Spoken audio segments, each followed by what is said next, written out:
Okay. I think we're live right now. Let me go ahead and post in the specific places before I give the VOD stream, the usual. Okay, tweets were sent, discords were posted. All right, so if you're watching the VOD, first of all, thank you so much for watching. I hope you enjoy this VOD. It's been a couple weeks since we've been live, so very excited to get back into streaming. We're going to be watching the Japan Season 2 Area Finals, and it's an early start, and I think in a previous year, last year, they showed more than just the top 16, right? I know the Japan Finals was all the Swiss rounds and the top cut. I'm not exactly sure how this tournament is structured specifically, but it's starting about 3 hours earlier than usual, so we could be in for a long night, a long VOD. I don't really know. I'm going live about 30 minutes early before the stream does over here. So if you're watching the VOD later after the live stream is over, live stream chatters, thank you so much for coming in. I will leave a timestamp down at the bottom to when the actual tournament starts. I do have a couple packs here for you guys, chat of OP14 to open, because I did become a winner in my pre-release today. The only pre-release that I'll enter in, I ended up winning. So, chat, if you're coming in, make sure to say hi so then I can say hello to you. Rip Idiotic, what's good? TCG Teddy, Zia Dragons, what's going on? Monkey D Angel, what's good? How are you? Schmoop, how are you? Let's get some questions in here. You think Girl Nami promo is going to drop in price? Absolutely.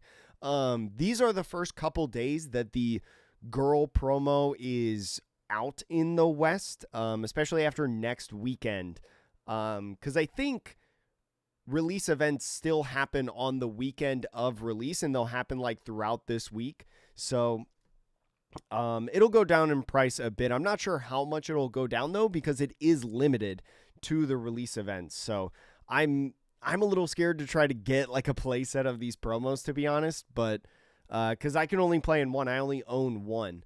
But it'll go down a little bit. It will go down a little bit, but I don't know how far. That's going to be the key thing.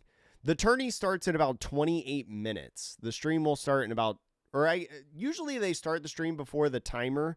If you see the timer in the bottom corner, it's about like right here. You guys can't see my mouse, but in the bottom corner, the bottom left corner, you'll see the timer because it's showing the YouTube screen. 28 minutes left until the tournament. But yo, Abe, appreciate you stopping by before bed. Thank you for coming in. This about to be so peak. Chat, this is OP14. There's no EBO4 legal yet because it hasn't released in Japan. And I think this is the last OP14 tournament. I believe so. Yo, how's it going, Reborn Slayer? I'm good. I'm getting over a funk, chat. It's going to be interesting today because I lost my voice. What was it? I lost my voice like last weekend. It was sort of like a Monday-ish. I lost my voice and I've been like recovering ever since on my voice. So this is the first time back. Really recording content in general since losing my voice. So hopefully it goes well today, chat. How are you all doing? It's good to see y'all. Any advice on the release event? My biggest thing is so if you watch like a lot of creators, they'll tell you, which is good advice. They'll tell you like play all your 2Ks in your deck, or put all the 2Ks in your deck, put all the blockers in your deck as well. The biggest thing that I think is the big difference between like someone who's good at a pre-release and someone who is maybe just lucky at a pre-release is the board control. Board control is huge in pre-release formats. So I generally take like every single swing at life, and especially in the early game.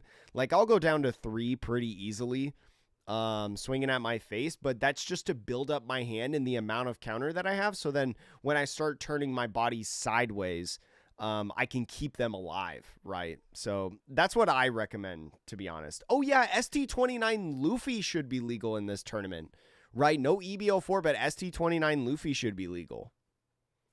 That's going to be interesting. Haven't seen more Moria in the East. I mean, plenty of people have made content around Black Yellow Moria. It's just that the big events Moria hasn't converted.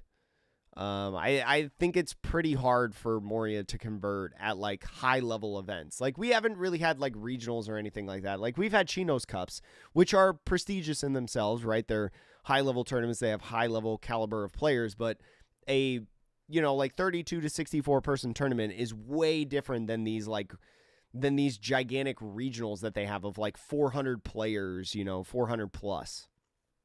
So it's hard, but we could see one today, right? Gecko might include some of the ST29. Would Gecko include any of the ST29 cards?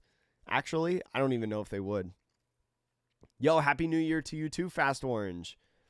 What are the chances we see some red law action? Honestly, Renan, probably pretty low. But, Chad, we're starting, for anyone who does not know, this stream is like 2 or 3 hours earlier than what they usually do on the Japan Championship. So, I don't know if they plan on just doing Top Cut in this tournament. I think they're only doing Top Cut based on like some players that I follow on Twitter posting like results and stuff. But who knows? They may have some extra rounds in there than they typically do. I don't know. You know, I pulled a King Reborn Slayer in my pre-release kit, and I never played it.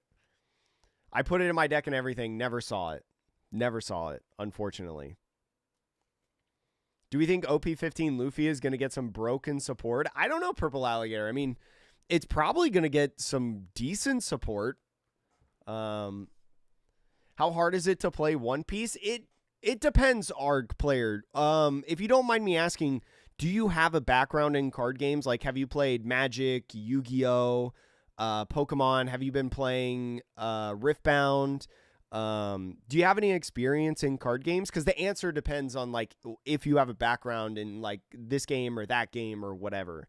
Like, One Piece is easy to pick up if you have like a Yu-Gi-Oh or a Magic the Gathering or even Riftbound. If you have Magic the Gathering and Riftbound background, it's very, very easy to pick up. But if you haven't played Yu-Gi-Oh since like 2012, there are some similarities with Yu-Gi-Oh for sure. Like I know a lot of One Piece players that came from Yu-Gi-Oh or have a history in Yu-Gi-Oh. So it's not too difficult to pick up. You just really got to learn like some of the key words in there.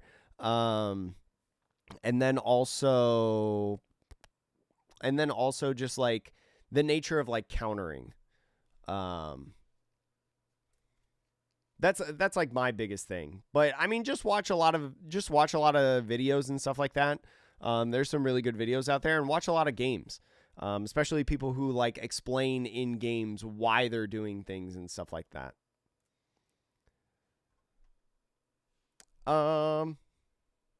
Yo, Mr. Mojo, thank you. Yeah, I was only able to play in one pre-release in Las Vegas, and I won it, so I'm pretty happy about that. No, nice job, Gold Buggy. I'm not really buying boxes for this set or anything like that. I'm just going to wait a couple weeks and buy singles, personally. Yo, what's up, Jay? Started One Piece 2 months ago, and they just... Oh, my gosh. Well, actually, am I easy? Well, I'm in Las Vegas. If you know Las Vegas, and you know where I hang out in Las Vegas, it's pretty easy to find me. Pretty easy. Jay, I hope you're doing well. Good evening. I have not watched a lot of One Piece lately, though. I've been really bad. Mostly because I lost my voice. That's the main reason. And also being gone for 2 weeks. I was on the east side of the country. I was like 3,000 miles away for 2 weeks. What's better now, Riftbound or One Piece? I have no idea. I don't play Riftbound. I like watching Riftbound, and I think Riftbound's really fun. I think both games are successful. I don't think one is like better than the other, personally. I have a bias because I play One Piece and think about it all the time. I don't really play Riftbound, so I don't know.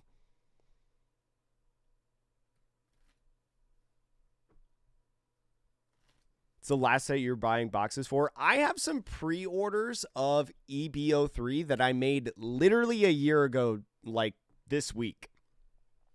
I pre-ordered EBO3 boxes before we knew it was before we knew that it was the ladies heroines set. Before we knew it was the heroines theme.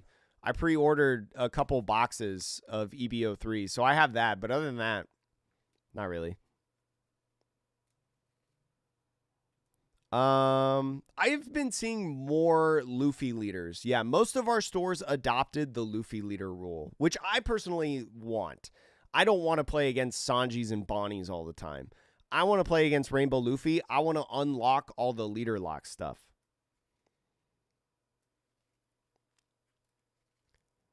Well, the thing is that Houston Regionals took so long because of their time rules that they have. Their time rules are not my favorite, and they're best of 3, so their rounds are way longer. I don't know if it'll be worse in Vegas, but it'll be a long day for sure. That's no doubt. That's no doubt. Meta decks are cheaper in One Piece, in my opinion, but in Riftbound, if you do not know, you can play with a full Chinese deck, which if you play with the Chinese deck, it has to be all Chinese. It can't be any English. If you play with a full Chinese deck, it's like a third of the price than if you were to buy it in English, which is huge. It's huge.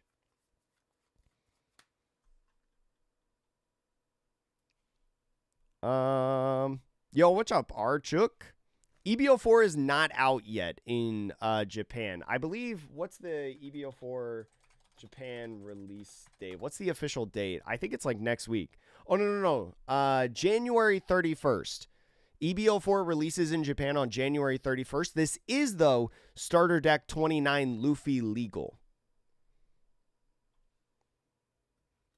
I pre-ordered 6 boxes of OP14 when all we knew was the Warlord theme. Yeah, like I mean, I can't buy boxes at this price. I just won't. I won't. Well, I mean, I could get a box, sure. I could pay $200, but why would I do that? I am not going to do that. That's absurd.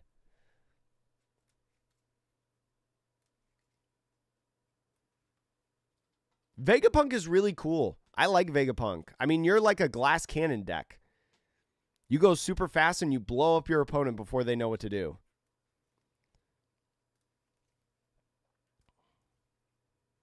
Well, I mean, Riftbound is crazy right now, too, on prices. Both One Piece and Riftbound are in weird spots in their games for, like, sealed product. But what I will say, though, is One Piece is much cheaper in its singles, especially at minimum rarity, where there's a lot of cards in Riftbound that are minimum rarity that are super playable, that are super expensive. What month are we going to be caught up with the East? There is no official date yet of when we're going to be caught up with the East. It's all speculation. A lot of people are speculating in April. I think it's going to be a little bit later than that. I think it's going to be a little bit later, but a lot of people are speculating in April. We don't know exactly. We know that rotation will hit in April, and that is going to be simultaneous throughout the world. Or at least syncing up with the Eastern meta. I don't know, is China caught up with us yet, chat? I actually don't know.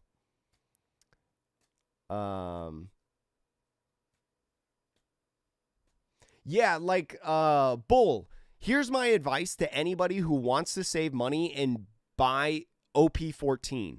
Don't buy any of the boxes, right? And to build your decks, just buy the minimum rarity singles. It's going to be so cheap. It's expensive right now, and it's going to be expensive probably like the first week that OP14 released. But think about it. Like OP13 came out, and 10 cost Newgate is like a $2 card, right? Like, that's crazy. The SECs might be a little bit higher, like Dracula Mihawk, but you only need that if you want to build Dracula Mihawk and Crocodile, like if you only want to play Crocodile. But just buy singles like 2 weeks after the set releases.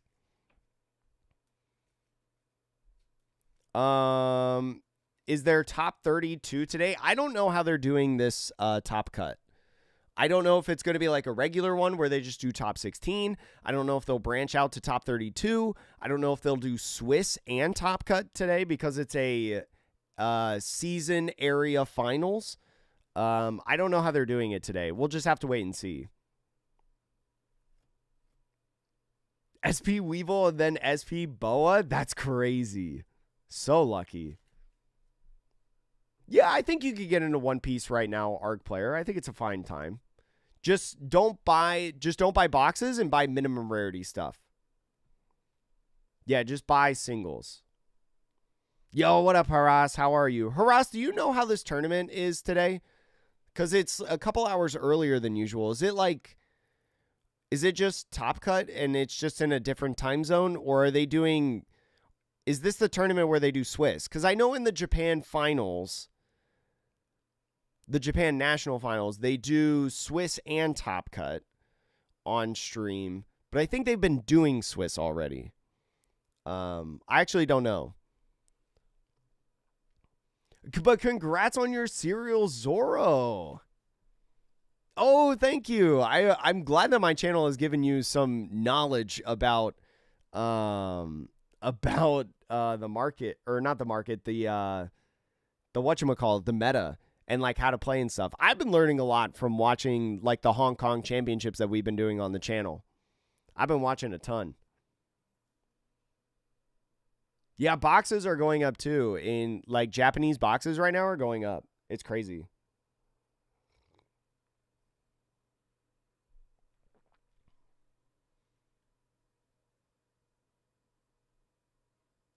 Oh, is China the same as Japan? Who am I thinking of? Is it Korea? Is it Korea who started like a year or two, or a year and a half after it came out in the US? Is it Korea? It might be Korea.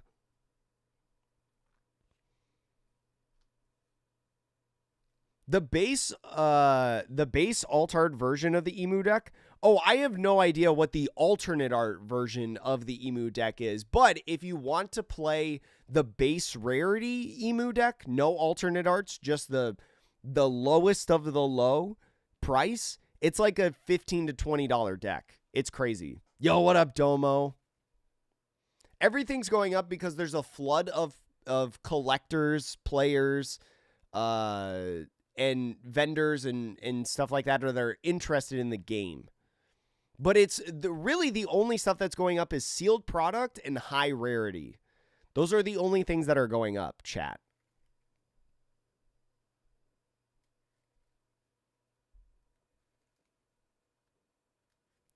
Oh, I don't know. I think there's a lot of people now doing the Eastern meta.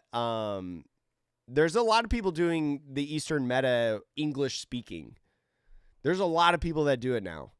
I mean, like 2 years ago when I started doing this, or a year ago or whatever, there weren't that many people, but there are a lot of people now. Like, especially this tournament, I started doing live streams because people were getting them out so much faster than me, like videos and stuff. That's the real reason why I started doing live streams. And also because I like talking to you guys. It gives me an excuse to go live and like talk to you guys in person. Or, well, in person, I mean live. And not just on, like, comments. Thoughts on Ice Age Great Eruption being unbanned for the extended format? I think it's going to be really interesting, and I think Emu is the best deck in the expanded format. I genuinely do. Like, I haven't done any testing, and I haven't really done any thoughts, but with Great Eruption and Ice Age being unbanned, that means that decks like Sakazuki and Rob Lucci can really survive. And its Lobby being unbanned too. Like, Rob Lucci is going to be a super popular deck because it can do so much, right? Think about like when, I think it's going to be so good. And so I think Emu is just going to be really, really good because it counters like all the other black decks, right? Because none of the elders can be removed. Korea's in OP10. Yeah, okay. Korea is the country that I was thinking of, or the region.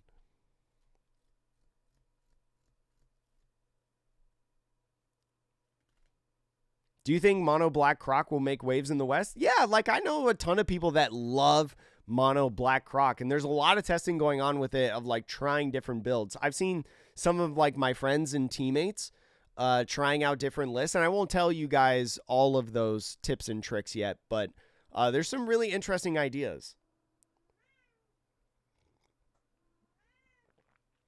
I wish we had serial flagship type-esque stuff.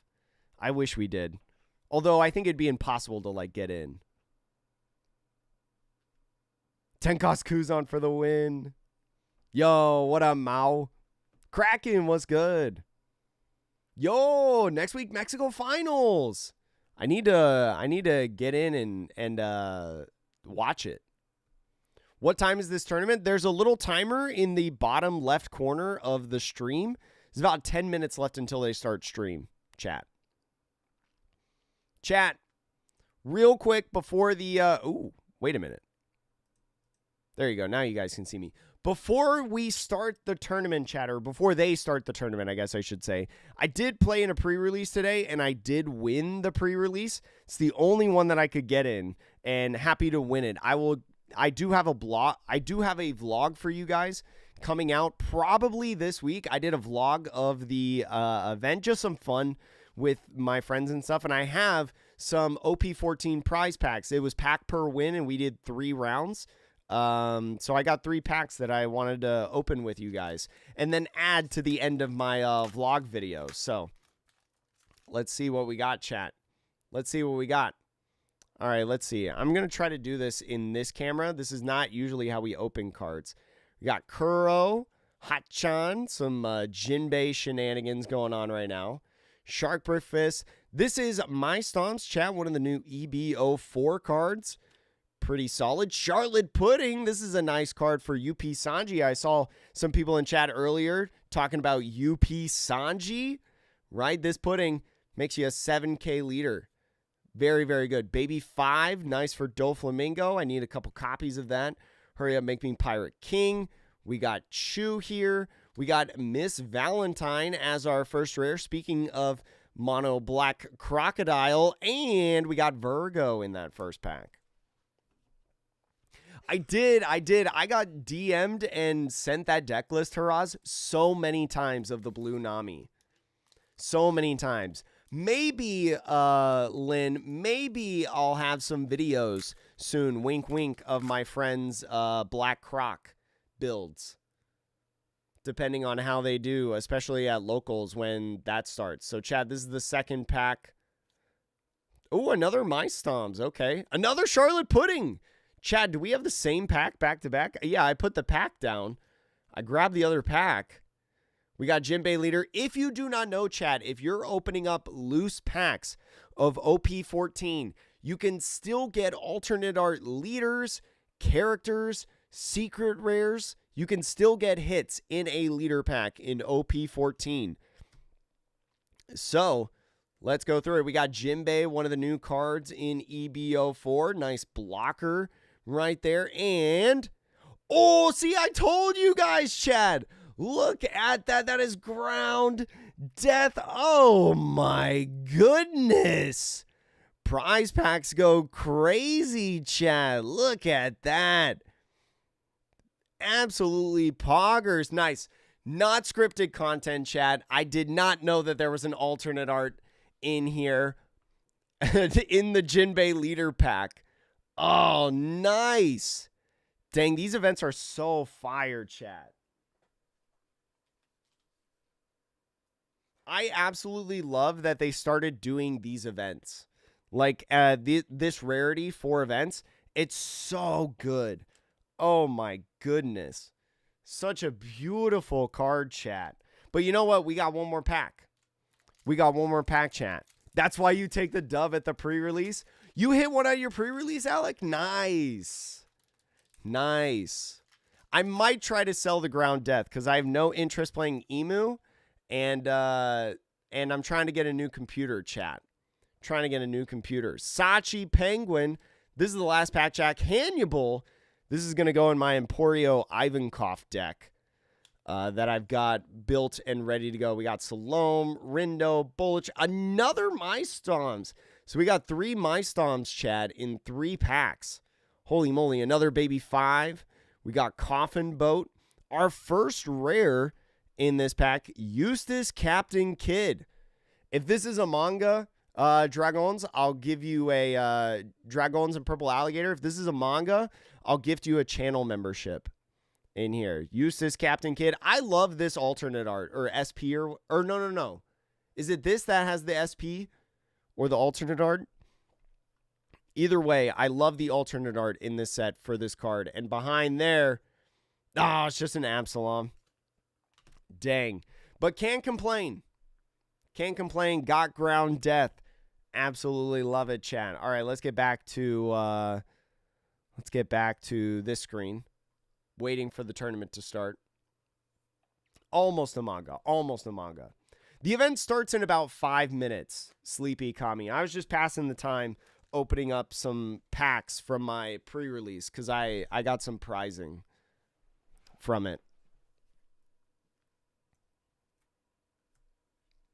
Kid and Killer SP. Oh, yeah, I do know that there's the Kid and Killer SP. But isn't there Eustace Captain Kidd? Like that 7 cost? I think it's just a regular alternate art, right?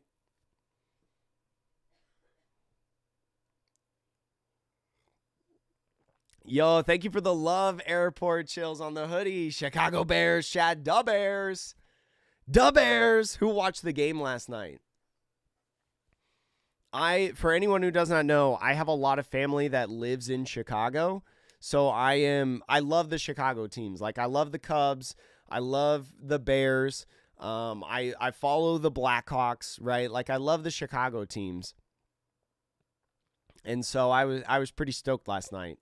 I didn't watch the game either, Jay. I didn't watch the game. I followed the results. I followed the Gamecast. Oh, it's an EBO4 SP. Oh, okay, yeah. Yeah, I love I want the 7 cost Kid SP. I want it super bad. I think it's a beautiful card. I think it's gorgeous. Blocker Zora, Weevil, and Boa, right? Oh, those are the ones from EBO4. Got it.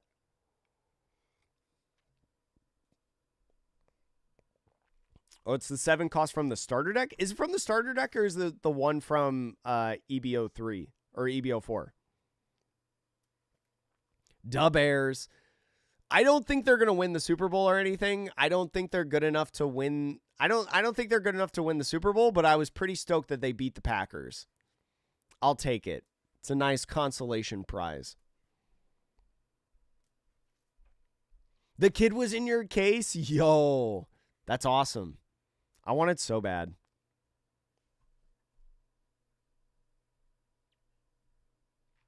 But Chad, hope everybody's having a good night. Chad, did you enjoy like Christmas and the New Year? If you celebrated, did you enjoy the holidays? I did. You guys don't really know it, but I spent 2 weeks back home. Try to put out some videos, like the commentary videos while I was gone. And then I lost my voice. You guys can probably hear it a little bit right now. But I lost my voice like last weekend, and I've been trying to recover ever since. I haven't really been able to like record anything or like make anything.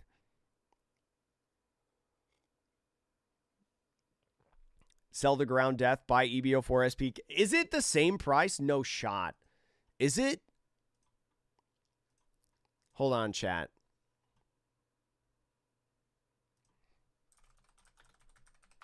Ground Death. Okay, like $200. Eustace.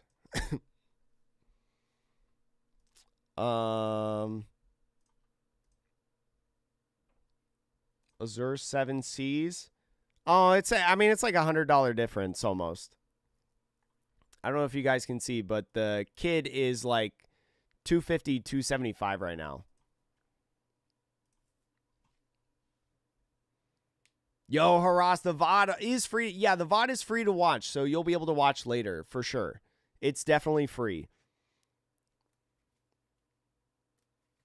We started, well, they're going to do like a pre-show, Nathan. They're going to do, like, the stream is set to start in like 1 minute, but they're going to do a pre-show talking about like the prizing, the amount of players, stuff like that, tournament structure. So you've probably got like 10 to 15 minutes, probably. Yo, what up, Blinks? Blinks.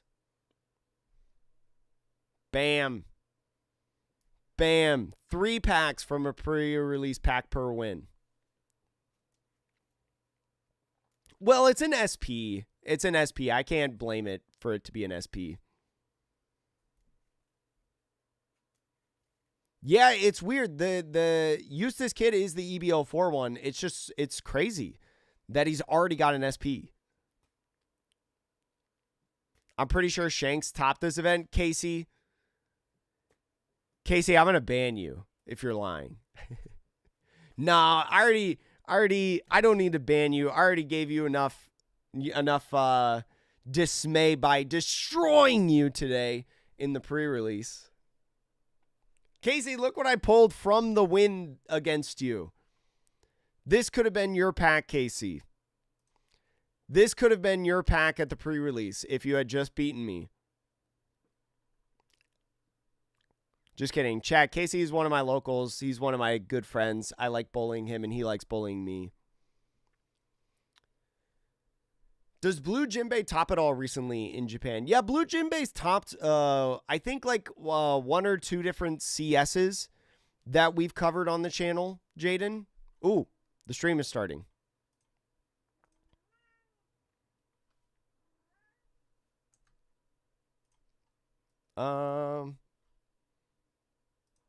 I'm going to also turn on the music for you guys.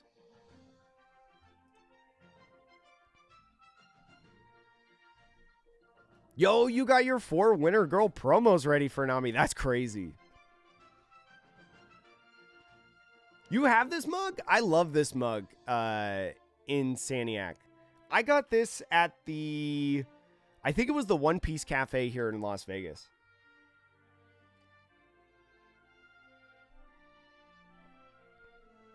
I like how 9-cost Boa has an SP even though it's from OP14. Yeah, like they gave a couple cards the SP treatment right away.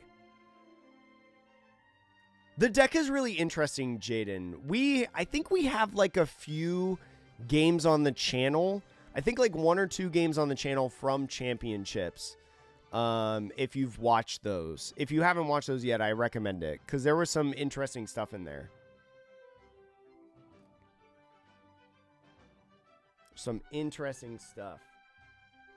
Chad, I got a feeling that Emu is going to win today's tournament. I think Emu wins today's tournament.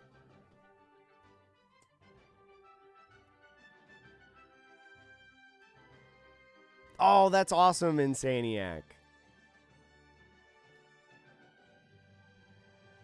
Liking the streams improves your pack luck. Yeah, Chad, if you like the stream, statistically, according to scientists, you will have better pack luck if you like the stream. Just caught up to the VOD and saw the ground death. No, I don't know what pack it was from. I don't know what match it was. Could have been my buy. My money is on Dofi. I hope Dofi does. We have seen Dofi get 2nd place in multiple tournaments. But he has not yet won, and I want him to win.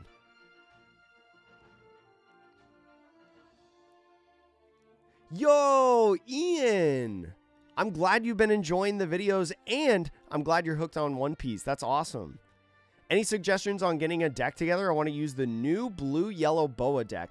I would recommend, Ian, I'm going to type, I'm going to type a website in chat right now for both Twitch and YouTube. This is a good place for deck lists, specifically. I think it just populated in there. eggmanevents.com. That's going to be a really good place for finding like a deck list that you like And then I would recommend just buying single cards for it. What would the base... I mean, if you're looking... Baton, if you're... I know you asked this earlier, so I'll say it again. But listen. If you're looking for no alternate arts... If you're looking for no alternate arts, it's like a $15 to $20 deck. If you're looking for the alternate arts of the 5 Elders, but no Demon Pack, no God Pack version, just the regular alternate art, that's probably going to cost you a little bit more, like 500 some. Probably. $500. But I don't know that exact math because I don't care about like alternate art deck pricing. I only care about minimum rarity personally.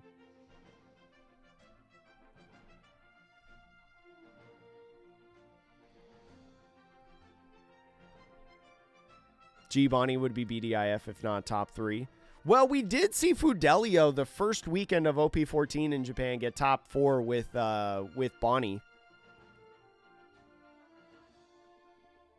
That was pretty crazy. I'll never forget watching that game live. I want Kobe to win. Kobe is really, really cool. I think Kobe's just in a tough spot in the meta. Kobe doesn't really do well against 6K leaders, I feel like.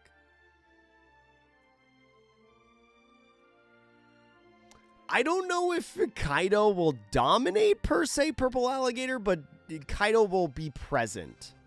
It will be more present. Alternate art Emu is close to 1K. Oh, phew, I was off. Well, especially with Ground Death now, actually. Yeah, Ground Death, if you bought alternates of Ground Death, that's like $200 right now per copy. So yeah, it's probably gonna be over $1,000. What are your thoughts on UP Luffy and OP14? That's what I'm playing, Angelic. I'm playing UP Luffy and OP14. Chad, I'll give you a leak because you guys are here for the live stream. Plus, if you're here for the VOD, that means you either watch the entire VOD or you didn't skip to the match in the VOD. I'm currently working with Austin Yost for Nationals, playing UP Luffy. Don't tell anyone, though. That's a secret chat between you and me. I've been sending him like videos of games, and he's been giving me like a lot of pointers, and we're gonna have some sessions.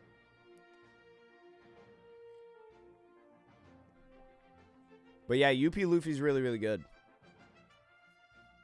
Yeah, minimum rarity, in my opinion, I like minimum rarity. I'll play with my alternate arts that I have, but for the most part, I just play minimum rarity in the game. Only in release events, Schwarz. OP14 is just having their pre-releases right now, or their release events as they call them. This set officially releases next weekend. It officially releases January 16th, as Purple Alligator says. But yeah, right now they're just doing release events for the game, for the set. So there are some stores that you could probably buy booster boxes right now.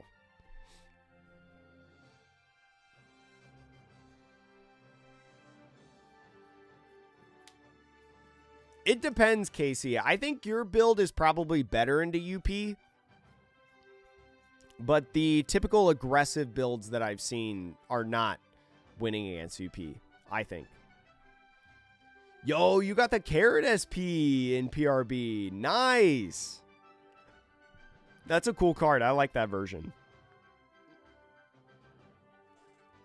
No, I totally respect playing max rarity all day. I totally respect playing max rarity. It's just, Chad, I don't know if you guys know this, but I don't make as much money as a lot of you think I do.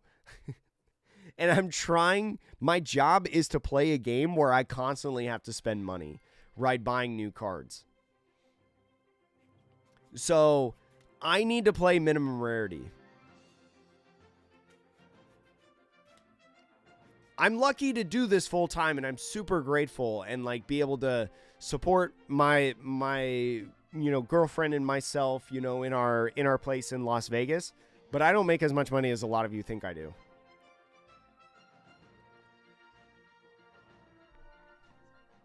Well, the Bandai TCG Plus stores, They can because they're holding release events. Yeah, you guys are so lucky in the Bay Area having the Bandai stores. I wish we had one here in Vegas.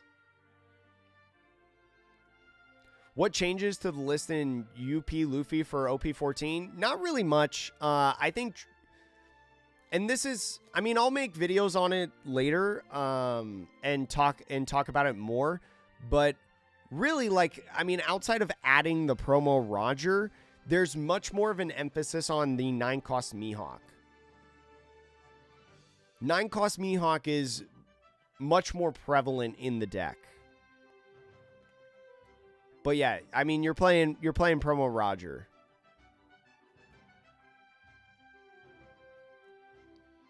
BP King. I need to watch some videos on BP King with the EBO4 stuff.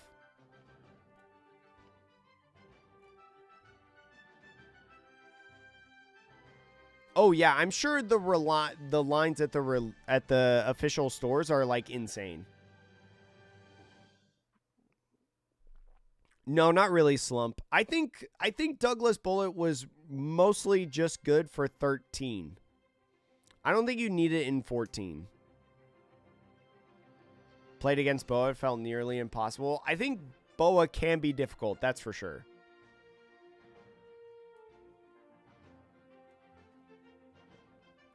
Has promo Roger come out? Yes. If you, Sukiyuki, if you attend your local tournaments, you should get a pack of promos that has the like all the McDonald's promos plus the Roger. All right, chat. They're starting the live streams. I'm going to turn this off so that I don't get like copyright claimed. We'll move to this. I think if you were going to play Douglas Bullet, it would be a one of tech, personally. I don't think you play any more than one for sure. Yeah, Frankie leader reveal tonight, chat. OP15 sneak peeks, maybe. Also,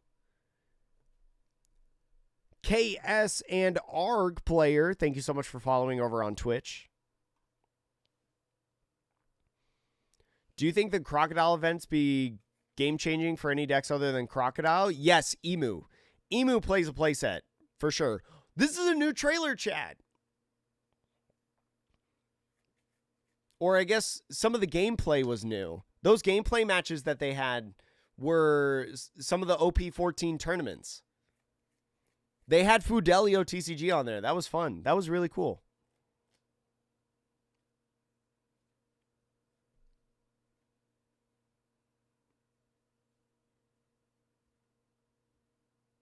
I don't know, Gabriel. I don't know why this tournament's being held on a Monday. I have no idea. I forgot about that until like this morning.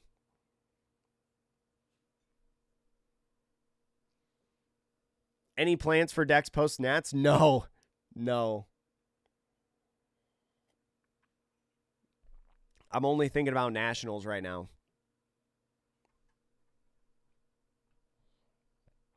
Oh, you guys can see my mouse. Gavin! Love Gavin. Let me pull up my cheat sheet for getting cards and remembering exactly what they do and are worded. Hashtag shoutout eggmanevents.com. Chad, do you think there will be an ST29 Luffy in Top Cut? Put a 1 for yes, a 2 for no.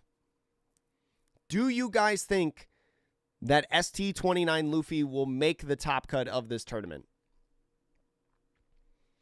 Nationals is Valentine's Day for North America. It's a holiday. Oh, it's a holiday in Japan. I did not know that, Mississippi. Oh, this is recapping the last several tournaments and the winners, chat. So, chat, you could check out the live stream or my live streams to have seen who has won lately. But going in order from the first one, the green one, that is Green Bonnie in the 13 format. Then you had the 13.5 format What was 0.5? EBO3, when EBO3 released, Emu, Ace, and Ace. That was the EBO3 format. In terms of the winners from the tournaments.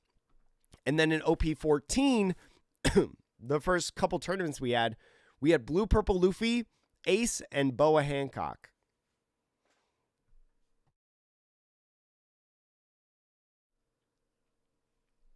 One. You guys think Starter Deck 29 Luffy is going to make cut?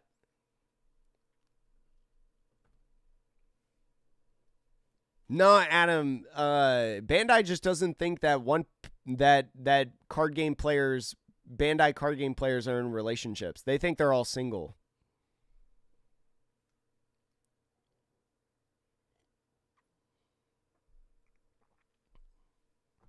I hope we see a Starter Deck 29 Luffy in Top Cut today. Because I think they would put it on stream for the first round.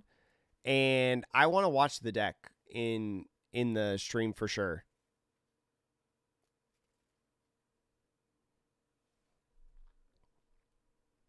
Did Ace get support in 14? No, it did not get support in 14.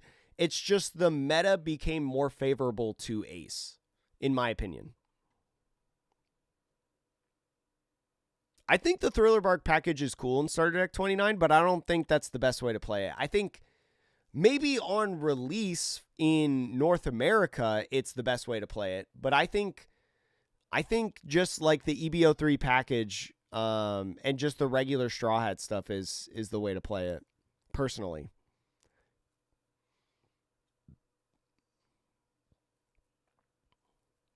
So I think there's 240 players at this tournament today, chat. It's a smaller tournament. It's an invite-only tournament, I believe. I know, Purple Alligator. This is so much earlier than usual.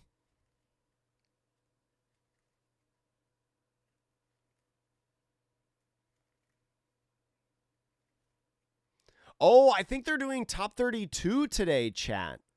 Are they doing top 32? I think. How does Ace beat Boa? They just live and play Newgate? I don't know. We've got a bunch of Boa versus Ace videos on the channel. Removal is huge. Like bouncing, using like Jozu, Atmos, like those cards are huge against Boa. It's huge.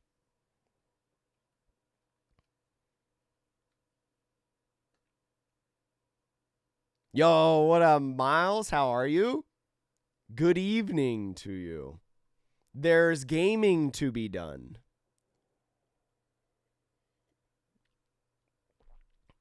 Ooh, Chad, this is the overall distribution. In terms of the popularity, Dracul Mihawk is 34% of this tournament. Why? Dracul Mihawk is 34% of this tournament. Then it goes Ace at 13.3. You got Emu at 12.9. Boa is 12.5%. Blue Purple Luffy is 10%. And then it vastly falls off. You have Blue Yellow Nami at 2.9%. Starter Deck 29 Yellow Luffy at 2.1%.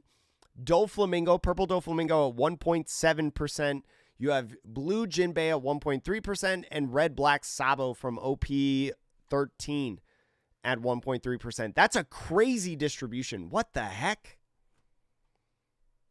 That's insane. 34%? Like, I get Dracul Mihawk is popular, but like, I don't know if Dracul Mihawk is 34% good. Really?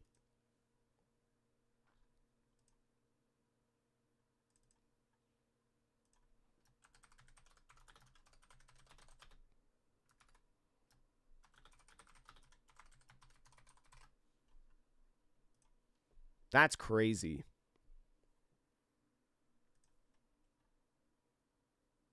Yeah, 2.1% down there at the bottom left corner. 2.1% is Starter Deck 29 Luffy.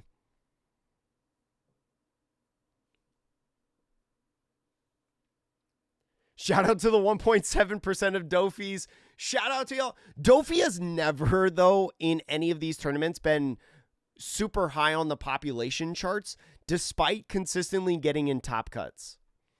Dofi's conversion rate has been some of the best in the game in this format. Is he good enough to turn into a playmat, though? Crocodile got this. Crocodile is part of the 7.4 other decks. Number 3 is Emu. Ooh! Oh my gosh. Top cut of the Japan Season 2 Area Finals. Chad, that is 16 Dracule Mihawks, 5 Boa Hancocks, 4 Emus, 3 Ace, 2 UP Luffy, 1 OP14 Sabo, and 1 UP Sanji. Holy crap, chat. 16 Dracule Mihawks? Oh my god. Chat, 16 Dracule Mihawks in the top 32. Holy crap. Yeah, that's a Sabo there, Purple Alligator. UP Sanji and Sabo. Yo, what up, Drew? Shout out to that Sanji. Yeah, shout out to Sanji. Chat, leave your vote. Who do you think is who do you think's winning?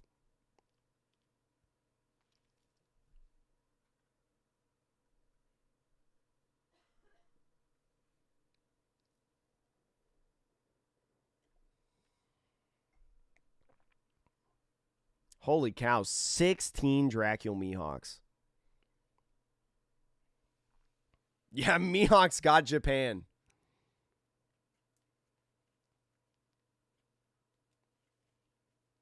So you can sell the secret rares you pulled?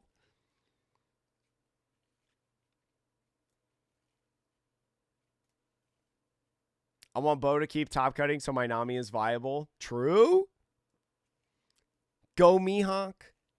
I think it would be interesting to see Mihawk win, though, because if you've been watching on the channel, 90% of the matches that we've covered with Dracule Mihawk has lost.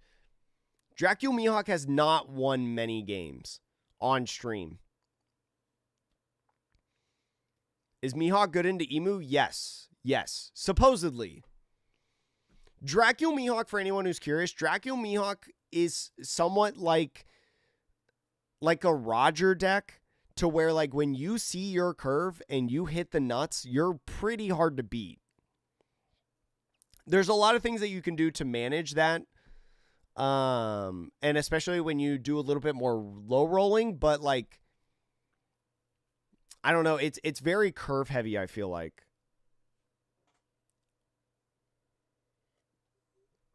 Yeah, Chad, EBO4 hasn't released out in the East, so stuff like Carrot and Kaido aren't viable right now in the meta, for sure. I don't know what the lists look like, Mappo, but, chat, I will post lists in our Discord server, chat, after this tournament. So if you want to see deck lists from this tournament, because I'll post a ton of them, on Twitch, if you're watching on Twitch, do !Discord. And if you're on YouTube, go to the description and click the link to join our Discord. It's completely free.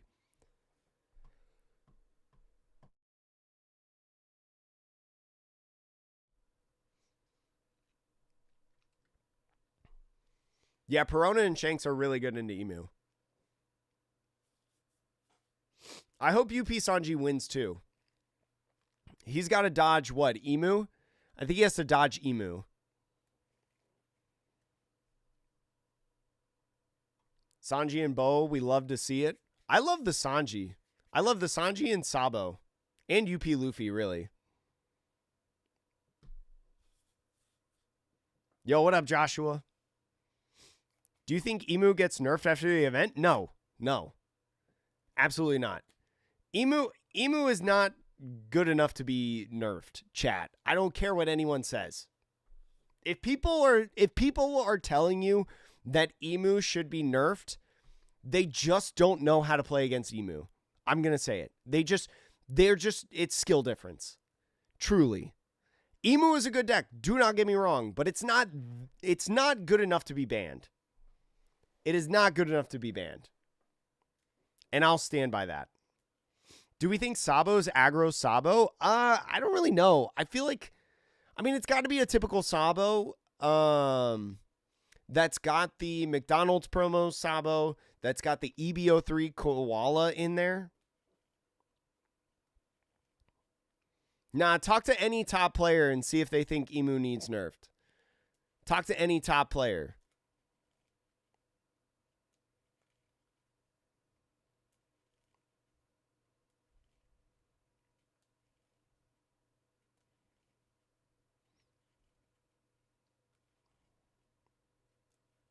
Chat, are you guys ready for the top 32 round?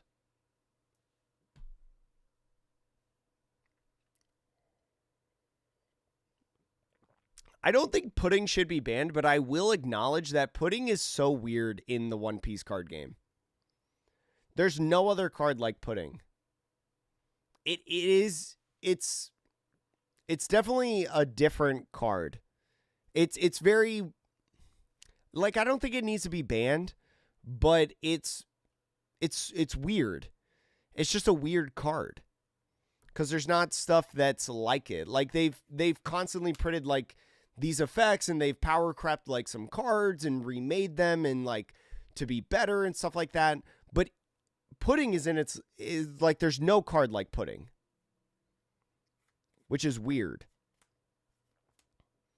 I know, no Dofies.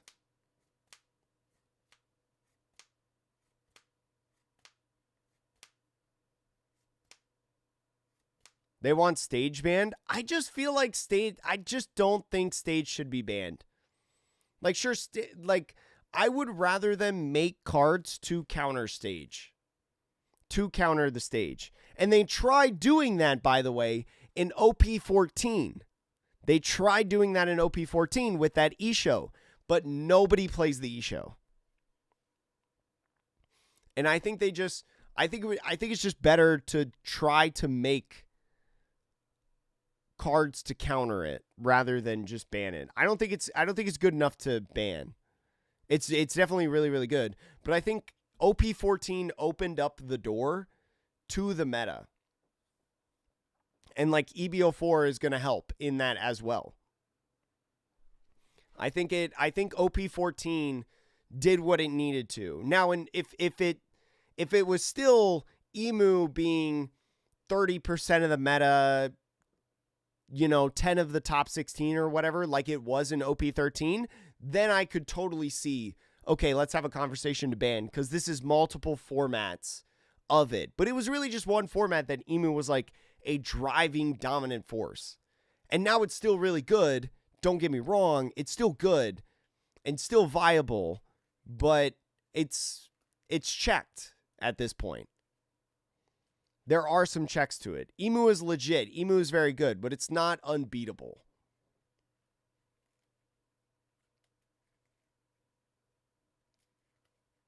I don't know if the Equilibrium event should be banned because Emus don't play the Equilibrium event anymore. They play Ground Death instead. All right, chat, we've got our first round of the tournament. It looks like it's going to be Boa Hancock to start out this top 32 round. Also, this player looks young. I wonder how old this player is. Yo, have a good night, Miles.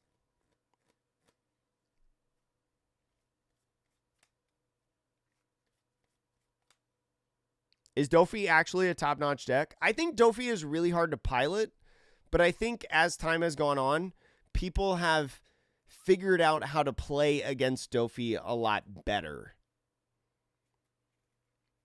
I think Dofi's really, really good, and Dofi has some really strong qualities, but it's not the same, like, it doesn't have the same top qualities as Dracu Mihawk or Boa, but it takes a lot to play Dofi. I don't think it's an easy deck to pilot.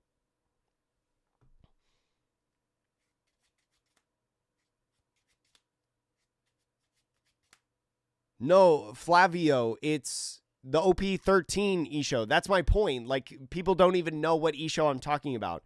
It looks like Bo is going to be playing against Dracul Mihawk in this one. I think we've seen this matchup a couple times in the Japan Championships and maybe some of the Hong Kong Championships too that we've been covering on the channel. Going to be really interesting. I'm curious to see how this one goes, right, with Dracul Mihawk having stuff like the 7-cost Shanks to be able not only to rest different bodies on the Boa's side, but also minus power. And then you talk about different cards like Law and Beppo to make him a 7K to freeze a body, Dracul Mihawk stunning a body as well.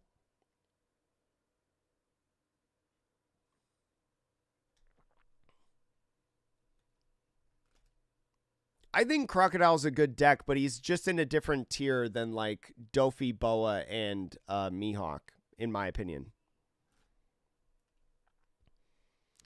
So let's see. We've got some Supernova stuff in the Dracul Mihawk list, right? We see a lot of players play this 5-cost Bonnie that's in the hand. Very, very nice for stunning, especially knocking opponents off curve, right? Could be really nice to be able to play this Bonnie on curve on 5 to prevent a 6-cost Kuma to come out onto the field.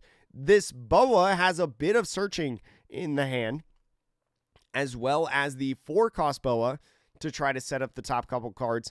Has the 2K in the Hiyori and the EBO3 Nami. A lot of players take out the Nami in their decks, but this player piloting it to at least a top 32 finish.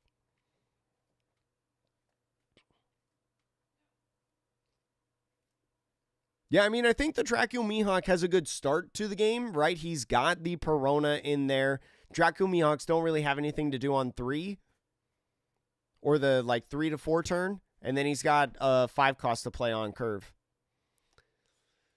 And so here we go. Dracul Mihawk is going to be going first, right? And has that 1-drop Perona to be able to find a slash type character or a event.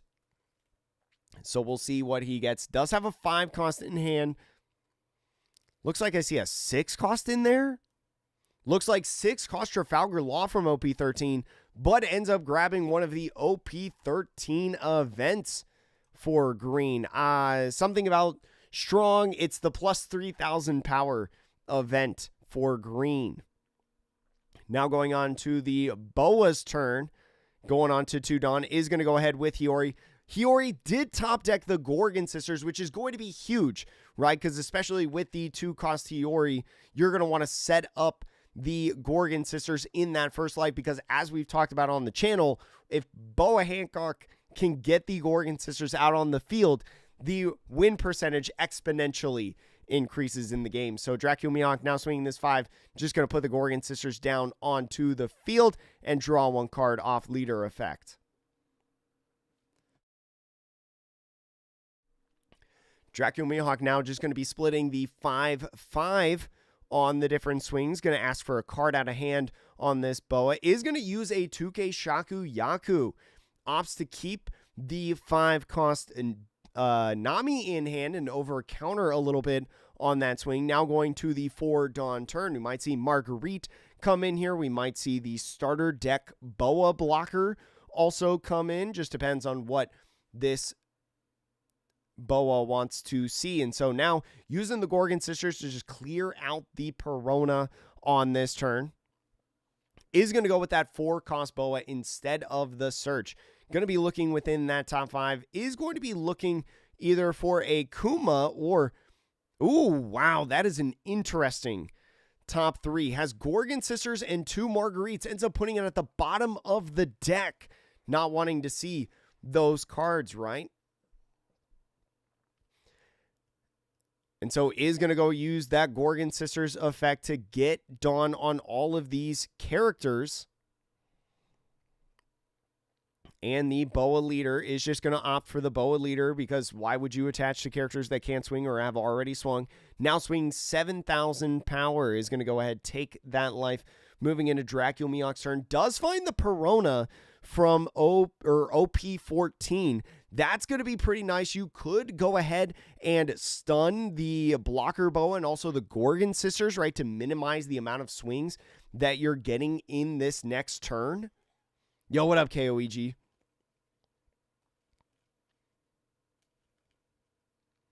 So we'll see. Looks like he's going for the stun Bonnie instead. We'll see what he decides to do. Looks like it is going to be one of the Dawn. And now tapping that Bonnie for leader effect is going to be able to restand 3 Dawn. No more characters coming in to play on the turn. And so is going to go ahead, just free block on that. And now with the rest of the 3, play out the I know you're strong, so I'll go all out from the very start. As has been pointed out in the live chat, if you're watching the live stream, this is a really cool event in the Dracula Mihawk deck. On that main, if you rest 2 more Dawn cards for 3 in total, you can choose 2 of your opponent's rested characters with a cost of 7 or less. They will not become active during the next refresh phase. So that's why on this Boa's turn now, the starter deck Boa and Gorgon Sisters are still rested. It is going to be the 5-cost Nami from EBO3 come down onto the field because the Dracula Mihawk is at more than 3 life, 3 or more life. He's going to have to take one, as you saw in the hand, and now attaching the 1 Dawn because of the Nami effect and using the Gorgon Sisters for another Dawn is just going to be another 7k swing at lead, going down to 2.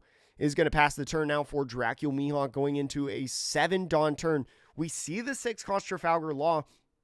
Could be really interesting right now to see the Trafalgar Law pick up. Oh, wait, no, we don't have Perona on the field, actually. I don't think you'd want to pick up the Bonnie.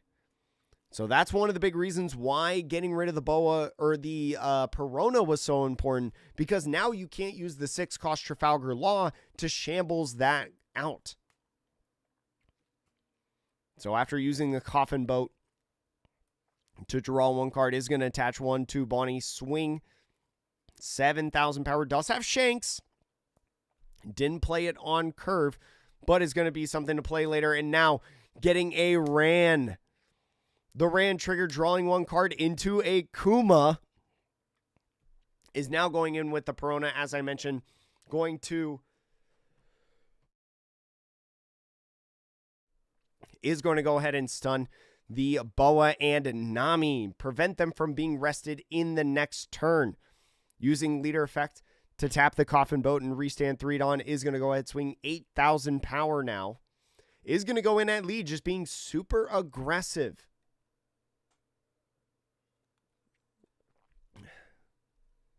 We don't know who's in the finals yet. This is the top 32 round, Damien. And so the Boa now does have to think about what they want to do. They do have a little bit of counter in hand with some 1Ks and 2Ks. Could go double 2K, but is just going to go ahead and take this one. No trigger, just putting it in the hand. What is it? It looks like a Perfume Femur, which could be very nice in the later stages of the game. Is going to pass off the turn. The Boa probably going to play a the Kuma, if I had to take a guess.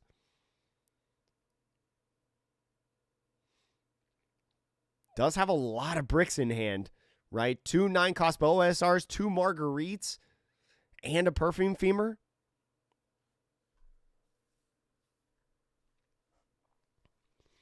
So what can you do? Only the Gorgon Sisters can swing at this point.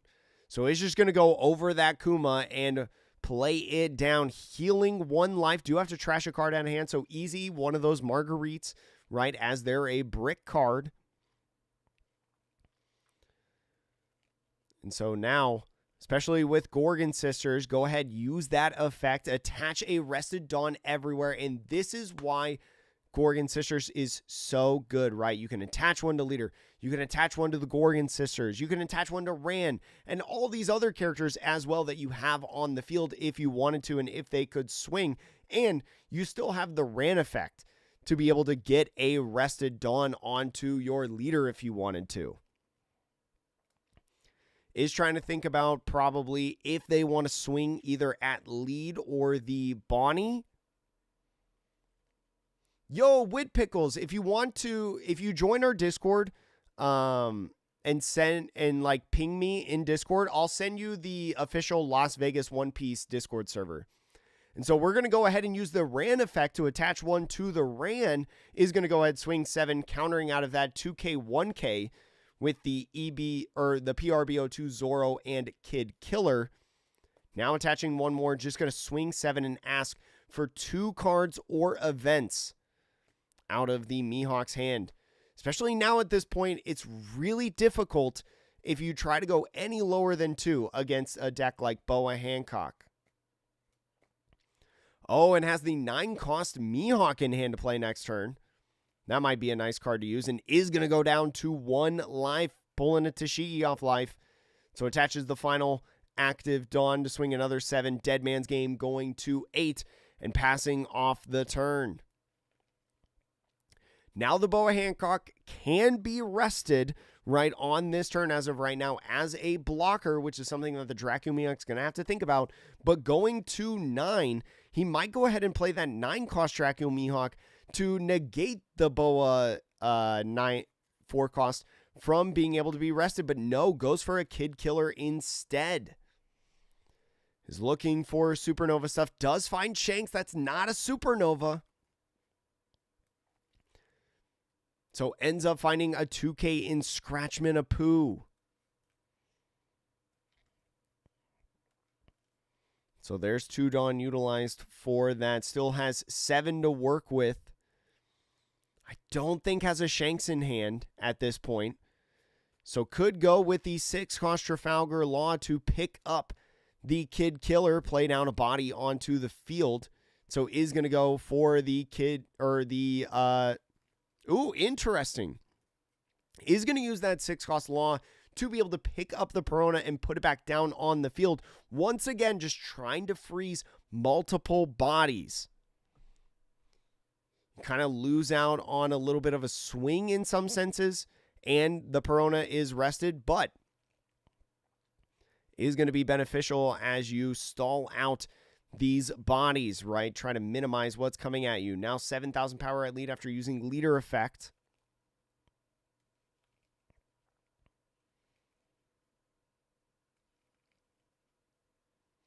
Yeah, as Jin and Casey say, there's a lot of stores in Las Vegas.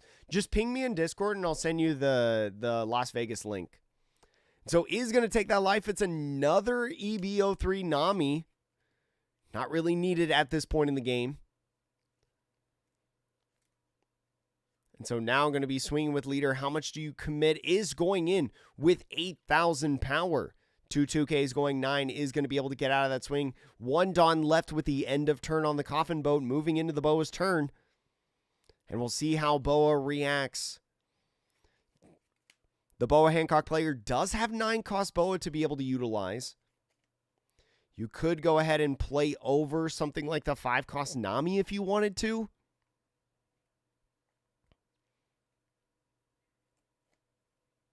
Yeah, I don't know why he didn't swing with the Perona before shambling it. I don't know why he didn't do that.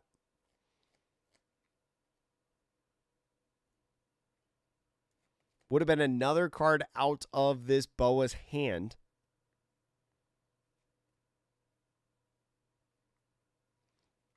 Well, the Boa can't block Purple Alligator because of the Perona. The Perona, they have the dice to be able to showcase. The Perona couldn't block. Or actually, wait, no. Well, if they swing... Oh, no. No, okay, yeah, okay, I see. Yeah.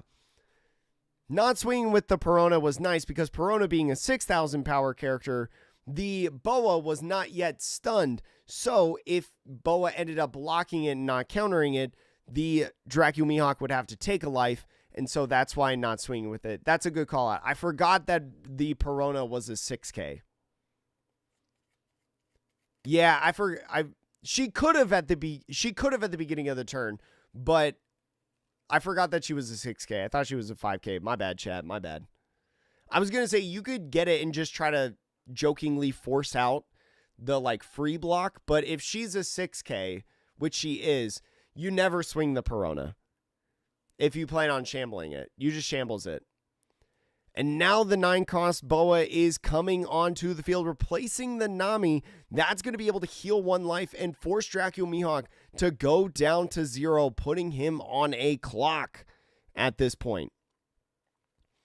Especially with the potential of Perfume Femur on the Boa's side. It's going to be a sticky situation for Dracula Mihawk if he can't win the game now. But Boa still have plenty of attacks to be able to utilize, right? Does have Gorgon Sisters and Rand to be able to reutilize Dawn.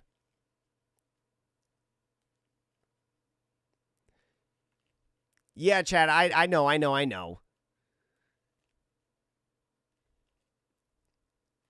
Well, I know now. I figured it out eventually. But swinging this Kuma, 7,000 power at lead. So the 7,000 power does have a bit of counter in hand, right? And Trafalgar Law is a blocker, but with the potential to be able to stack up some big swings, being able to reutilize Dawn. Just using counter right now, a 2K, 1K to get out of that. Does have a couple 2Ks in the human drills in the hand.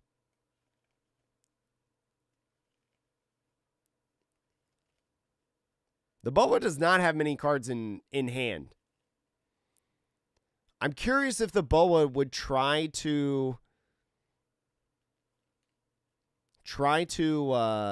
battle this board a little bit, like KO the Perona or the Bonnie. Probably the Bonnie, because the Perona has the on-KO effect. And so Gorgon Sisters attaching all of the Dawn is going to go now 6 at lead. Does just have the 2K to get out of this.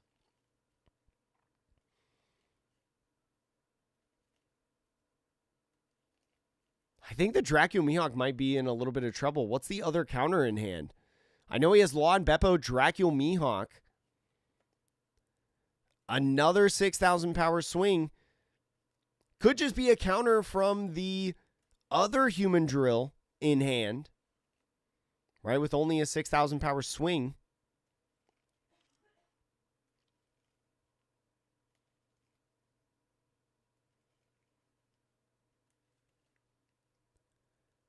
He does have Tashigi in hand. Tashigi is a 1K counter. But you do have to give up the 2K. You could go 7-7 here, right? One of the things that the Boa player could have done is instead of, because I think right now he's going 6-7 and leaving 1 Dawn active, right? Because he still has the Ran effect to use. I think he's trying to feint that he has the You'll Frighten Me or a Slave Arrow in hand. But no, he's just going 6. Did he not use the Ran effect? And so is going to block and 1K. Did he not use the Ran effect? We could have used it to get 1 Dawn somewhere, right? Am I crazy, chat? Because we used the Gorgon Sisters to get the 3 Dawn attached to Leader, Gorgon Sisters, and Ran. And I guess just didn't use the Ran activate main. And so now, couple bodies to swing with Dracula Mihawk. You need to hit 3 times if you're going for game. There is 1 blocker on the field.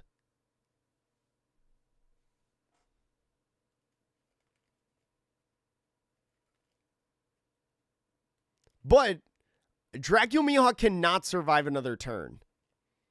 That's the big thing right here. Like, Dracula Mihawk needs to go for game. Dracula Mihawk needs to go for game right now.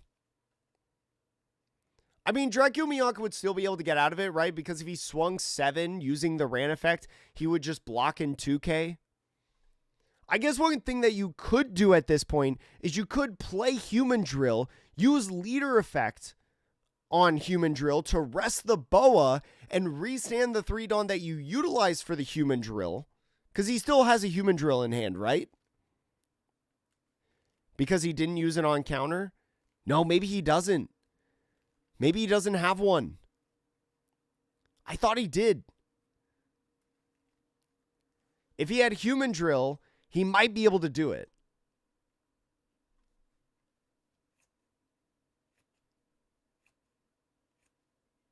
But there's no way you live if you don't win the game right now.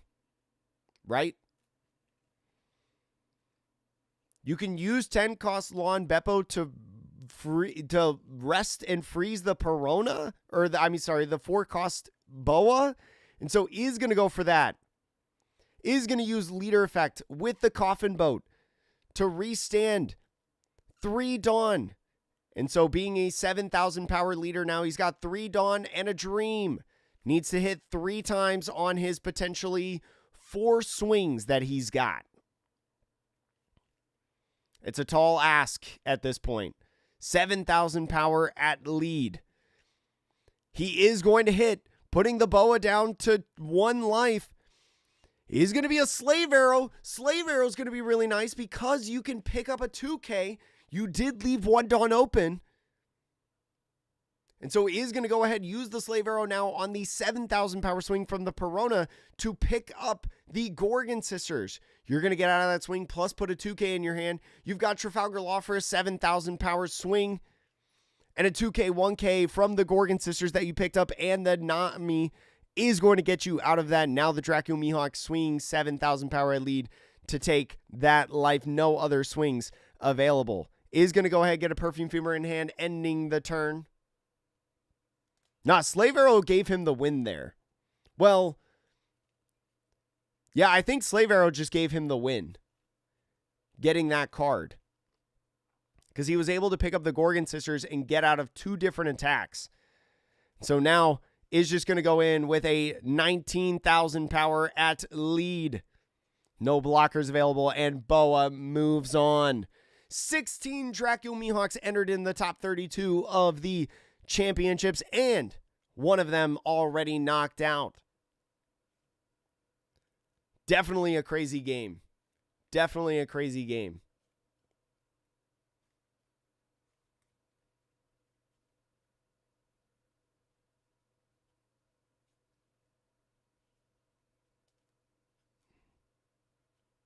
Yeah, Beppo froze the 4 cost Boa. Did not freeze the 9 cost Boa.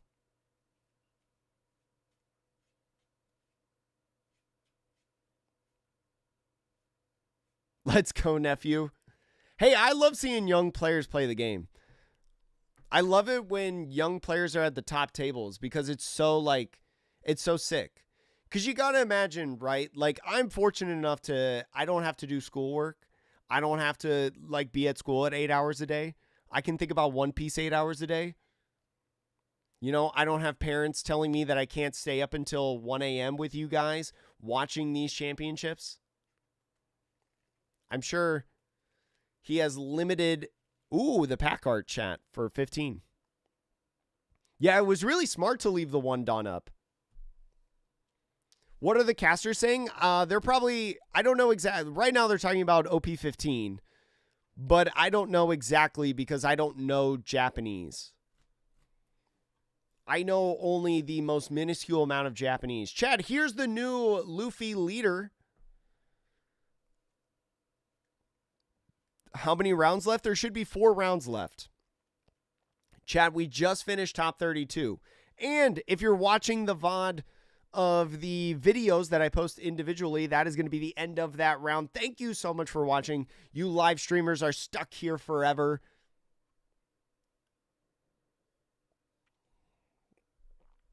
You'll never escape me, chat.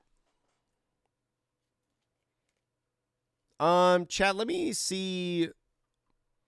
Let me pull up the translation for this this card so I can read it to you guys in case you don't know.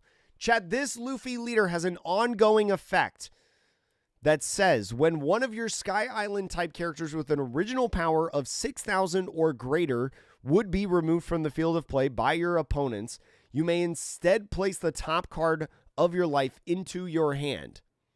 So, chat, you can take a life to save one of your Sky Island characters on field, basically. Chat, how do you feel about this leader? Yay or nay?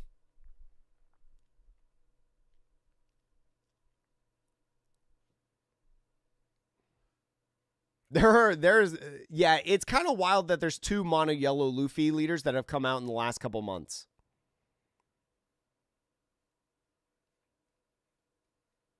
No, this is a championship that's happening right now, Ryan. This is live. This is live. I think the leader's going to be interesting. SR and L effect? Yeah.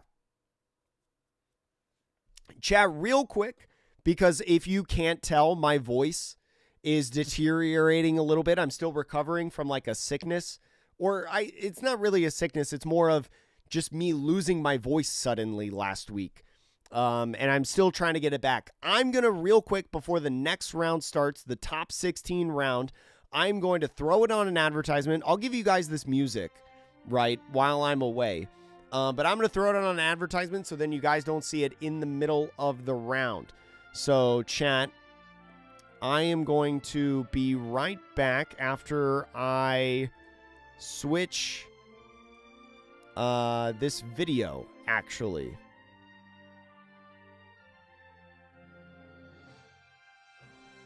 Oh, okay, cool. Okay, chat, I'm going to throw it to an advertisement before the next round starts. I'll be right back.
All right, chat, I'm back.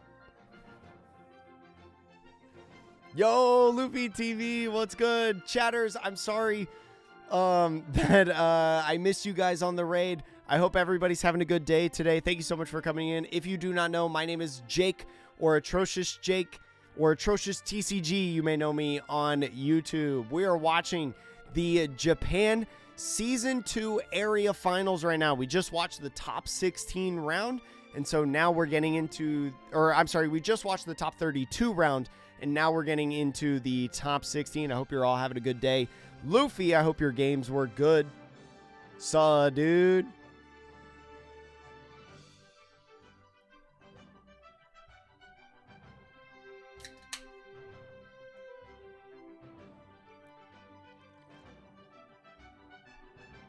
Oh, is the Asia Finals next week? I know there's something going on next week. Is it the Asia Finals?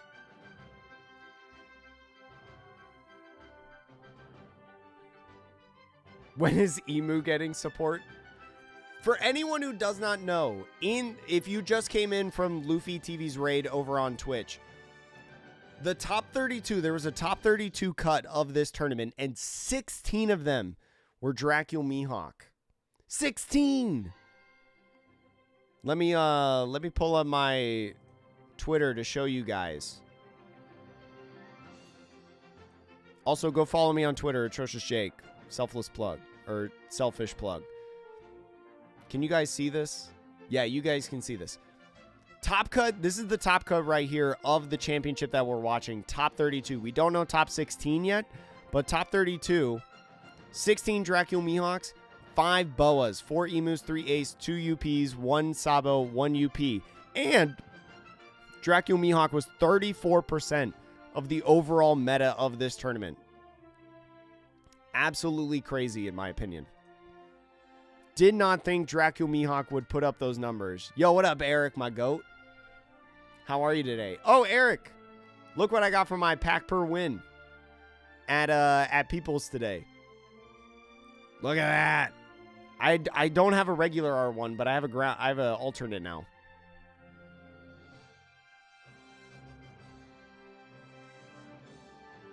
No, there's been no Gecko top cuts in Asia. There hasn't been a Gecko top cut yet. There's been Doflamingo, there's been Jinbei. There was one Crocodile. But there's no Trafalgar Law and there's no Gecko. That we've covered at least. I think Moria will do better in the West because I think there's more people that are going to grind the heck out of it in the West. Yo, Casey, have a good night. Thanks for coming in. Yeah, 50% is top 32. That's crazy. My wife pulled a manga. Yo! Congrats to your wife for pulling the manga. That's sick.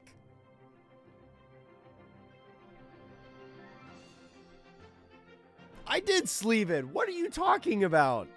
I sleeved it? It's in a Pokemon sleeve. I sleeved it? I didn't top load it, though. No, there's been no top cut for Law. When was Mono Yellow good? Anel? Yeah, Mono Yellow Anel has been the best one as of late. Katakuri was also pretty good for a time in the game. OP14 Katakuri. Yeah, Anel was pretty good, though. Practicing Moria? Yo. I like Moria. I think it's a cool deck.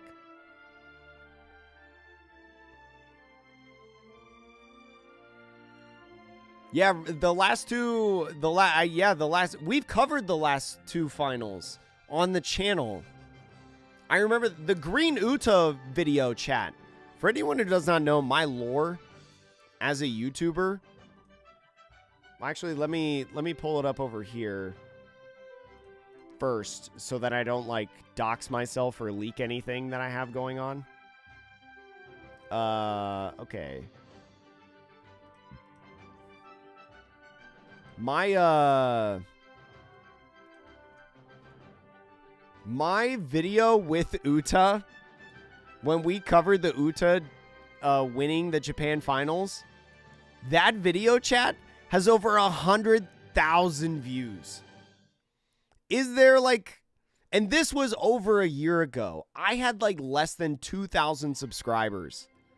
This video, for some reason, went insane. This was such a cool match too, chat. I mean, I highly recommend that you guys watch this video if you haven't, even though it's like a year old. It's an old format. It's like 2 years old now. This game was just so insane to watch. I will never forget that game. I will never forget that game. It'll live in my memory forever. The new Perona is really, really good. Yellow Cat top regionals during 12 in the West. I think it did once or twice. It was either 11 or 12 in the West. Coping with PY Rosie. Star Trader, have you watched Krolzor's PY Rosie video? I highly recommend it if you haven't on YouTube. Krolzor, Krullzor. He made a awesome Purple Yellow Rosie video, and I want to play the deck so bad. Calgara had some tops in the West too, and had some really good results in 13. All right, chat, time for the top 16 round. Also, Thrill House, Flocka, and Marvin, thank you so much for following over on Twitch after that raid. So, chat, top 16. It looks like there's 8 Dracul Mihawks left. 8 Dracul Mihawks and 3 Boa Hancocks. So it looks like that 3 of the 5 Boa Hancocks advanced into the top 16. 2 Emus are left. You have 1 Ace, 1 blue purple Luffy, and 1 UP Sanji. Chat. Oh, I didn't mute those guys. Thank you. It's probably really distracting. Okay, chat. I'll redo the top 16. 8 Dracul Mihawks left, 3 Boa Hancocks, 2 emus, 1 ace, 1 blue-purple Luffy, and 1 UP Sanji, chat. Our UP Sanji is still alive. UP Sanji still in there, chat, like swimwear. We cheer for our GOAT.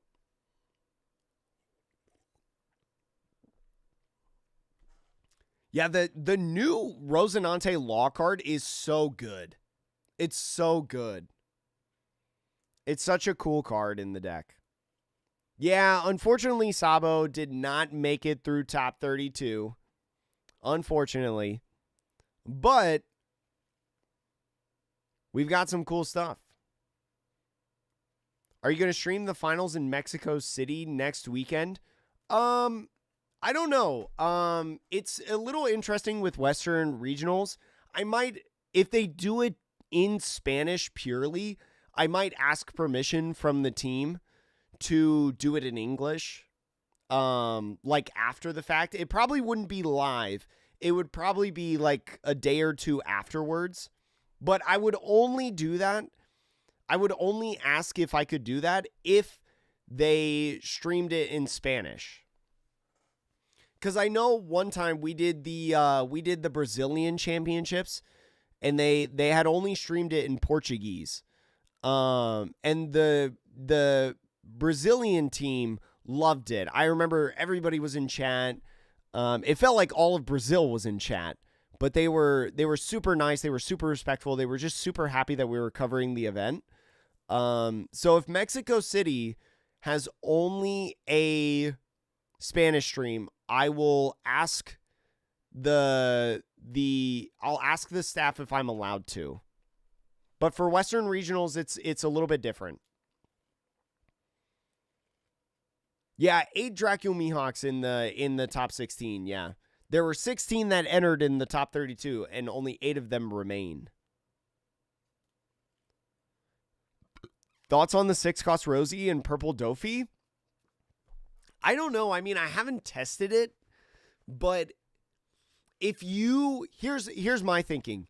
If you wanted to play 8-cost Katakuri in the Doflamingo deck, because I know that's a tech that some people run, I think that you could maybe play Rosinante and Law.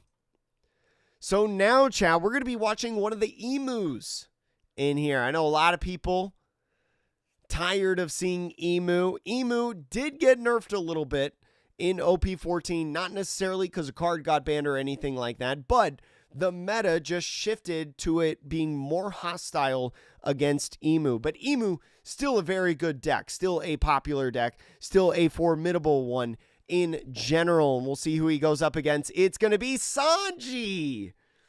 I don't think this is a good matchup for UP Sanji, unfortunately.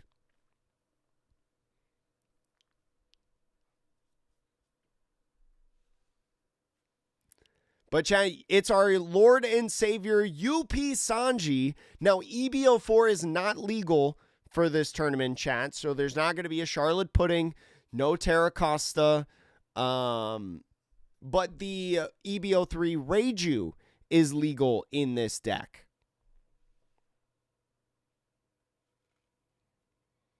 The stream is in Spanish, you can ask. I'll ask, is it Sansang? Yeah.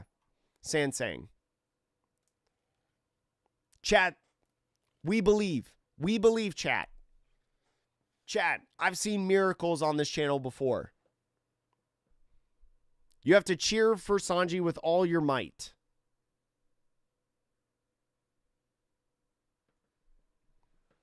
Yo, hello, Original 3D Playground. I hope Switzerland is going well for you. Also, it's really late where you are, right? Looks like Emu is going first in this game. Emu already putting out the Empty Throne event. Sanji could be really interesting. The build for Sanji is a little bit different in the Eastern meta than it is going to be in the Western OP14 meta.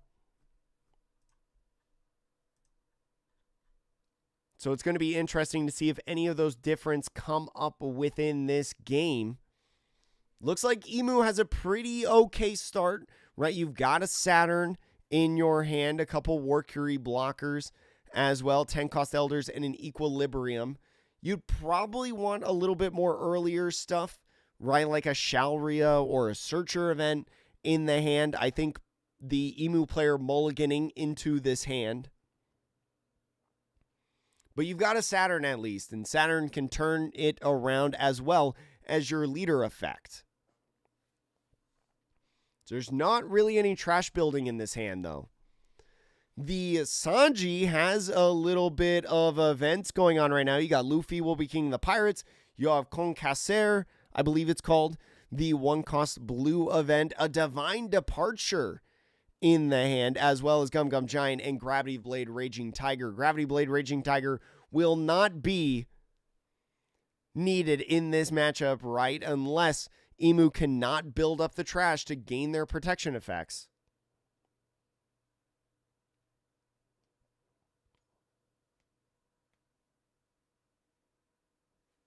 Emu is not easier. Emu is a difficult deck to play. And so here we go. Emu starting out with a 1-Don turn, does not have anything to play, but can still use the leader effect to be able to draw 1 card after pitching that Warcury. Does end up getting a 1-cost never existed event, which is nice to have. It's just not going to build up your game plan really at all at this point. Sanji, starting out with a Luffy will be king of the pirates, will look at that top 3 and secretly grab a card to put in the hand. We see the 5-cost Reiju from EBO3, but ends up going with Conquacer. We also see bottom decking in Otama. And so with the other event is going to go with the Conquacer. On that main phase, if you use it, tapping 1 Don, you do draw 1 card as Sanji passing off the turn. That's not Ikailakai, chat.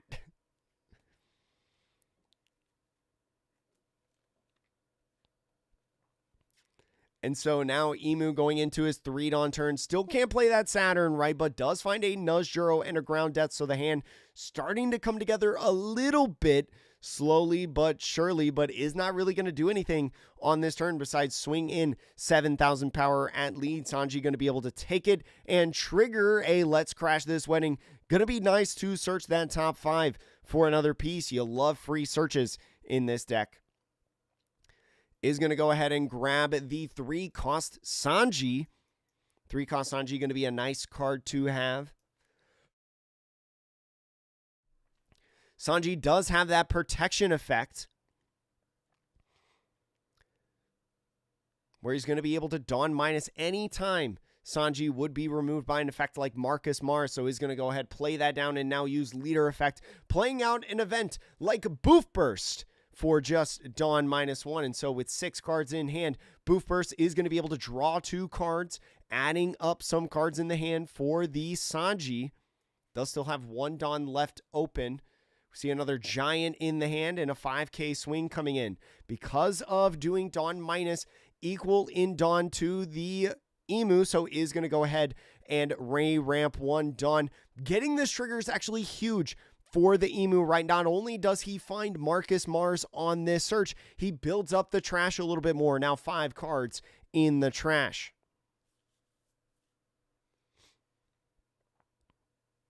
What's happening right now? Oh, they're just moving the deck around. And so with that last Dawn, after you put the Marcus Mars in your hand, is going to go ahead and tap it to draw 1 card from Conquacer.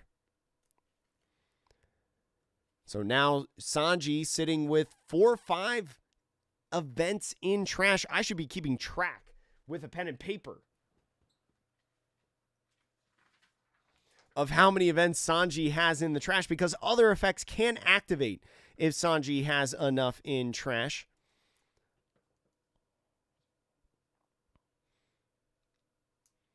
And so now with the empty throne is going to be able to play that Saturn that we had at the beginning of the game and maybe swing 5 or 6 if he wants to. Whoa, Rotom! Rotom, thank you so much for the raid, friend. How are you doing? I'm in the middle of casting, but I'll say hi to you guys after the match. We're streaming this live if you're watching the VOD, by the way. Ends up grabbing Jupiter, nice 2k after that build up. Is going to have about 8 cards in trash at this point. Now activating all the protection effects. Starts out swinging 5,000 power at lead after the surge. Sanji going down to 2 life is going to be another giant, I think, in hand. And now with the empty throne going in with that Saturn to go ahead for another search. Emu starting to come together now in this game. Going to make it all that more difficult for Sanji. Looks like we see another Saturn there, another Warcury. Looks like 2 Saturns, actually. So may just go ahead and grab another Saturn. Saturn being able to grab itself. Right, one of the few searches. Yo, I hope you enjoy the Emu deck, Rotom. It's like a Pokemon deck, basically, how cheap it is. It's like $15.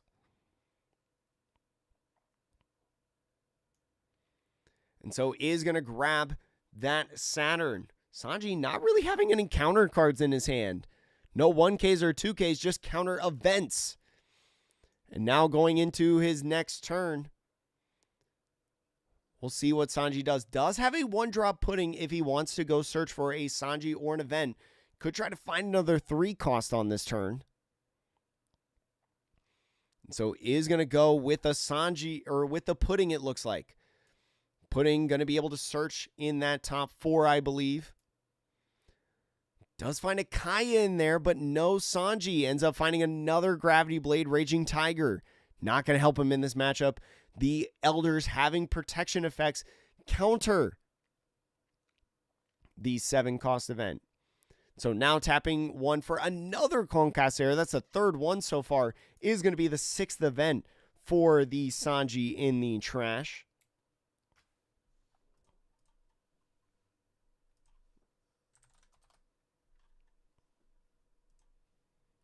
So Sanji, for every 5 event cards, that 3-cost Sanji down there at the bottom of the board is going to gain 1,000 power. So with 6 of them right now, only plus 1,000 power.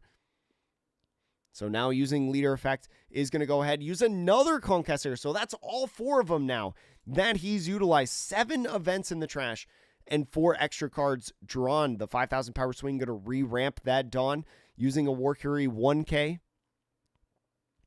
And with the 3, does have another Sanji to put on the field. Those Sanjis are going to be very beneficial in this game. And a Carne. Carne is not something that we see all the time in these Sanji decks, but is going to be a 1-cost blocker if you fill the event condition. Having 4 or more events makes this Carne a 1-cost blocker on the field, which we do have as someone that has 7 events in the trash. Now going on to Emu's turn with 9 cards in trash. Does find a 2K in Shirahoshi, which is nice.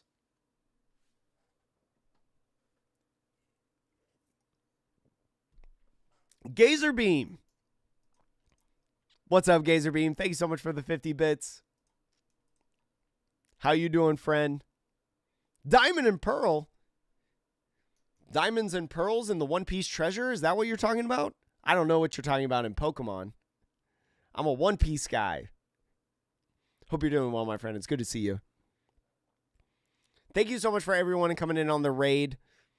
For anyone who does not know from the raid, especially on Rotom's side, I practice professional casting during these championships that happen in Japan for the One Piece trading card game. So right now I'm practicing casting for anyone who's curious, because I want to professionally cast in this game. And so Emu now going in with a 5,000 power swing is going to go ahead at lead, is going to 1K out of it with the Reiju from OP12. And now another 5,000 power swing from the Saturn. No more 1Ks in hand, I think, for this Sanji. Feels a little bad to use Divine Departure, so is just going to go down to 1. So using leader effect, putting away the Nuzjuro is going to be 10 cards now in trash. The 1 for Ground Death is going to neutralize the Sanji, removing its protection effect and power boost. So now with the empty throne, is going to go ahead, play the Marcus Mars to be able to KO that Sanji entirely. Another one of these reasons why the matchup is so bad for Sanji, especially now with Ground Death involved, removing the protection effect. This is the top 16 round, Darkness. And so now Kaya going in with a draw 2, trash 2 is just going to try to filter this hand. I think we found another Sanji. Pitching the 2 Gravity Blade Raging Tigers is going to get 9 events in the trash for our Sanji. It's going to be a nice filter card. And so now playing another Sanji down onto the field. The Sanji is going to be very, very nice for this matchup. Using Leader Effect to do a Boof Burst is going to make the 10th card in trash of events and draw 2 cards, boosting the Sanjis now up by 2,000 power, right? Every 5 event cards in the trash is going to boost these Sanjis up 1,000 power continuously on his turn and his opponent's turn. And so the leader swing now going at lead is going to ramp 1 Dawn. I think going at lead and not the Saturn.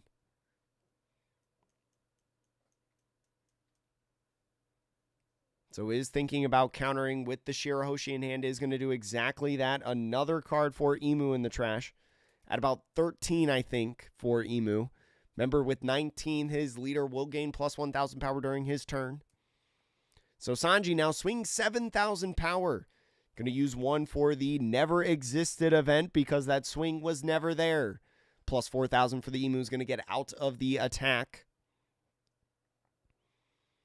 So we'll see what he does with this 4 Dawn. Does have a little bit of searching, but is going to go ahead with a 5,000 power swing with Pudding. So attaching the 3 Dawn and going in Pudding, now tossing some hands.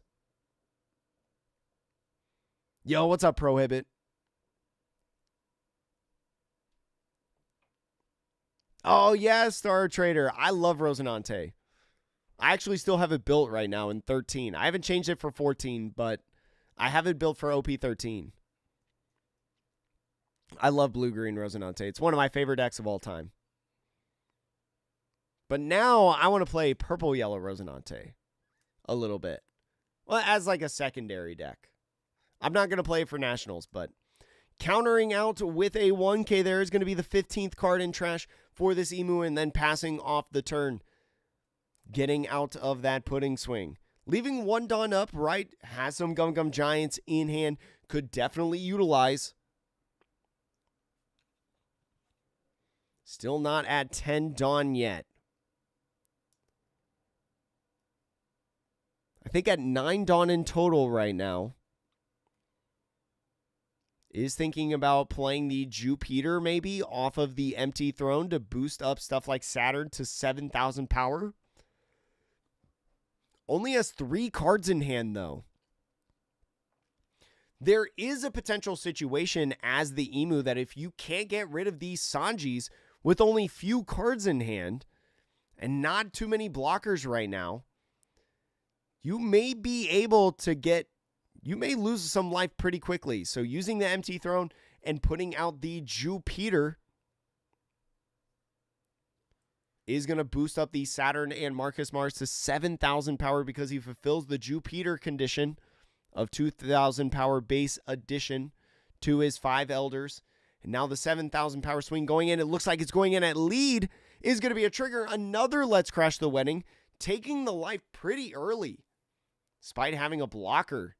So has to find a Straw Hat Crew kind of card. We'll see. I see a Red Rock in there. Not going to be a valuable card at all right now except for trash fodder. I think I see a Gum Gum Rain in there. Gum Gum Rain could be nice to be able to get plus 3,000 on an event. But ends up going for his 4th, I think, Gum Gum Giant. So now has access to all 4 Gum Gum Giants. An incredible card, right, in purple for the Straw Hat Crew archetypes. So Emu's got to think about what the swings look like now at this point. You only have 1 Dawn active, and you don't have a lot of counter power in hand. You do have a Divine Departure, which could be a nice plus 3K event.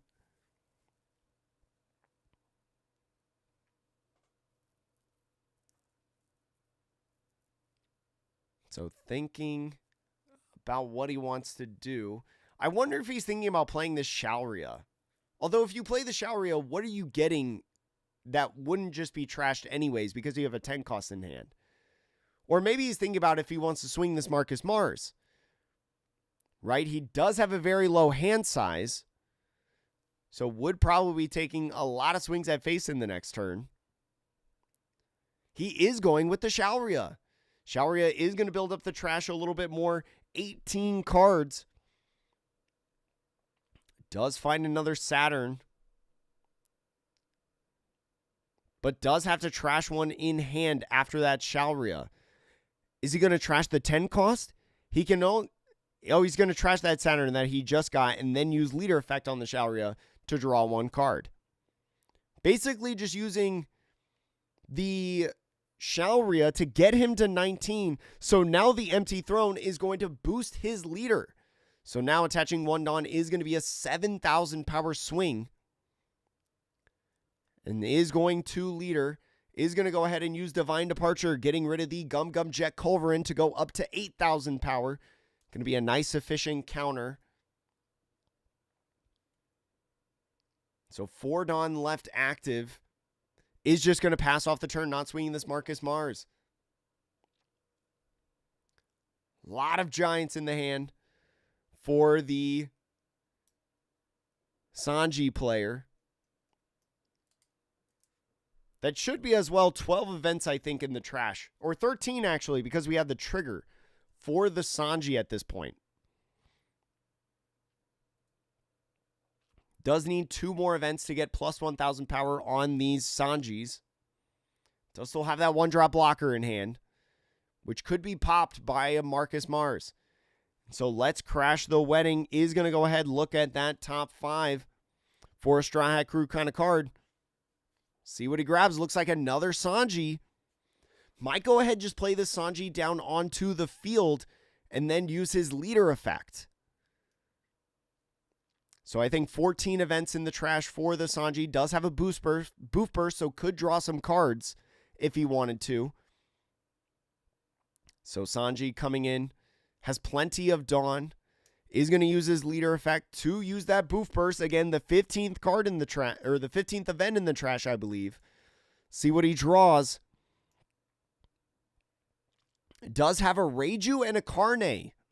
So could maybe use this Carne onto the field to get a second blocker play over this pudding. Sanji might be in a decent spot.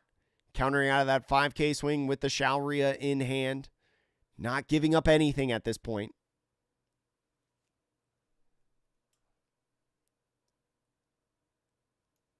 I wonder, you definitely play the Carne down, right? You maybe just swing 8,000 power with these Sanjis here. Play the Carne over the pudding, and then just try to hold with all the Dawn that you have open, with all the Giants and stuff like that. Is that a decent... Are you attaching to pudding? He's swinging another 5,000 maybe with pudding. I don't know. I don't know about that. But you got to imagine, especially this Sanji going 5-1 in Swiss and winning in the top 32 round to make it to the top 16, probably has plenty of reps within this matchup. Maybe swinging with the pudding is correct, right? To just be aggressive. You know there's only one card in hand at this point. It's an unknown card. But getting a life right here. Now swinging 8,000 power at lead.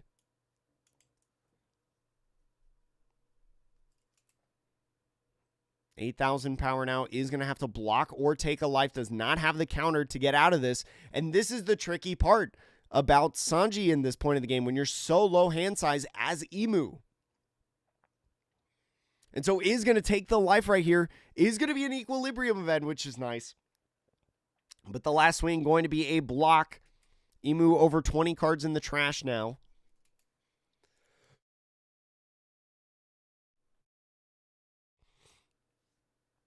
I feel like you play the Carne down. Because if a 10 cost comes down, Marcus Mars is going to delete more than likely the Carne. Right? And so you still have one Carne as active in the game. But no, just passes off the turn, does not put down the Carne, leaves 3 Dawn open, presumably for his 3 Gum Gum Giants that he's got in hand. I can't fault that play, to be honest. The difference between 2 Dawn and 3 Dawn might actually be a big deal in this game. And so Emu now at a full 10 Dawn turn. It's going to be really hard, I think, to survive. If you don't try to win right now, only 1 blocker stands in your way and 3 Dawn. You know at least 1 giant is in the hand. And so starts off with a 7,000 power at lead.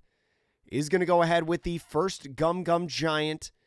Is going to get rid of Luffy will be King of the Pirates. Maybe trying to draw some 2Ks and 1Ks. Ends up finding Reiju and Boof Burst. Reiju is a 1K. Boof Burst is not. So you got to get out of these swings here. Emu using his leader effect. Sanji now at 17 events in trash, I believe. 7,000 power now with the Jupiter.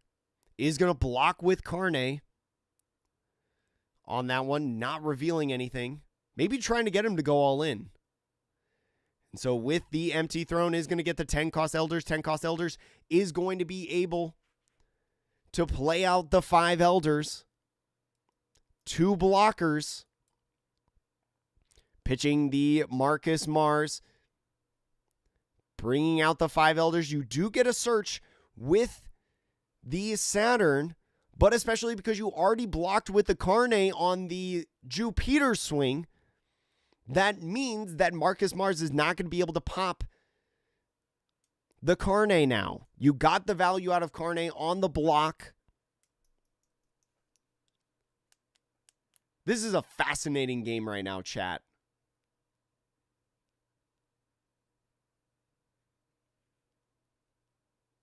What do you do here as the... Do you just like grab a 2K? You do have an equilibrium in hand. Does find the 2K in Jupiter. Can't grab Ground Death, unfortunately. Jupiter coming into the hand. Does have 2K, 2K, 1K in Equilibrium, which is a 3,000 power counter event. And you have 2 blockers on the field. Sanji not having access to Rush.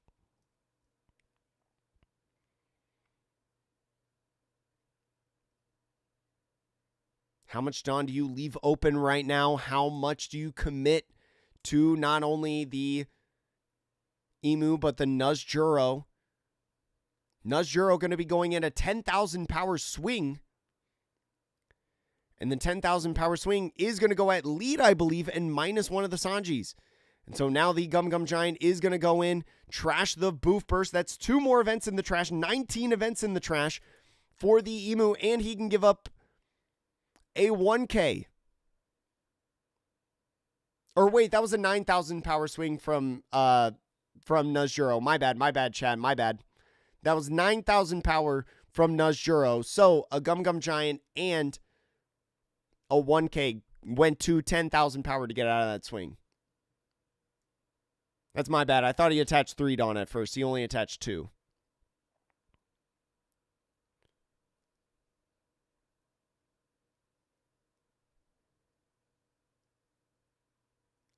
I think they just said 19 events in trash.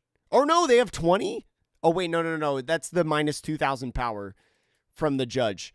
So Sanji, that Sanji specifically only has a 1K power buff. And so Emu now. Emu not going to be able to win on this turn because even if he swings with leader, there's another Gum Gum Giant there in the hand. He's got a fair amount of counter in hand. Sanji does not have a way to remove these bodies. Does have to hit twice to be able to win this game. And so now an 8,000 power swing. Looks like going at lead is going to counter just a bunch of 1Ks. Not using the Gum Gum Giant. Does not want to go back on Dawn anymore. Passing off the turn. This pudding actually might matter a ton. This pudding might actually matter a lot, chat. I don't know if you guys realize that. Another event for the Sanji. Wait, what event is that? It's not Concassar, right? Because he used all 4. Oh, no, that is Concassar. Wait, I've been calling Concassar wrong the whole time.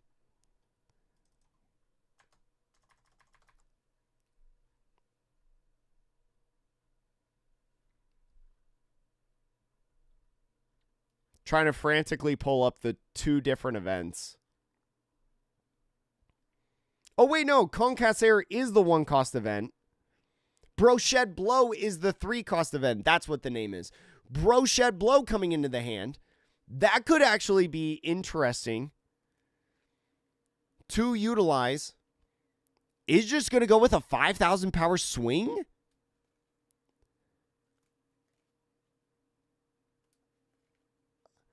Ramping that 1 Dawn is going to be able to use this Brochette Blow to draw 1 card and minus probably the Nudge Juro, but now that's 20 different events in the trash. So these Sanjis are going to be 9,000 power, but now the pudding has to hit to be able to win. So we're playing Otama right now to pitch the Gum Gum Giant and get 21 cards in the trash. Let's Crash the Wedding will be 22. Why are we digging right now? Is going to find the 3-cost Usohachi. He's maybe thinking about playing the Usohachi down on the field.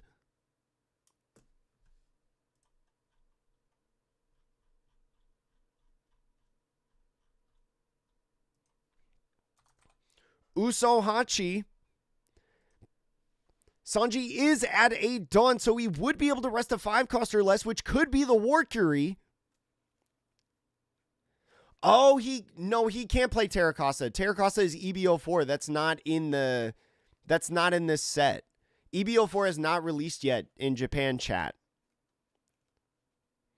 Usohachi, though, could be very good here. Terracotta is not yet released in Japan, but Usohachi would be able to rest the War Curie to prevent the draw 1. And he's going to do it. He's going to use the Usohachi, rest the War Curie. Now he just needs to hit 2 times. He's got to play over the Otama. Because you have 5 characters on field. Starts out with a 9,000 power swing at lead.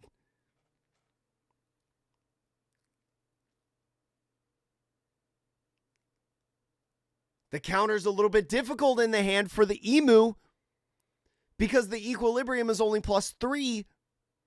And the 2K would be able to get out of that, but then you're just stuck with the 2K in hand. Ends up taking it. What is it? It's a 2K. Does that matter? Is going to swing another 9,000 power at lead. I think the Emu gets out of this. Because he can go Equilibrium 2K, right, to get out of that swing. Or just block. He could do that too. And now a 12,000 power swing going in. Equilibrium +3 to go to 8. And 3 2Ks. For +6, getting him to 14,000. And passing off the turn. Top decks left and right from the Emu and the Sanji. Such a close game. And Emu is going to take down the Sanji that was in the top 16 in a thrilling fashion.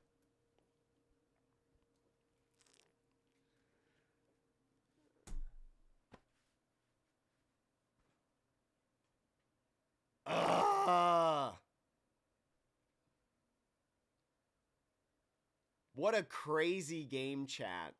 What a crazy game. That was a good one. How did Sanji misplay, Sushi? How did Sanji misplay? I'd love for you to tell me. Dang, what a good game. What a good game. Bad attacks by Sanji at the end. What's the ideal attacks, though? I can see the 5K leader swing because then you can immediately use leader effect to get your 20th event.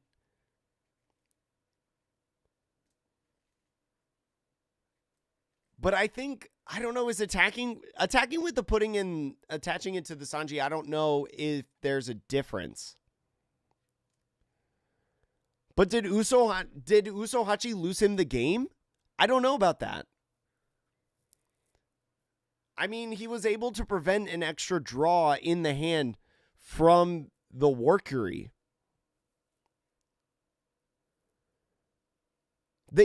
Oh, yeah, wait a minute. That guy was playing Equilibrium, chat. Holy cow, thank you for pointing that out, Purple Alligator. That's like one of the first Equilibrium players that I've seen. New reveal, chat. 7 cost Robin. Chat, who's got a translation? Chat, somebody translate it. Chat, this is a brand new reveal in OP15 right here. Yellow Robin.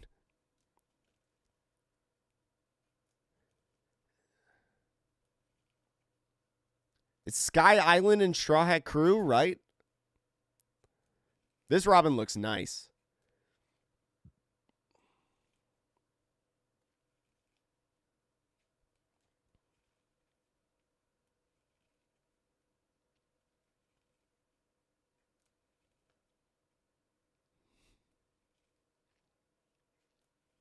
Who knows, Golden Gad? They could make a Robin manga. Also, Golden Gad, I hope you're doing a great day, or hope you're having a great day. You think it's Straw Hat? I think it is Straw Hat leader locked as well. Can EBO3 Reiju use the Gravity Blade? Yes, Belloc. Or wait. No. I don't think he can. Because I think Reiju is only 6 cost events and less. I don't think it's 7. But Belloc, the Elders have protection effects. So Gravity Blade is useless in the matchup. Because if you try to use Gravity Blade on the Elders, it wouldn't do anything. You wouldn't bottom deck them. Chat, if you're watching the VOD later after it's posted, thank you so much for watching. We're still going to be live as another reveal is happening. Wiper, chat. Somebody translate it in the live chat right now. I demand you, chat. But anyways, if you're watching the VOD, hope you're having a great day. Thank you so much for joining and hope to see you in the next video. For the live chatters, you're stuck here. Ooh, Proxy. On play, this is the Robin effect, chat. You may add 1 card from the top of your life to your hands. If your leader is the Straw Hat Crew trait, add up to 1 card from the top of your deck to the top of your life. Then you may play a character card with the cost of 5 or less from your hand that has the Sky Island trait. That sounds broken.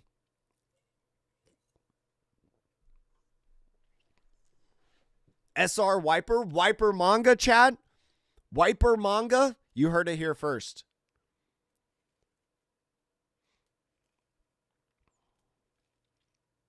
Ooh, Monkey D. Angel and Proxy got it there. You may turn 1 card from the top of your life face up. All of your opponent's characters get minus 2,000 power for the turn. KO all of your opponent's characters with 0 power or less? What? KO all your opponent's characters with 0 power or less? Yellow has cost reduction now? Or power reduction? Yellow has power reduction? Oh my gosh.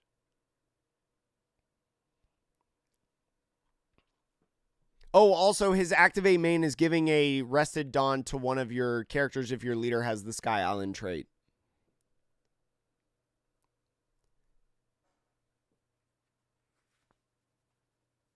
What?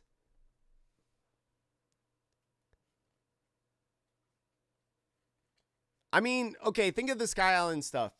Enel, Calgara, right? Presumably a leader that's in this. Interesting. Chat, real quick, I'm going to play an advertisement on YouTube and Twitch real quick before they, or actually, I'll do it after I talk about the top 8. Chat, top 16 right here.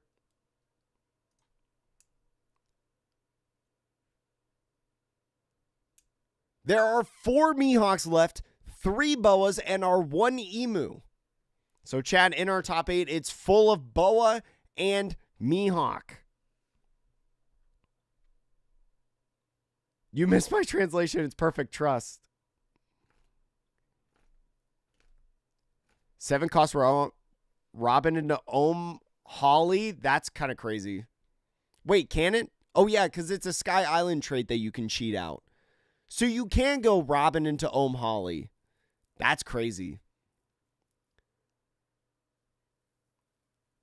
There could be a new Holly or a new Ohm. Ooh, yeah, wait. If there's a new Holly in this set, can you play it off Ohm? It depends. It probably depends on the cost, right? Wait, chat, does Ohm cheat out any Holly? Or is there like a cost or power restriction to it? I can't remember off the top of my head.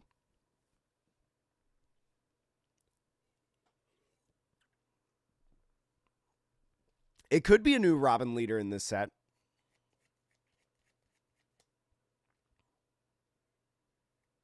Search top 5 for Ohm and then play an Ohm from your hand. Ohm just plays any Holly. Ah, so if there's a new Holly, can you imagine if they made like a 9-cost Holly? They would have to ban Ohm. They would have to legitimately like ban Ohm, I think.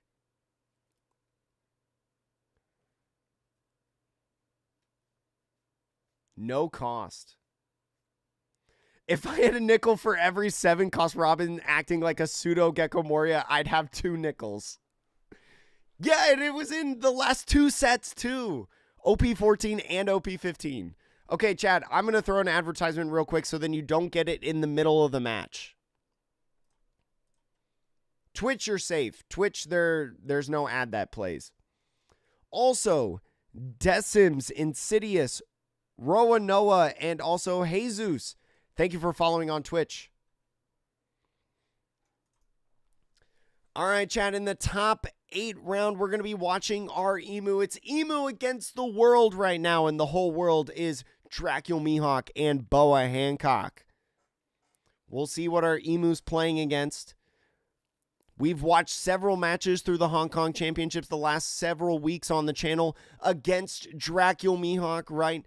Emu versus Dracula Mihawk. We'll see how this matchup goes. Mihawk typically having a favorable matchup into Emu, but if Dracula Mihawk doesn't see curve, it could spell disaster quickly. Why do they pile shuffle? Because they want to. I don't know. It's legal there.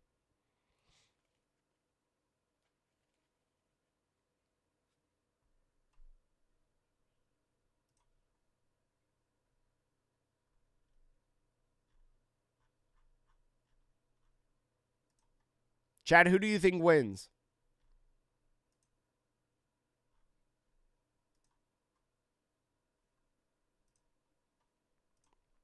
Who do you think wins, Chad? Mihawk or Emu? And it looks like Emu is going second in this game. Mihawk. Yeah, I will say the Mihawk games that we've showcased on the channel, Mihawk gets curb stomped. 100%. But I think some of those are just not good showcases of Mihawk. Mihawk, if you do not know, chat, Mihawk was 34% of this championship overall and 16 entries in the top 32. Crazy deck. Chad, thank you so much for everybody being here. If you're on YouTube, please make sure to like the stream and subscribe if you like the content. Anytime you like the video, more people see the channel, and there's like somewhere between 500 and 700 of you in the chat tonight, just based on if the round's going on and if we're in between rounds. You know, very thankful for all of you. Yeah, this is no, I don't think this is Ikalikai's brother. Wait, actually, I don't know what Ikalikai's brother looks like. I just know his voice. Wait. Yeah, they pile shuffle, but they shuffle normally afterwards.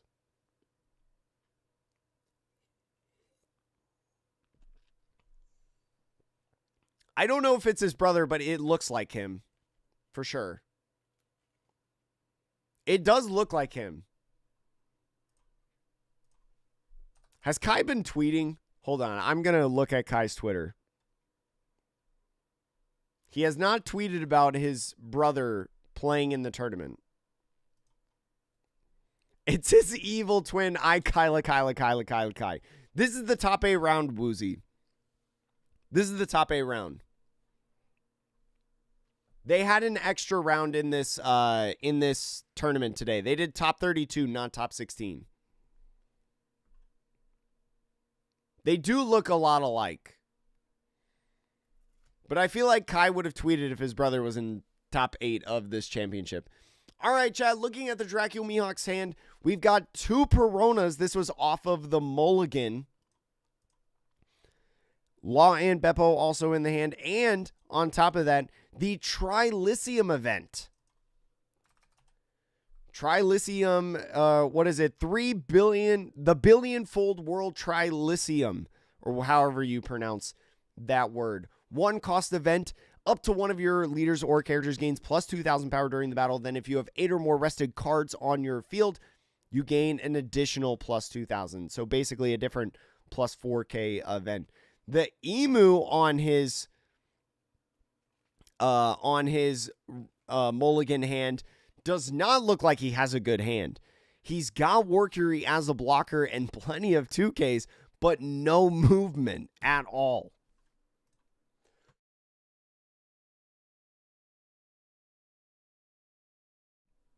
We saw Emu in the top 16 round have a shaky hand to start, but pulled out the win in the game. Let's see if he can do it again. This matchup probably being a little bit harder.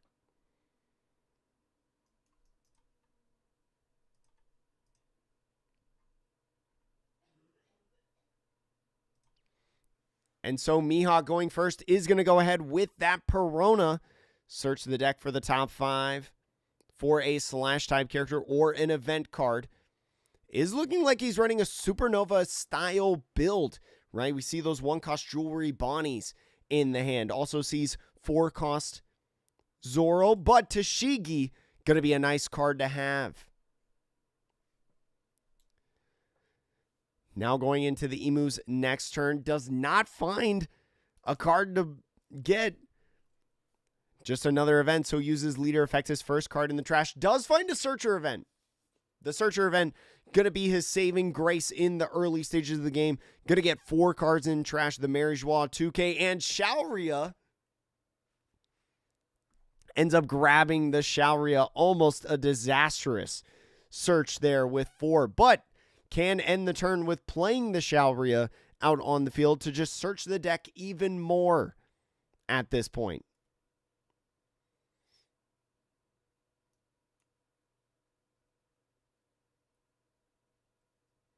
And so Shaoria coming onto the field right now is going to look at the top 4. Top 3, I'm sorry. Does find the 10-cost Elder Saturn and the Nuzjuro ends up going for the Saturn. Going to be nice later in the game. And the Shirahoshi pitched off of the Shaoria effect. Now sitting at 7 cards in trash. So Emu, a little bit scary in the beginning of the game, has started to stabilize a little bit. We'll see what happens after this Saturn. Is going to go ahead, draw, or look at the top 5 yet again off of Perona. Typical for a Mihawk's 3-Dawn turn. Just trying to do a little bit more searching, right? Not necessarily many things to play. Has a lot of different slash options. We see the 6-cost Trafalgar Law. Bonnie cannot be grabbed off Perona, but a couple of these strong events, we saw that in the last game, could be nice to utilize yet again.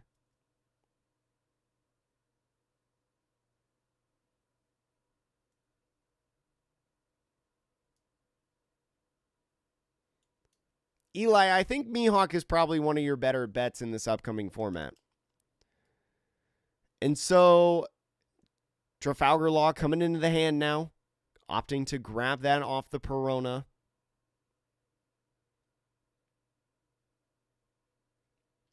And So ends up swinging 5 ad lead, taking that life. It's going to be another Saturn. So at least at this point, you've got 2 Saturns to be able to work with in your hand. One, obviously, off of the empty throne on this turn. And then one to use on the next.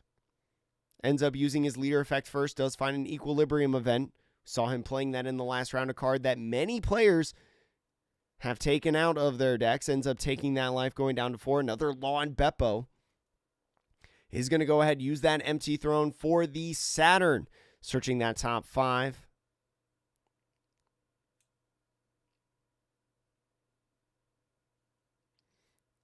Emu is definitely like the cheapest deck to play. Like I think Emu takes a lot to be able to play. It seems really simple, but a lot of the beginning stages of the game, there's a lot of decision making at the beginning that is very impactful for the end stages of the game.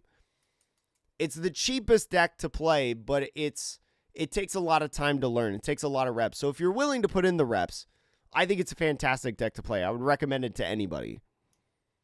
But you got to be ready to put in the reps. I mean, you got to put reps in with every deck, but Emu, I think especially. Grabs the Jupiter. Nice 2K off the search and an Elder he did not have prior. Now has access to every Elder but Marcus Mars at this point. But still has some searching to be able to utilize. Leaves one Dawn open, right, for the couple counter events that he's got in his hand. Or is actually Marcus Mars at the end of his hand? He has access to all 5 Elders at this point. I didn't see the Marcus Mars at the end of his hand there to the left side. So now starting out with a 5K swing at lead, this Mihawk on his 5 Dawn turn. More than likely playing the Tashigi. He's going to go ahead, counter out right there for 9 cards in trash. So playing down the Tashigi. Can go ahead, use leader effect to tap the Perona. If he doesn't want to tap Tashigi at this point. Make it exposable to something like a Nuzjuro attack. Tashigi does have a protection effect on it. In case of something like Marcus Mars.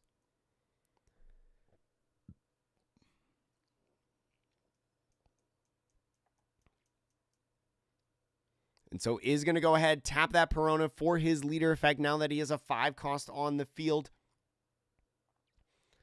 And using that 3 to just swing 5 with Perona. We've seen the Searchers swing with Dracul Mihawk. And so Emu going to go down to 2.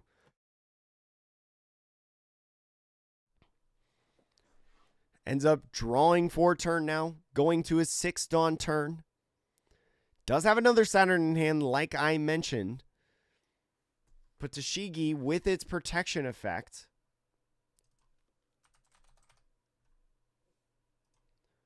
Tashigi, on its protection effect, just has to rest 1 card. Which actually doesn't have any cards.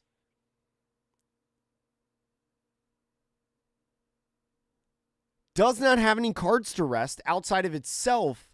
Which I guess you could rest it yourself to be able to save it if a Marcus Mars comes down.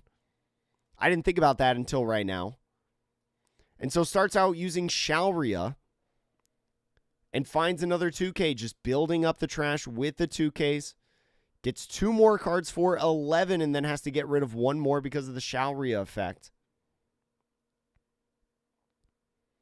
So chooses Equilibrium for the 12th card. Leader effect on the Shalria to draw 1. Finds another Warcury, I think. So definitely going to be using the empty throne right here. It could be interesting if you... No, because I don't think you want to spare any. I was thinking maybe you could like use the Marcus Mars to force the Tashigi to tap herself and then swing into it, but ends up just swinging 5 at lead instead. Is going to put a card in hand for the Mihawk. Opium, I love if they would hire me, but I have a lot to improve on my casting to be able to be an official commentator. And I'm also rusty. I've been away for 2 weeks. So now swinging 6,000 power at lead. Attaching 1 Dawn, still has 4 left open, presumably 3 for the empty throne and leaving 1 up as active at the end of turn. Is just going to take it and go down to 2. Is going to be a Scratchman to Poo 2K. The empty throne coming in, tapping, and playing down Marcus Mars. It's going to be able to try to get rid of the Tashigi. And Tashigi going to tap herself to keep her alive. I think he actually didn't even realize. I think he did not realize that Tashigi can tap herself to protect herself. Typically, Dracula Mihawks leaving the coffin boat up or a Dawn or one of these searchers. I would have loved if we wanted to use Marcus Mars to get rid of the Tashigi and force it to tap itself, to utilize the swings at Tashigi to force cards out of hand instead of gaining cards. Definitely a goof. Players laughing it off a little bit during there. A friendly match of One Piece. With a lot on the line, though. Might be the blunder that changes this game. Still plenty of time for the Emu. Still plenty of time. Have other ways to try to get rid of this Tashigi, right? Ground Death being a card. You don't have it in your hand yet. Could draw into it. But that definitely hurts at this point. And so Shanks, being one of the more important cards in this matchup, coming into the game, is going to go ahead with the leader effect. Tap the Shanks to rest a 7,000 power base character. Is going to be the Marcus Mars. No blockers to be able to protect your life. And Shanks' power minus, especially with no Jupiter on the field yet, is going to put in a lot of work right now. 7,000 power now going in at lead. Is going to be an event or 2 cards. An event going to be the never existed 15 cards in trash. And so using the Tashigi effect to tap the 2 Peronas is going to now be an 8,000 power swing. Especially because the event was already used. Going to go down to 1. Going to be an equilibrium event.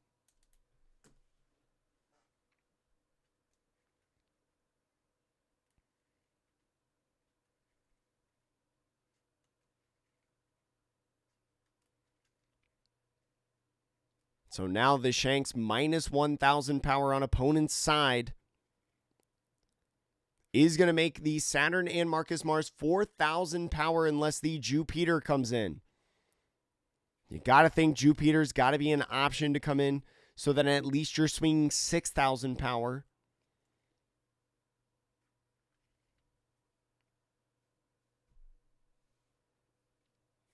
It's definitely a tough play. It's definitely a tough play.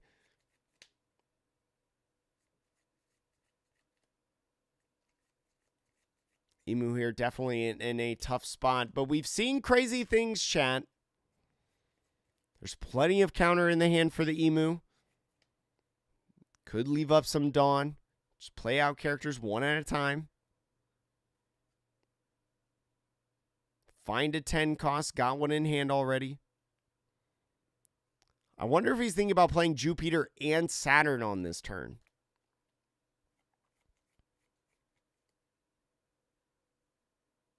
A lot to think about, especially after last turn.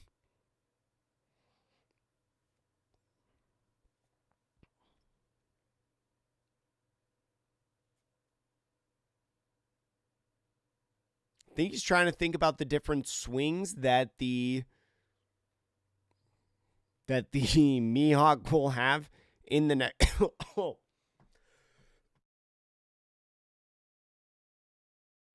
Sorry, chat. I lost my voice last week. I'm sure you can hear it going out right now. But there's a lot of yapping that's been going on for me. Probably thinking about how much Donnie needs to leave up for the upcoming swings coming at him, right? Especially because this Shanks going to be able to rest a blocker on the field that he'll put out in Marcus Mars. So it's starting out with a 5,000 power swing. Looks like going in at lead, just going to be a simple 1K Tashigi to get out of that one.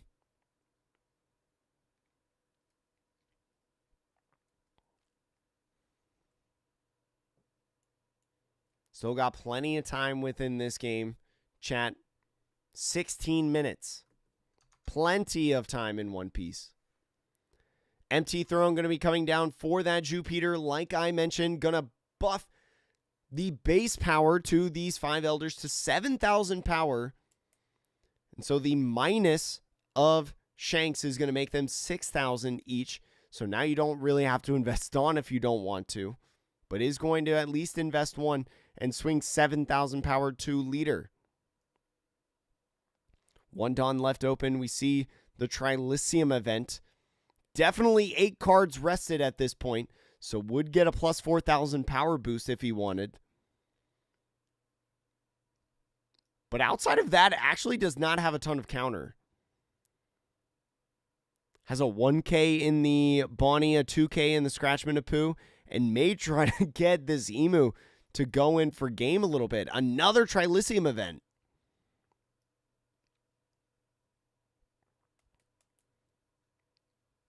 Yeah, especially as Mihawk, if you've got the Shanks, you do well. Now using leader effect, getting rid of the Marcus Mars. Does find a ground death that he would have loved to have last turn, I think.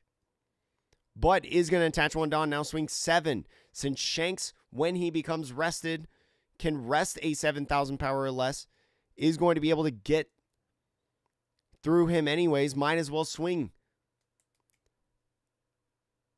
And passing off the turn with 3 Dawn as active, has a couple counter events and a little bit of counter in hand. Draco Mihawk, really all he needs to do right now, do a couple swings, leave a lot of Dawn open for your different events that you've got in hand.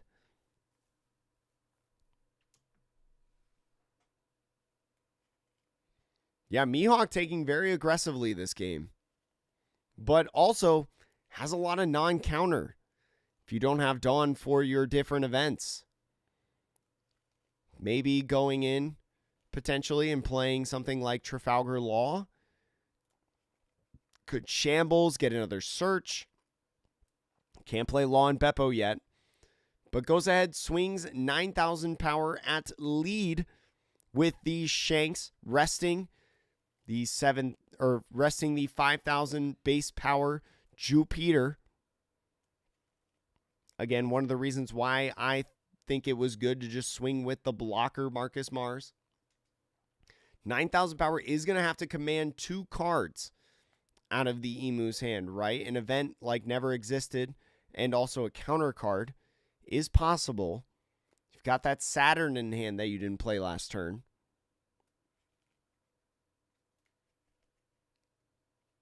So confirming with leader right there. Is going to go ahead, tap out 1 for Equilibrium and 2K. Interesting. Maybe thinking that the Tashigi only swings 7,000 power now at leader. After seeing, tap the 2 Peronas and swings 9,000 power now. My apologies, I missed the Peronas. But swinging now 9,000 power again, just going to force multiple cards out of hand from this Emu. Is going to go ahead and take it. Is maybe going to try to get an all-in from this Mihawk, but no, Mihawk's just going to be patient in this one. Tapping 6 for Trafalgar Law. Is going to pick up the 1 cost, and we'll see what he plays down. Looks like it's going to be Stun Bonnie. Stun Bonnie is going to stun the Jupiter. Going to minimize the amount of swings coming at him in this next turn. And 1 more Dawn coming in for the Perona, playing over the rested Perona. Is going to search for the top 5 for maybe a 2K of sorts. Maybe a 4-cost Zoro, but only find some 1Ks, right? Can only find slash trait characters. We see Kid Killer. We see Shanks, which is not a 1K. And ends up going with Kid Killer. I don't think we've used leader effect yet, actually. So what we could do is we could use leader effect on the Perona to restand 3 Dawn and have 4 active Dawn in total.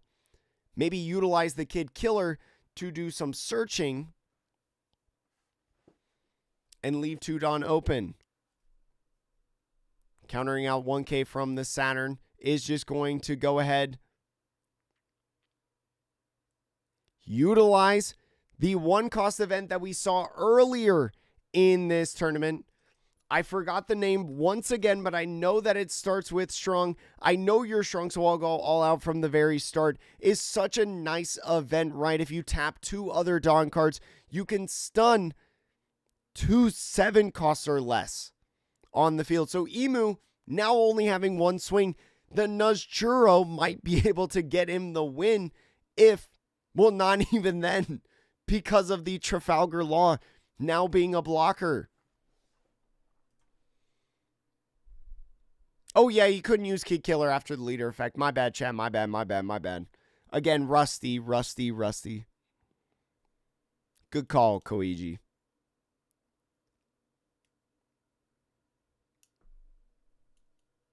Emu's whole board now stunned, only swinging with leader and a blocker in front of his face in that Trafalgar Law. Remember, Trafalgar Law becomes a blocker with 1 life or less on your side. Just starting out leader effect on the Saturn. I don't think there's any way that this Emu's going to be able to get out,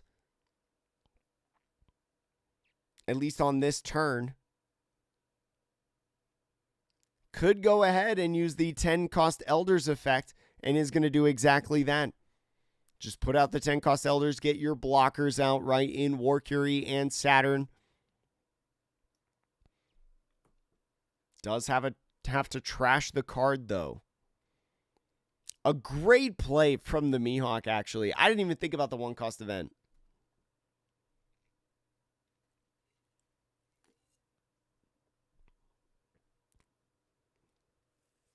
What do you get rid of here as the Mihawk?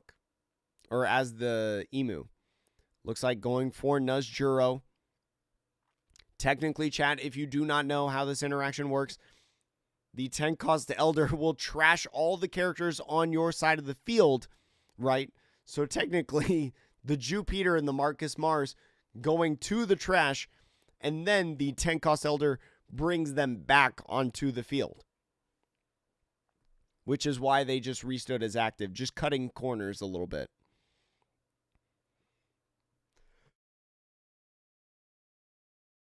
Is going to grab Nuzjuro off the draw from the Saturn. Only a couple cards in hand. Plenty of Dawn left open. Can swing with the Nuzjuro. And also has the leader swing.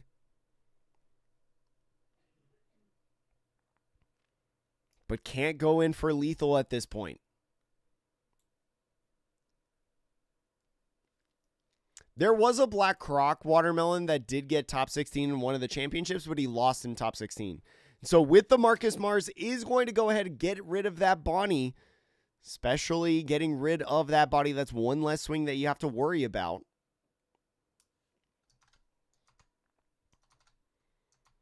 Eight and a half minutes left in this round. Plenty of time. Is going to attach 1-2 lead. Now swing. Maybe attaching 2 to the Nuzjuro. 2 to the Nuzjuro is going to be an 8,000 power swing. Because the Jupiter buffs it to 7,000. 2 Dawn is 9, but the Shanks -1 makes it an 8,000 power swing. Minusing the Tashigi. Is going to go with a Trilithium event for plus 4,000 to get out of that swing.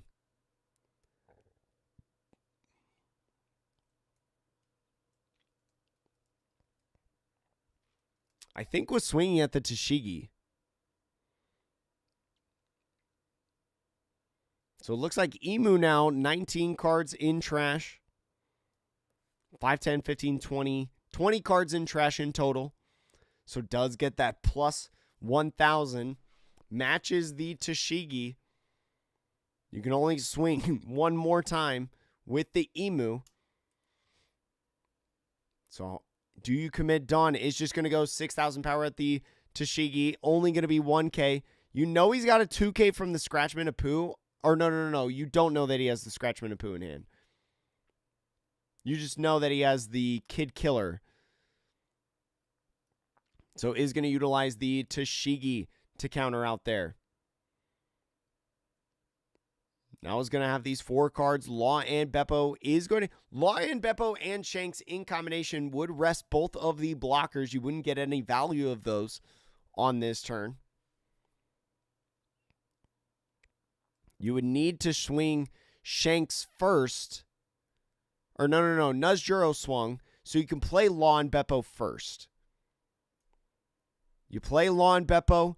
There would be 2 rested characters on the field, so you would get that plus 2,000 power boost, as well as freezing something like the Warcury. And then Shanks going in and swinging can rest the Marcus Mars.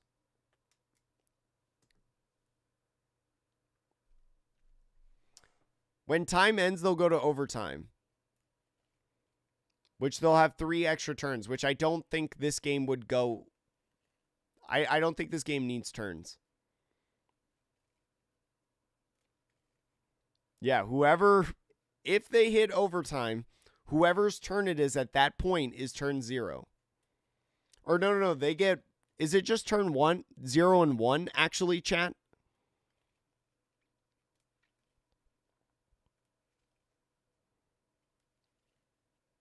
Shanks is better here. Shanks could work as well. You would minus 2,000 on Emu's side of the board entirely, and you would be able to utilize Dawn. Yeah, actually, I think Shanks is better here because you can leave some Dawn open for your Trilithium event. Going in with a Shanks swing now, resting the Warcury. I would have thought maybe playing the Shanks first in hand.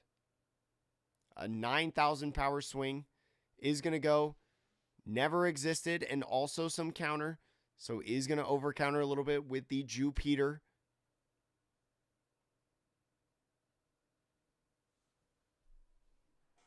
Oh, it's 0, 1, 2, 3. Thank you, chat. Thank you. 0, 1 is now Pokemon, right? I think.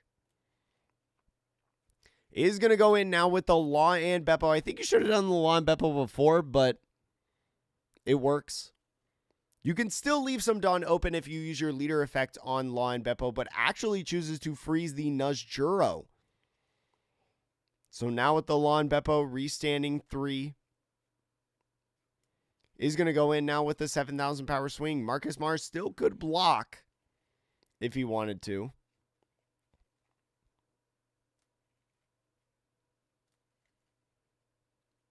You still have the Tashigi swing to worry about, though, and potentially Trafalgar Law. You have Ground Death in hand, which is plus 4,000, but going in with another Never Existed is going to get out of that swing.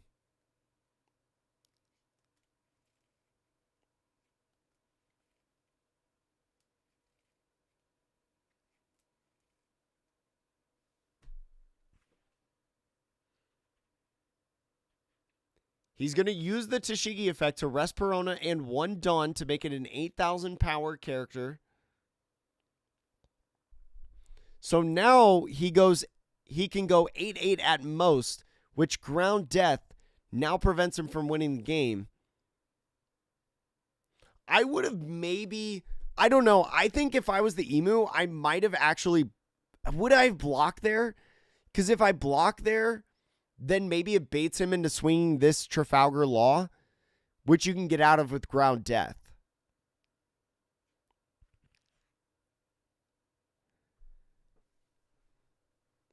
I don't think Ground Death going to help you at this point, because Ground Death only negating a 5 cost, Trafalgar Law being a 6.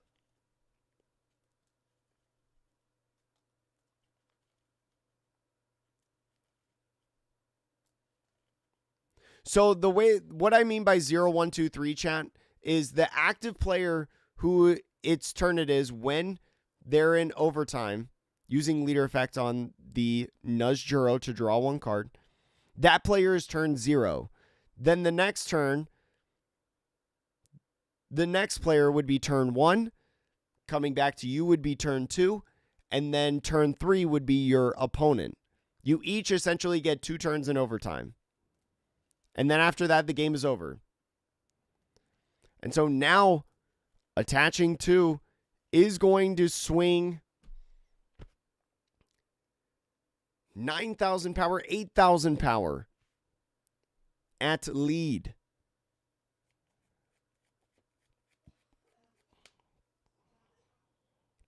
And so he's going to take it right there. Is there a world where Dracula Mihawk wins or loses here? 8,000 power. Oh, Dracula Mihawk being a 7,000 power leader. Actually, it's way easier for Dracula Mihawk to win. Is just going to 2K out of that one.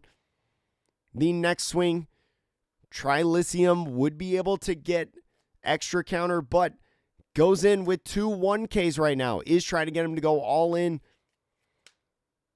The swing at lead, blocking with Trafalgar Law, and now the 8,000 power swing, the Trilithium. Getting the addition and passing off the turn. Mihawk is going to be advancing into our top 4.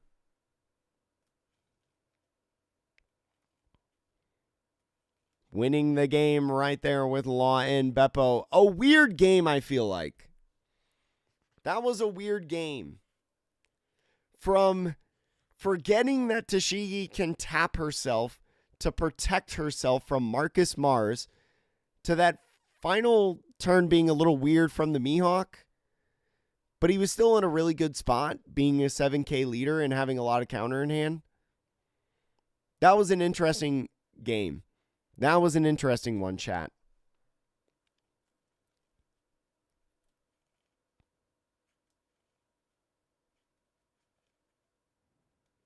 Yeah, I think the big difference was that Tashigi turn.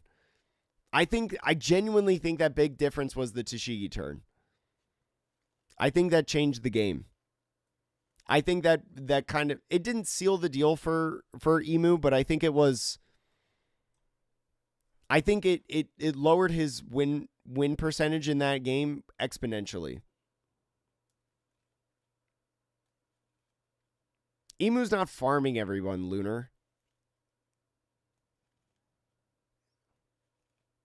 Yo, what up, 619? Gavin leader reveal soon.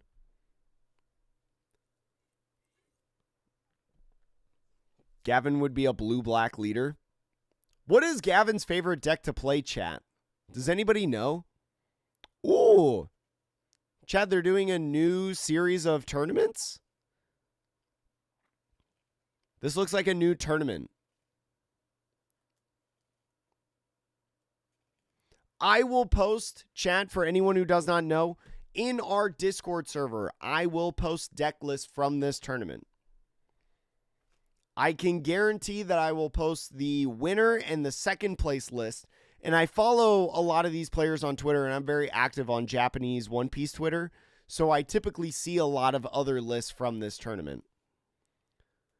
So I will do my best to post as many lists from this tournament as I can in our Discord server. I will post it in the Stream Decks channel. If you want to join our Discord server, in the description on Twitch, or actually on Twitch, you do !Discord. In YouTube, you do a subscription. And chat, if you're enjoying the YouTube stream, please make sure to like and subscribe to the channel. There are like 700 of you, 600, 700 of you in YouTube. If half of you like the stream right now, we would have like 400 likes on YouTube. Just take a couple seconds to hit the like button, chat. But if you're hate watching me, if you hate watch me, power to you. Ooh, these are Bandai Card Fest. Wait, I need to take a screenshot of these dates. So it looks like there's going to be a 3-on-3 event on March 20th. March 21st, there's going to be 2 events. And then the 22nd, there's a 3-on-3 cup. So there's probably streams on the 20th and the 21st of March, I would think.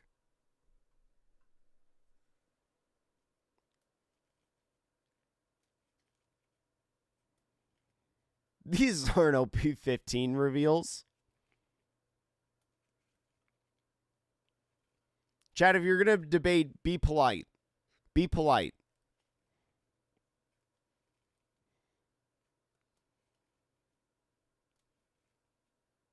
Hey, appreciate that, Ever Timo.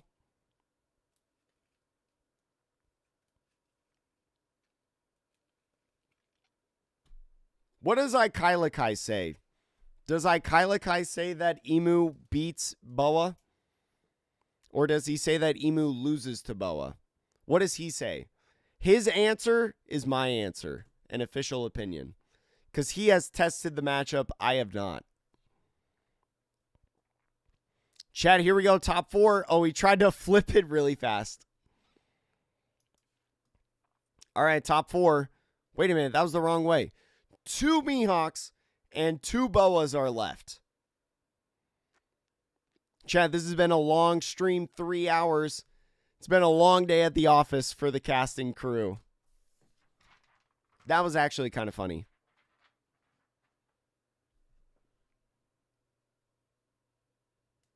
Oh, if Newbie says that Emu loses to Boa, I believe Newbie every time. If Newbie says that Emu loses to Boa, that's all I need to know. That's all I need to know. Boa is the hardest MU. Yeah, I don't need to hear anymore. I'm convinced. Boa probably beats Emu. I'm convinced. I'm sure there's ways for Boa to beat Emu.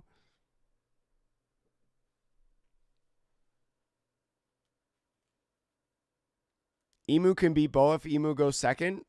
Understandable.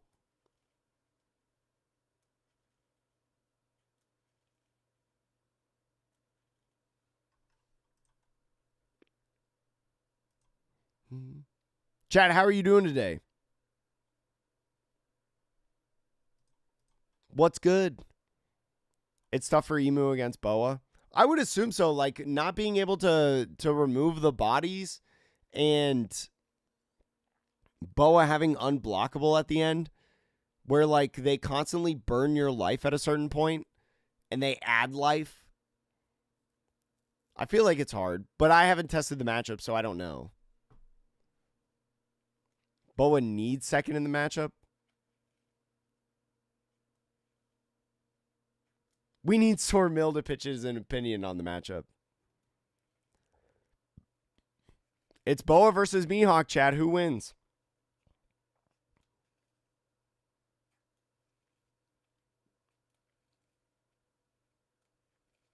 I don't know what Gavin says, actually.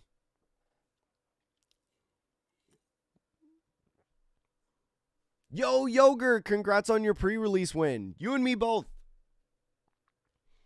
I don't know if you can see it from here, but I got my winner too. Twins. Emu going second is what you need to win. Yes. I mean, that's Emu's ideal curve, right? So he definitely has to have second in order to have a good shot. Yeah, I would just assume that like the combination of like Boa's leader effect forcing you not to be able to board control is just so tough.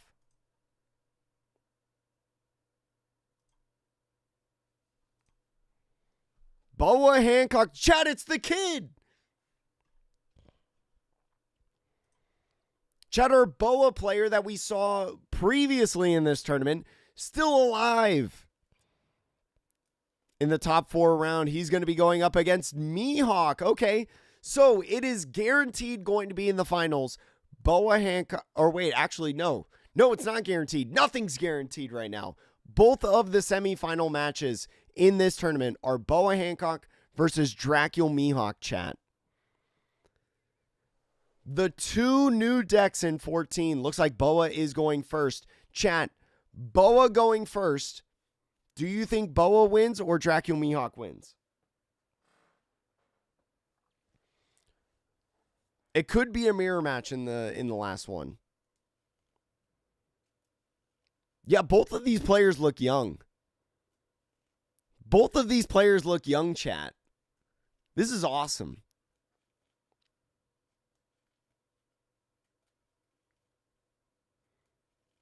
You got cooked at a pre-release but pulled a manga? Yeah, I mean, if I pulled a manga at a pre-release, I wouldn't care what happened at the pre-release.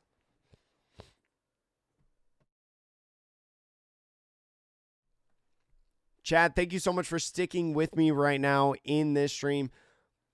Apologies about the slight coughing and stuff. I am just now gaining my voice back. I lost my voice this week. So I haven't really had a voice at all. And I've been struggling today. It looks like Dracul Mihawk. Oh my god. Dracul Mihawk in this game, right, starting out, does have a little bit of searching in the 1-drop Perona and also the Coffin Bow, which is going to be a really good card for him in this game, but has a handful of 5-drops in the hand. We see a variety of the different 5-drops that people play within the Mihawk deck, Tashigi being the absolute staple, Perona, and then also Carrot, a card that we see on and off in the Mihawk deck. Boa in this hand doesn't have too bad of a hand of her own. Has the 4-drop blocker Boa, Gorgon Sisters, 6-cost Kuma, 5-drop Nami, and 9-drop Boa Hancock.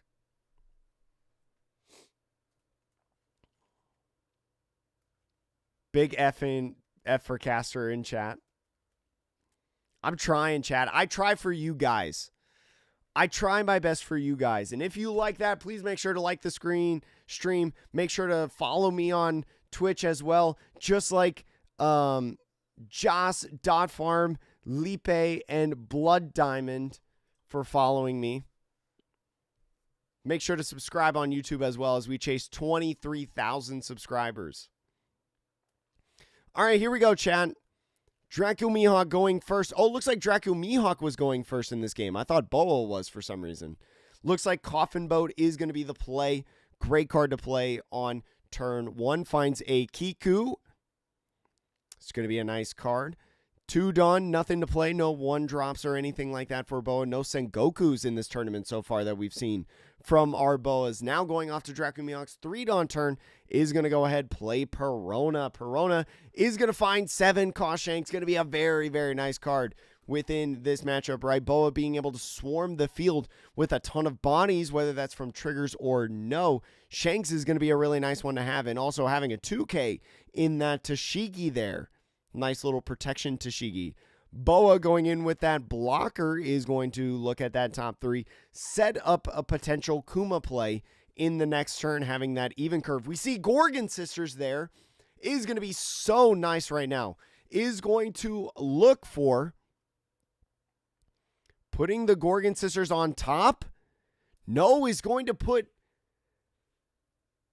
He put the pudding on top.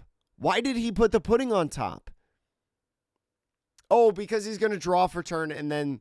Never mind, chat. I'm an idiot. Putting the pudding on top is going to be nice because in the next turn on 6, he's going to be able to draw that pudding for turn with the Gorgon Sisters on top going into the life because of the 6-cost Kuma. Chat, I promise I'm not an idiot. I swear. The Mihawk is going to go ahead and aggressively play the Carrot after swinging 5 and making the Boa free block on that turn. The Carrot now stunning the Boa is going to be really nice, actually, because that's going to prevent this Boa from standing to potentially... Oh, interesting right now. Because taking the life from the 5 1,000 power swing from the Perona. Now he's ruined his stack on the top 3. Is going to be able to find that Gorgon Sisters that we knew was in the top 5. Drawing into the pudding. Now has to pitch a card because of the effect. Very interesting choosing that Marguerite. Gets rid of a Shaku Yaku. Now passing off the turn, leaving 1 Dawn up. Is going to go into his next turn. 6 Dawn would be a blind Kuma, but could play 5-cost Nami. Swinging now 5,000 power at lead is going to command a card to Tashigi out of that one. The Nami would be able to force the Dracu Mihawk to take a life while putting a Dawn on leader is definitely a good play. Especially now that it would be a blind leader flip, but no, just goes in with the 5,000 power swing at lead.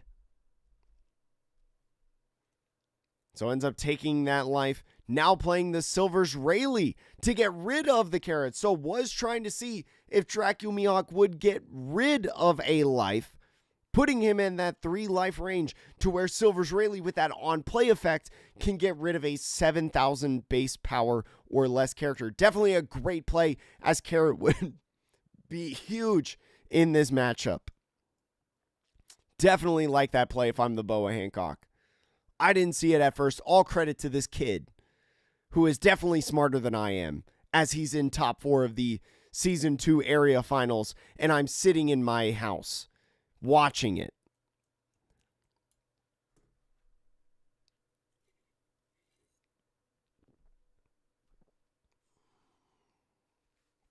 And so is going to take that 5,000 power swing at life. No trigger on that one, but a Slave Arrow is going to be nice. The 7-cost Shanks is going to come in. 7-cost Shanks is going to be able to rest the Silver's Rayleigh.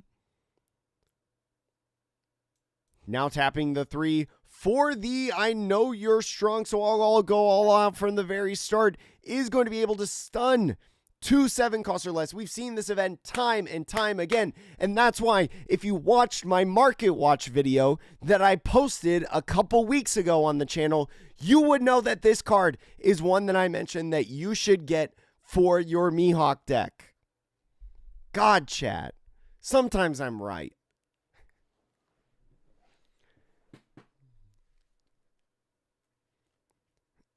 Now going into the Boa Hancock's next turn.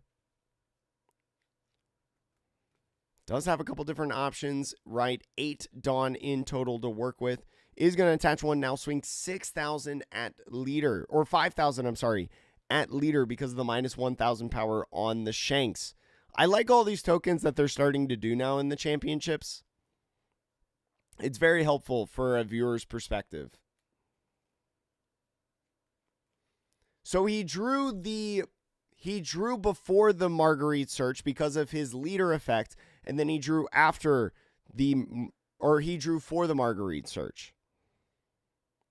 And so countering out of that first one, now goes 6,000 power at lead. Did a little bit of over countering on the Tashigi, giving up a 2K for a 5,000 power swing.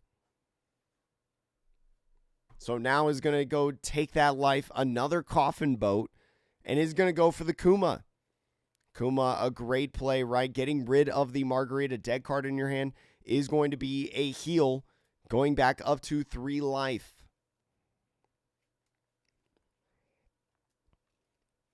So now going into Mihawk's a 9 Dawn turn. I know how to count. Does not have a 9-drop Mihawk at this point, but does have... What does he have here in his hand? Starts out with a 1-cost Perona. Finds another one of those I know you're strong, so I'll go off from the very start events. Maybe played in this turn.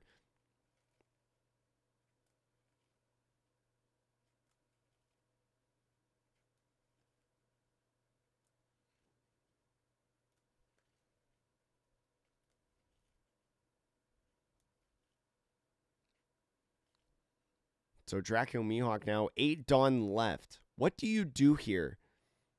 You can play the Perona, right? 4-5, and then use the other 3 for the 1-cost event that you just grabbed. The all out from the very start event, right? As that would be 8 Dawn in total. You would be able to freeze the entire board. All 4 of these bodies.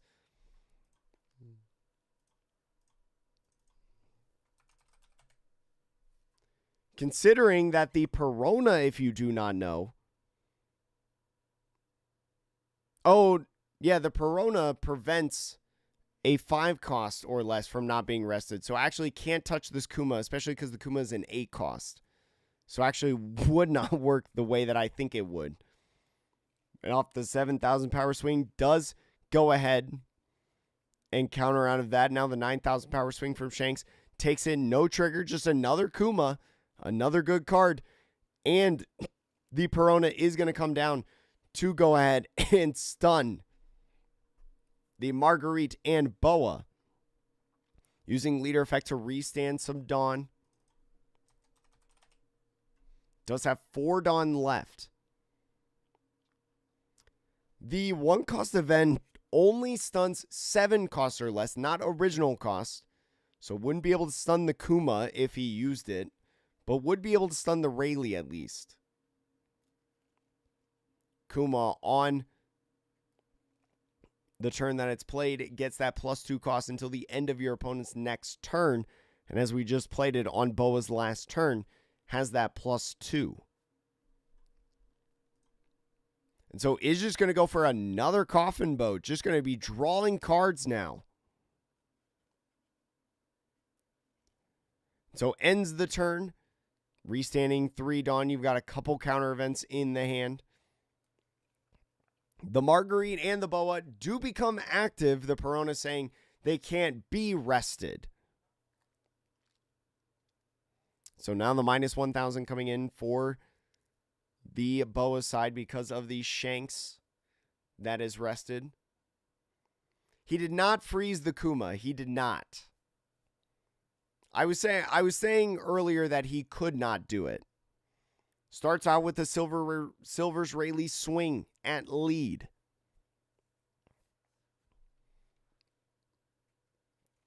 As soon as this Dracula Mihawk going down to 1, if he does in this turn, would be a good time to play the 9-cost Boa Hancock. Ends up going 2K out of that. The Kuma now being, I believe, a 6,000 power swing right here. Kuma now going back down to a 6-cost. Yeah, he just rested the Kuma. He did not freeze it. He rested it through the Shanks effect. Ends up using the event for +3,000 power on the counter. Now going 6,000 power at lead yet again. We'll see if he counters out of this one or goes down to 1. He's thinking about using one of his events, I think. Maybe the strong event once again, or Trilithium. You got to be thinking about keeping keeping the strong event, just simply because you can stun some of these bodies.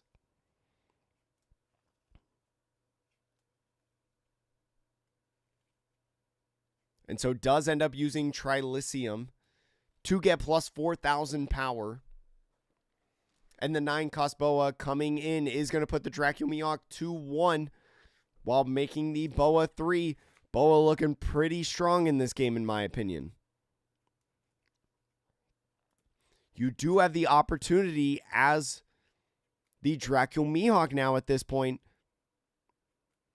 Now at 10 Dawn, you could use Law and Beppo, freeze the Boa, then use your leader effect to restand 3 Dawn and use the 1-cost event strong to freeze more bodies. Perona only being able to freeze, or not being able to freeze at this point.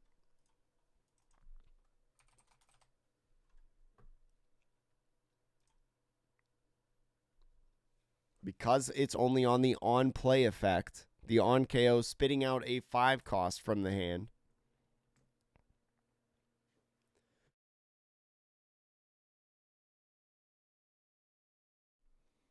I'm gonna need some I'm going to need to grab some water after this game, chat.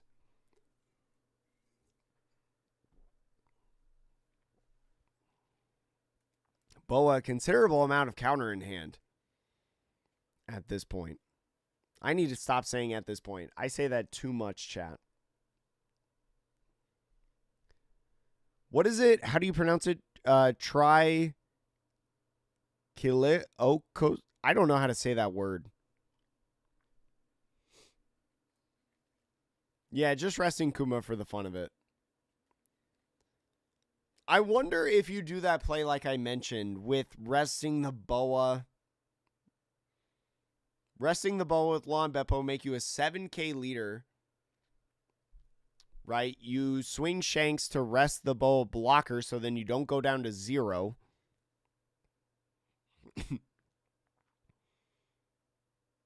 And then use the event to stun some of these bodies to minimize the amount of swings coming at you next turn. Law and Beppo coming in now is going to go ahead and get that Boa like I mentioned to make him a plus 2,000 power leader because there are more than 2 rested characters on the Boa's side. Using leader effect now on the Coffin Boat is going to get 3 Dawn as active. Shanks now swinging 9,000 power is going to rest a 7,000 power base character or less with that Boa blocker. And swinging at leader.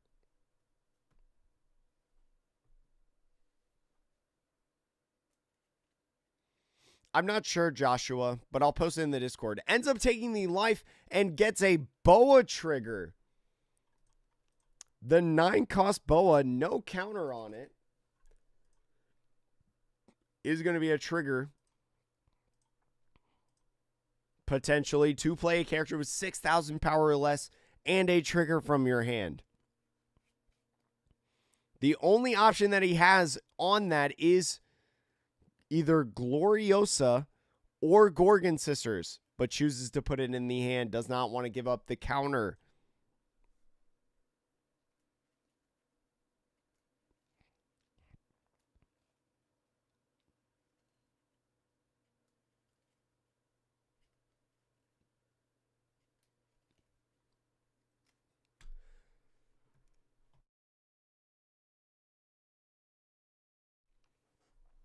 So 3 Dawn left in this. You will get 1 to restand because of the Coffin Boat. Does he have a because this side of justice will prevail in his hand? Is that the 0-cost event that I see between the strong event and the Tricholiциum or whatever it's called? Still has a couple different swings with Perona and Leader that he can utilize on this turn. Not going to be able to win the game, but could use Perona to swing in, maybe add Rayleigh. You could maybe swing at the Rayleigh, try to get rid of it, and then freeze 2 other bodies, the Boa or the Kuma and the Marguerite, but ends up going at lead, just a 2k to get out of that swing. Mihawk again, a 7,000 power leader.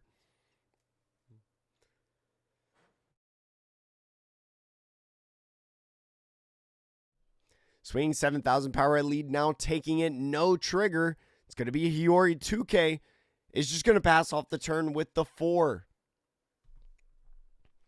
Does not want to go with the event to freeze the 2 bodies. Now Kuma, Rayleigh, Marguerite, and potentially this Boa blocker, all going to be potential swings at you. You still have 1 life left. You're a 7k leader, and all of Boa's characters are minus 1,000 power. So it's not like it's going to be overly easy at this point for the Boa. But they might have a way to get game at this point because of the limited amount of cards in hand.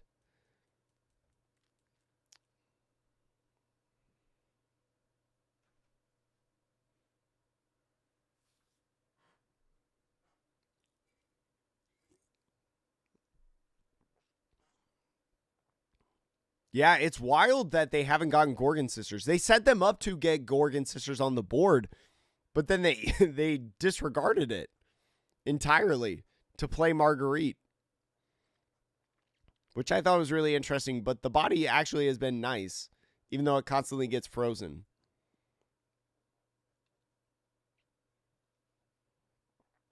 And so now attaching to Dawn is going to be 8,000 power now at lead. Is going to try to 2K check this Dracul Mihawk. Right? Maybe going to try to force him to use some of these events. I still can't tell what that event is next to the Trichelysium. Right there. I wish I had a enhance option. Ooh. Oh, it's a Dead Man's Game, I think. All right, good to know. Is going to use the strong event for plus 3,000 power to go to 10. Is just going to play the slow game now. Utilizing Kuma, pitching the brick in the hand to heal 1 life. That's just going to make it all the harder for this Dracul Mihawk to win on this next turn. Does have a couple different options, right? You've got that shank swing to be able to rest the boa.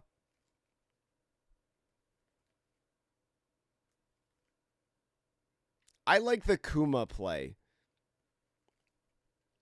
You filter out the brick.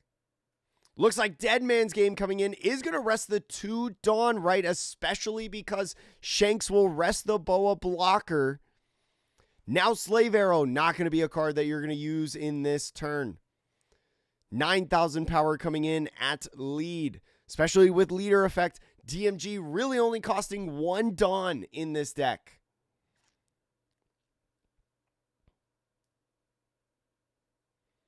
So is going to go ahead, counter out 2-1 to get up to 10,000 power. Does have Perfume Femur, Slave Arrow, and a 1K pudding in hand, but no Dawn to utilize for the Slave Arrow because of that DMG, Dead Man's Game. Resting 2 Dawn cards. Going in now with a 7,000 power swing. Is going to go ahead, take it. What is it? It's a 2K, which is a nice amount of counter, but Lon Beppo's still standing there, and the Dracul Mihawk leader. What's to stop you from just attaching all this Dawn and swinging with Dracul Mihawk right now, and then using leader effect to restand 3 Dawn, tapping the Coffin Boat, and attach the 3 to Lon Beppo to swing 14,000 power at lead? Doing that play specifically would be 10,000 power with Dracul Mihawk. You could leader effect before Dracul Mihawk to even out your numbers a little bit. You could go 12-12 if you wanted, right?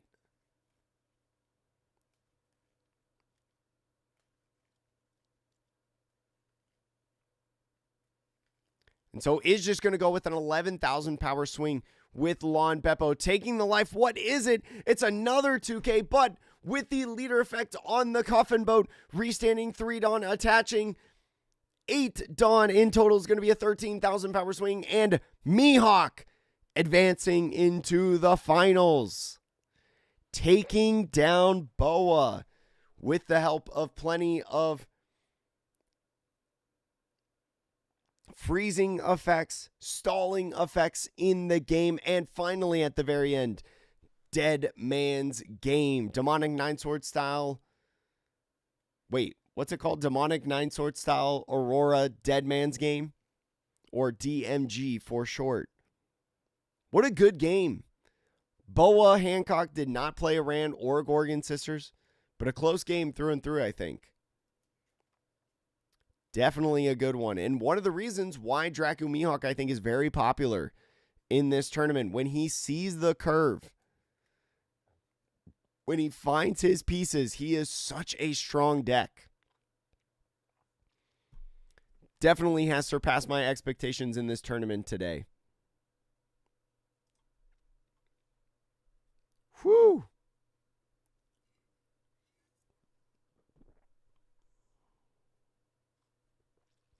How did he throw? He did forget about DMG.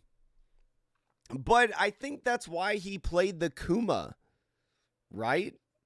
Because he had to attach Dawn to be able to put pressure on Dracu Mihawk, because Dracu Mihawk was a 7K and everything was minus 1,000. So if you Kuma, you leave 4 Dawn up, and then you can't swing with Leader, you can't swing with Silver's Rayleigh, you can't swing with Kuma, you can't swing with Marguerite, you can't swing with any of those characters. You literally don't swing at all because of the minus 1,000 power on Shanks. Because you don't have a Gorgon Sisters on field, and you don't have a Ran on field. So I don't know. I mean, I think personally, and this is my opinion, he was in a situation to where, like, I think he had to apply the pressure, right? Because I don't think just like stalling a turn does anything. But he hadn't revealed Dead Man's Game at that point, so you don't know what's in his hand. And Dead Man's Game is usually like a 1 or a 2 of in Dracu Mihawk list, so you're just asking him to have it, right? I don't know.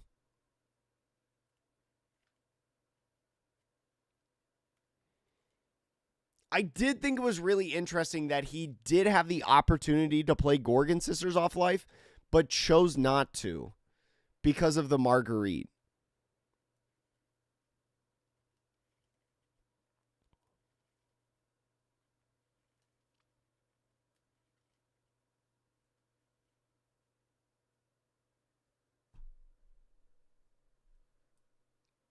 Yeah, I mean that kid has way more accomplishments in the trading card game than I do at this point.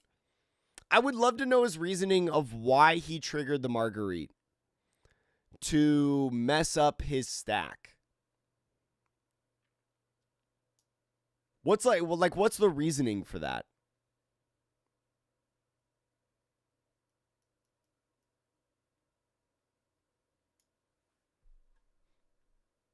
But if he triggers out the Gorgon Sisters, then he loses out on a 2K in that end game, right? So what's the difference on that Boa trigger? What's the difference on that Boa trigger? With him not having that 2K in hand, right? Yeah, like the Dracu, or no, the Shanks minus 1,000 power is the best part of Dracu Mihawk, in my opinion. Like that was what was awesome in that game. You always assume they have DMG. I don't know. Like, do you always assume that they have DMG? I don't know. Like, he had so many searches in the game. He kept finding that strong event.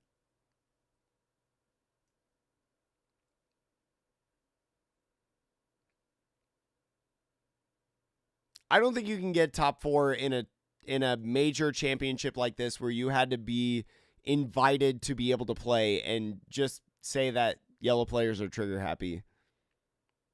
I'm sure you're probably joking, but a lot of people in this chat will probably take you seriously, unfortunately. There had to have been a reasoning for that Marguerite, right? I mean, the Marguerite does get a body on field and forces him to have things like Perona and that strong event. I think the fact that the Mihawk player played down the Perona and used the strong event was the big key in the game. I think those were like turning points, because that just minimized the amount of pressure that Boa could provide, like, per turn. Yeah, it's either a Mihawk mirror or Mihawk versus Boa. If it's a Mihawk mirror, it would easily be Mihawk's best showing in these championships that we've showcased on the stream.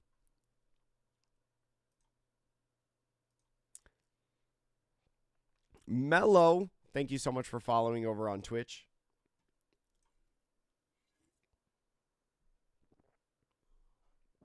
Yeah, but, like, sure, like, you could you can say like you gotta always assume that they have DMG, but like I said, like, is it worth just literally not doing anything besides healing a life on that turn?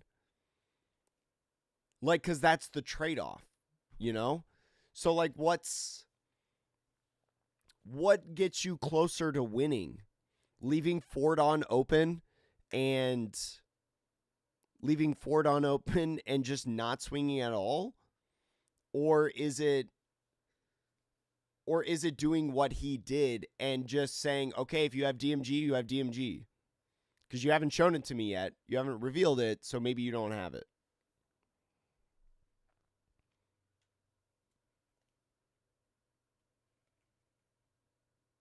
I guess, I mean, he could have attached one Dawn to, like... He could have attached one Dawn to Kuma and only left 3 Dawn as active. That's a possibility. And so at least he gets 1 7K swing with Kuma.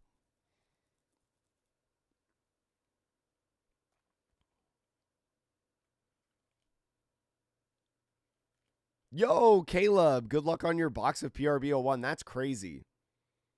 You should go for OP01 blue bottom.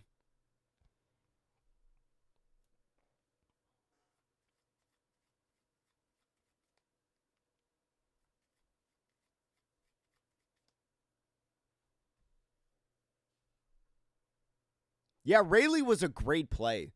Like, I loved the Rayleigh play. I thought that was very, very good.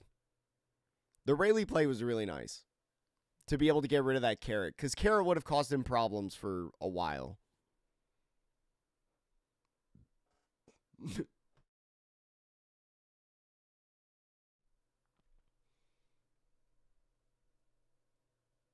I know, Danielle. It's the problem with doing these championships, and it's the problem with doing these championships. I mean, not everybody fits in that category, but there's definitely probably a handful of people. The people that don't have any reasoning. If you're able to explain your reasoning, right, and it's valid, and you have testing, but if you just sit here and say it's a bad play and you don't provide any context as of why at all, like you're just here, in my opinion.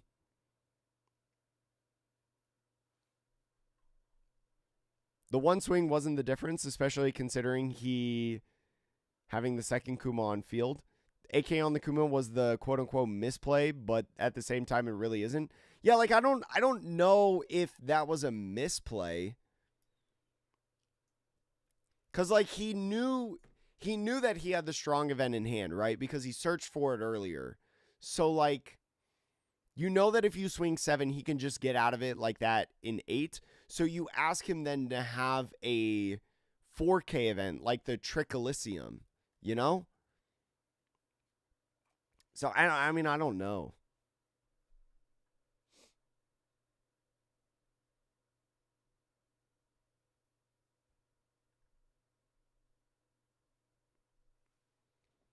Playing the Marguerite was the right call. He had options of Kuma, Nami, or Rayleigh, so he didn't want to force a Kuma because of the stacking of Boa.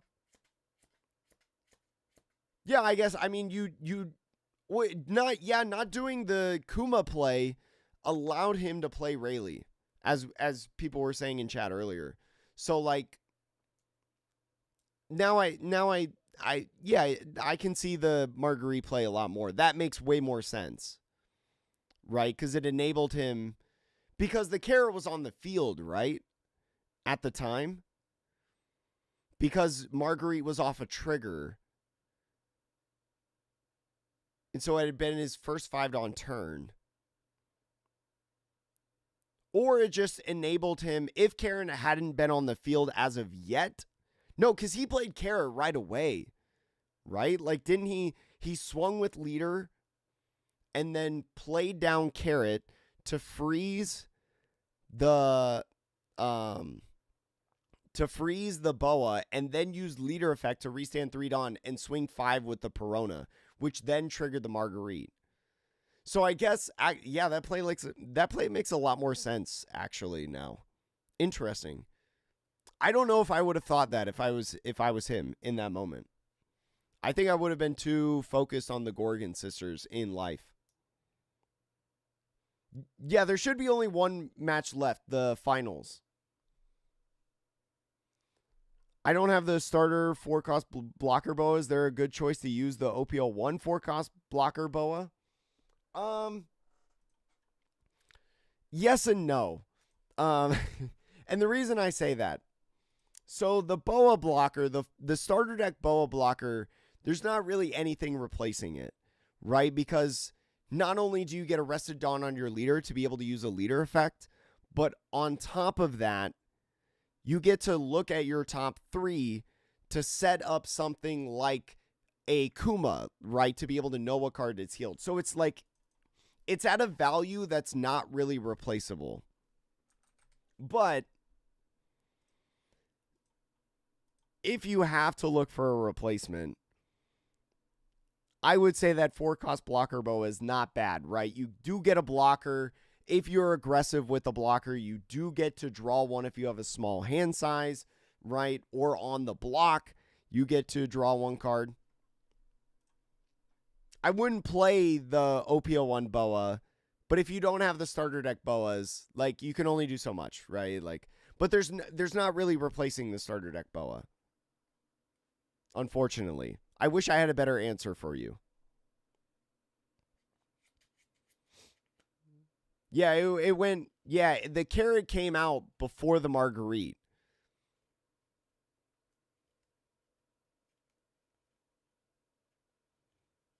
I think they have a holiday right now. Somebody was saying in chat earlier today that Japan has a holiday, which is why this tournament is on a Monday.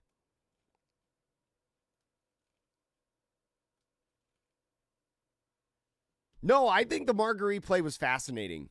After understanding it, I think it's a great play. Because it set up his Rayleigh, which I thought was a great play.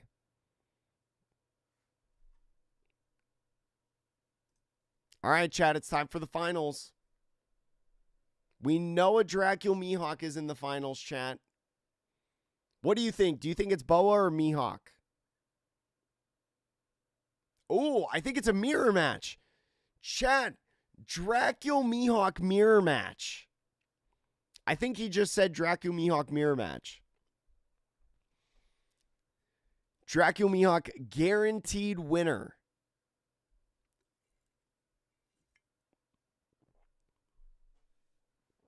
It's the coming of age day. Wait, what?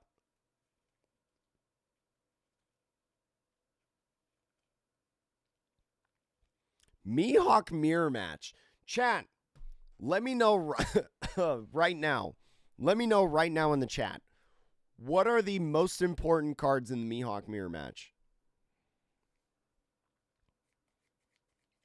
We have no idea, Nino. We don't know when or how or what amount of reveals they'll do. We have no idea. Hurry, quick, buy Law and Beppos. If you watched my Market Watch video a couple weeks ago, you would already have Law and Beppo. Fun fact. If you watched my video, chat, talking about what cards you should buy before the release of OP14. Did you listen?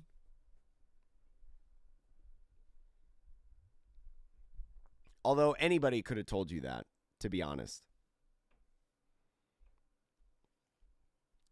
Going first and stage. Okay, I could see stage.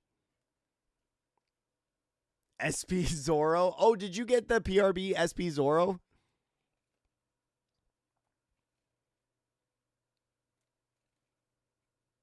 He prioritized a 2K over Arrested Dawn? In what situation, Cameron? Because I mean, I believe you. I just don't know where that was in the game. Shanks and 5-cost Perona. 10-cost Elders. Wait, no, that can't be played in this. Buy Manga Bonnies? We have not seen 5-cost Blocker Bonnie in any of these Mihawk games.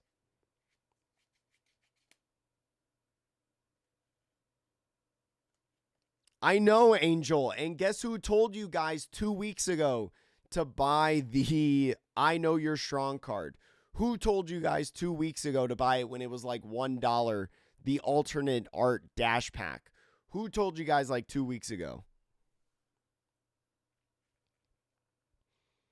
Nami disappeared from the meta because of all the decks that came in 14 that were viable. In my opinion.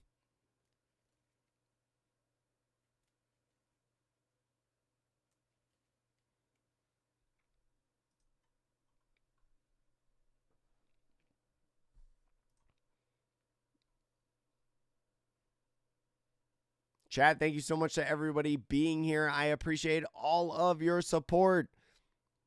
This is one of our best live streams on both Twitch and YouTube of all time. Well, on Twitch. On Twitch, it's very nice numbers. We don't hit these often. On YouTube, it might be one of our best live streams of all time. So I appreciate everybody's support. If this is your first time here, please make sure to follow, like, subscribe, all that stuff. If you're a returner, make sure to tell your grandmother about our streams, our content here on the channel. Tell your dogs, right? Tell your neighbors. Tell everybody. Tell the lady that you accidentally knock into, right, with your shopping cart at the grocery store. You bumped your cart into her cart. After you apologize, make sure to tell her about the YouTube channel.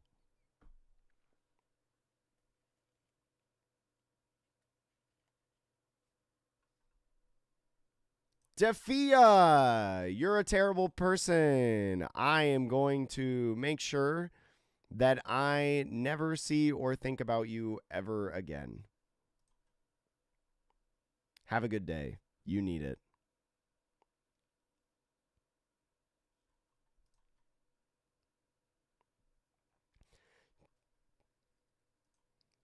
Chad Dracula Mihawk mirror match.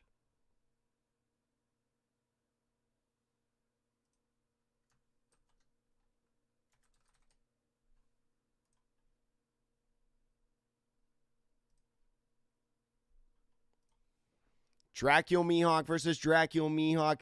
Traditionally on the channel up to this point in these different tournaments, Dracula Mihawk has gotten destroyed in the matches, has not had very good luck. But in this event, 34% of the meta of these championships, 16 making it into the top 32, 8 within the top 16, 4 within the top 4, 4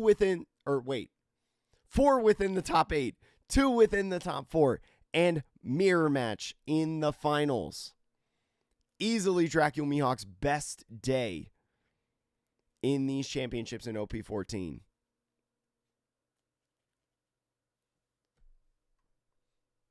There was some ace in top 32. I believe there was an ace in top 16, but he lost in top 16. I'm like 90% sure. Plot twist, black Ivankov, blue Ivankov, and green Mihawk. I wish it was blue Ivankov, man.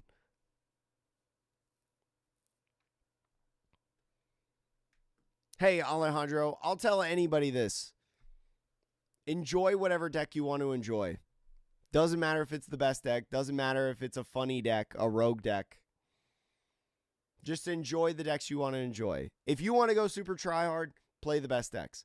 If you want to just have fun in the game and you want to enjoy yourself playing your favorite styles, builds, leaders, characters, play whatever. Play whatever. I do that sometimes. That's what I did with Rosinante, chat. With blue-green Rosinante, I didn't play it because I thought it was the best deck in the format. I just liked it because I played it because I thought it was the most fun deck. Lim's very nice. This is a finals mirror match, by the way, chat. Yeah, his best day in the East for sure. I don't think Kaido is good enough to really hurt Dracula Mihawk. I'll say it. I think Dracula Mihawk I think Kaido is a good deck. Don't get me wrong. I think it's a fun deck. I think it's a cool deck. I don't think it cracks within... I don't even know if I'd put it in the top 7 decks. Yo, Yamato. You got some cool cards in EBO4 for Yamato, though, to play around with. I love Blue-Purple Sanji. Jay. I'm thrilled that we got to see a match of Blue-Purple Sanji in these championships. Unfortunately, just going against Emu. Close game for sure.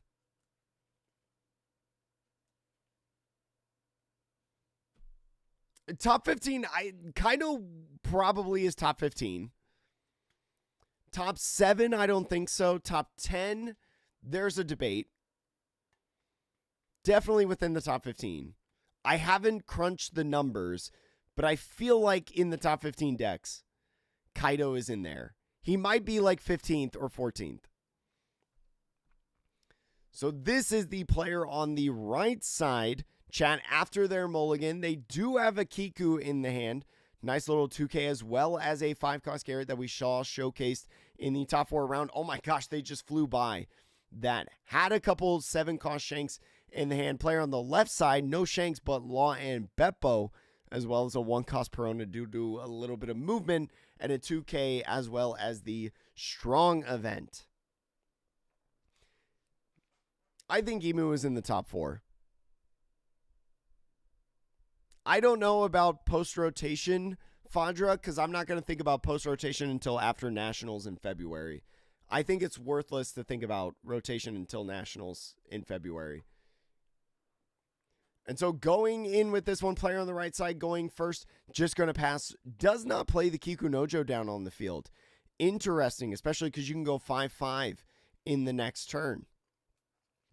Player on the left side going with Perona, going to be looking at that top 5 for a slash type card or an event. Does find a 7-cost Shanks, so might try to go with that because you don't have any. 5-cost blocker Bonnie, the first one we've seen in these championships. Is a popular card that a lot of people include, but ends up going for the Kid Killer instead. Interesting. Going to be looking for a Supernova. Interesting passing up on the 7-cost Shanks, in my opinion. Starting out now on 3, Dawn is going to go with the Coffin Boat that he found on the top of the deck to draw 1 card. Is going to be 9-cost Mihawk. I think 9-cost Mihawk probably pretty good within this matchup. Right in the mirror. Because you can stun different cards like 7-cost Shanks on the opposing side. 7,000 power swing takes and restands 1 Dawn.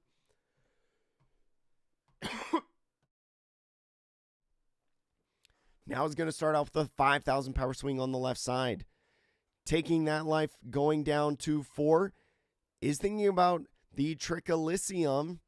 Puts it in the hand, and now Kid Killer going in. Oh my gosh, no. Yeah, I forgot about Dracula Mihawk's leader effect. They're both 6,000 power swings, chat. I totally forgot because it almost never comes up except for the mirror, which we have not really seen on the channel, actually. Fun fact. But Dracula Mihawk against slash type leaders gains 1,000 power for the entire game. So with 2 Dracula Mihawks facing each other, they both gain 1,000 power. That actually could be really relevant in this game. I totally forgot about that, chat. Thank you. And goes in with Kid Killer. Finds a couple Supernovas in the blocker Bonnie and the 2K Zoro. So is thinking about the Bonnie. Could be a nice 5-cost to play on your next turn. Right? I don't think you have a play outside of that for your 6th on turn to put down. As you have 2 Law Beppos, some 2Ks, and a Shanks.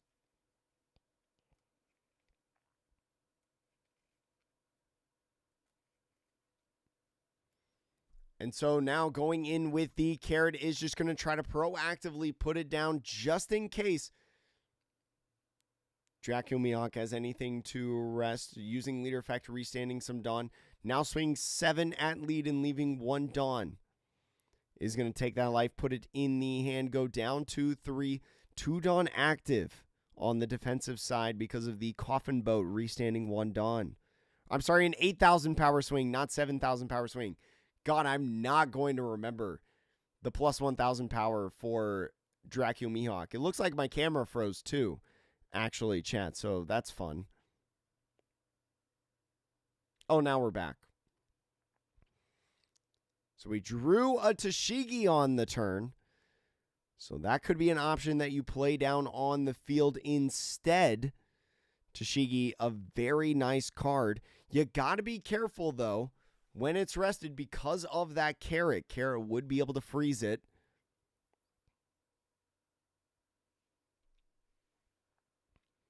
I've seen a little bit of the NFL playoffs. Mihawk now swinging 6 is going to take the life. A carrot in the hand. So multiple copies of carrot in this player's deck on the right side. Oh man, what is going on with my camera, chat? Holy smokes. This is the finals forever.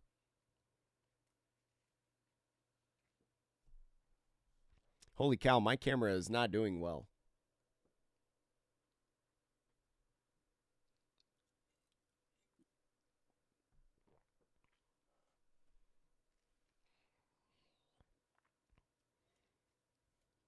So player on the left side now still thinking about what they want to do. Gonna have to make a move. Probably was very leaning towards the Bonnie, right? Because we grabbed it. That's what we had in hand. But the top deck of Tashigi made this a little bit more difficult. And so is going to go in with the Tashigi, play it down onto the field. 1 Dawn left as active. You can go ahead, use your leader effect, tap one of these searchers. Because you don't care if those get rested by carrot. Restand 3 Dawn. And actually, Kid Killer going in with the 6,000 power swing. Going to be giving up 1 card with the carrot. Passing off the turn, Dracula Mihawk now at 7 over on the right side. Maybe see these 7 cost shanks that we see in the hand come down. Finds a Searcher Perona, I believe that is.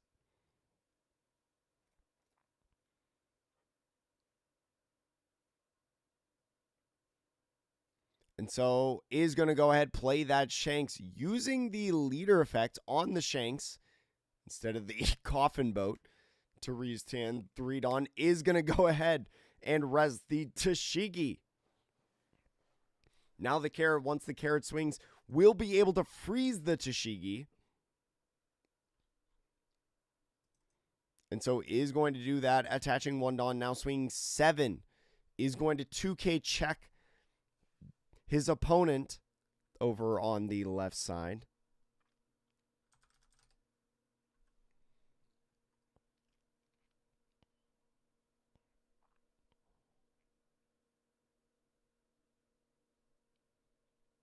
Shanks, if you do not know, resting a 7,000 base power or less, regardless if Tashigi had used her effect to become an 8,000 power leader or not, would be rested by Shanks.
I'm sorry, I muted to cough.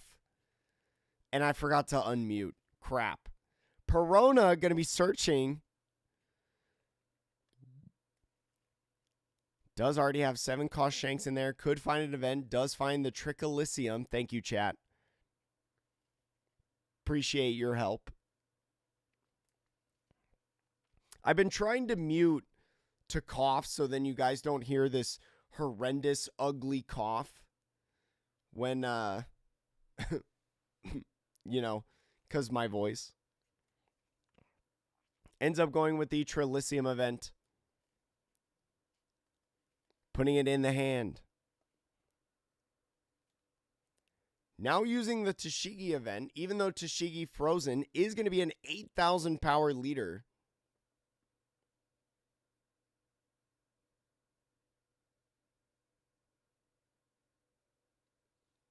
Or an 8,000 power character. Only 7 with that Shanks there. Now going in to play the Shanks. Using leader effect, resting the Shanks, restanding 3 done. Now, both players going to be minusing 1,000 power on each other's boards.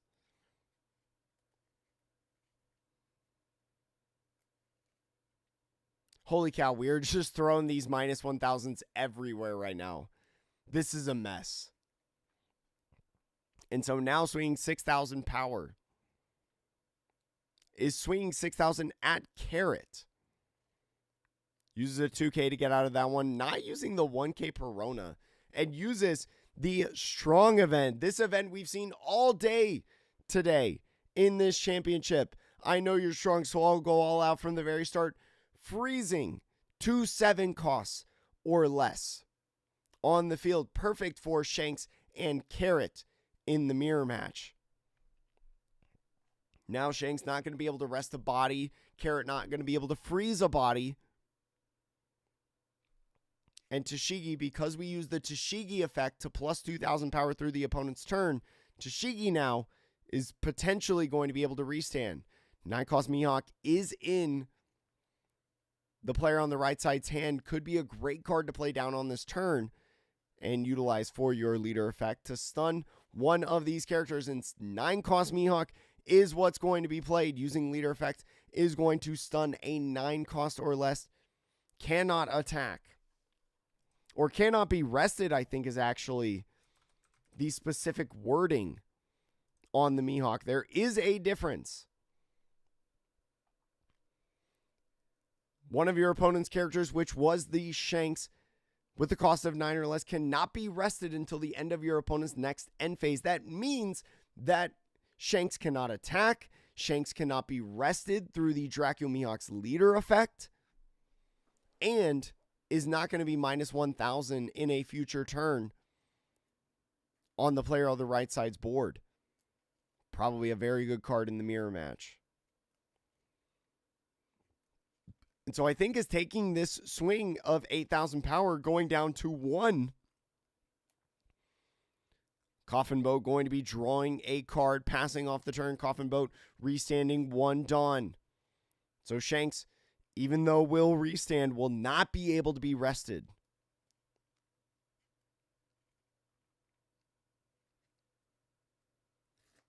We'll stay for a little bit after the finals chat and just chat, hang out.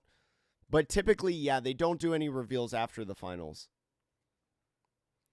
And so is going to go in with the Tashigi effect for plus 2,000 power, but the minus 1,000 power from Shanks, making it a 7,000 power character.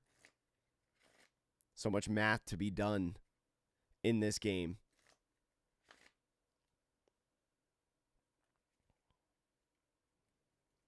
So does have 2 options. Could play the 10-cost Law and Beppo. Law and Beppo would be able to stun one of these bodies on the player on the right side's field. Something like maybe the 9-cost Mihawk to prevent its effect from going off again. And so Law and Beppo coming in is going to stun that Dracula Mihawk like I mentioned. And plus 2,000 power, the player on the right side, plus 3,000 power in total. So now a 8,000 power leader. Yo, what up, Ralph Terra? Yeah, Bonnie Searcher, really interesting. And so now using leader effect to restand 3 Dawn after tapping the Kid Killer. Doesn't want to tap the Lawn Beppo.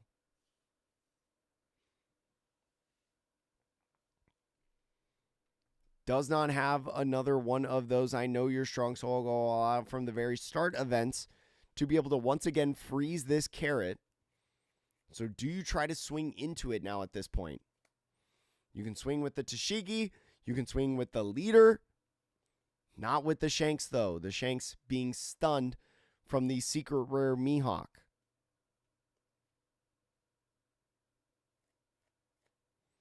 The color of the sleeves, I think, are lilac. On the right side. Yeah, Ralph Terra the GOAT.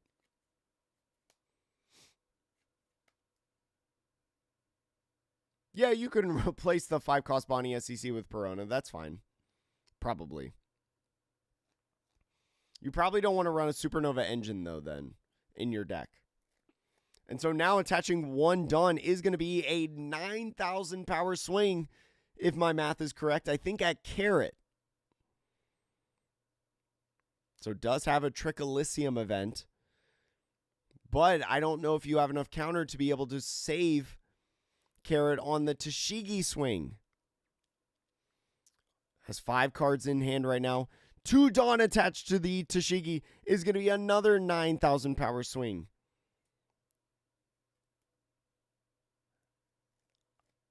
I don't think he's determined where he's swinging yet. This is a tough choice. Carrot, so valuable in this game. Ends up using the Dracula Mihawk event and a 2. Oh, I forgot about the Dracula Mihawk.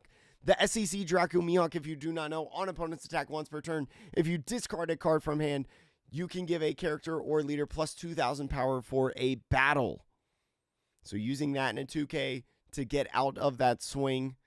That's why these players are in the finals and I am not. Oh, you think that's lavender? It could be lavender. They look like FCBC lilac sleeves to me. That's why I said that.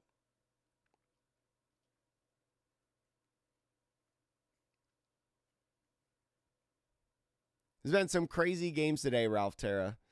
A lot of good Mihawk action, though. Mihawk was insane in this tournament. 34% of the room, Ralph Terra, if you don't know, and also 16 of the top 32. I don't know if you saw that stat.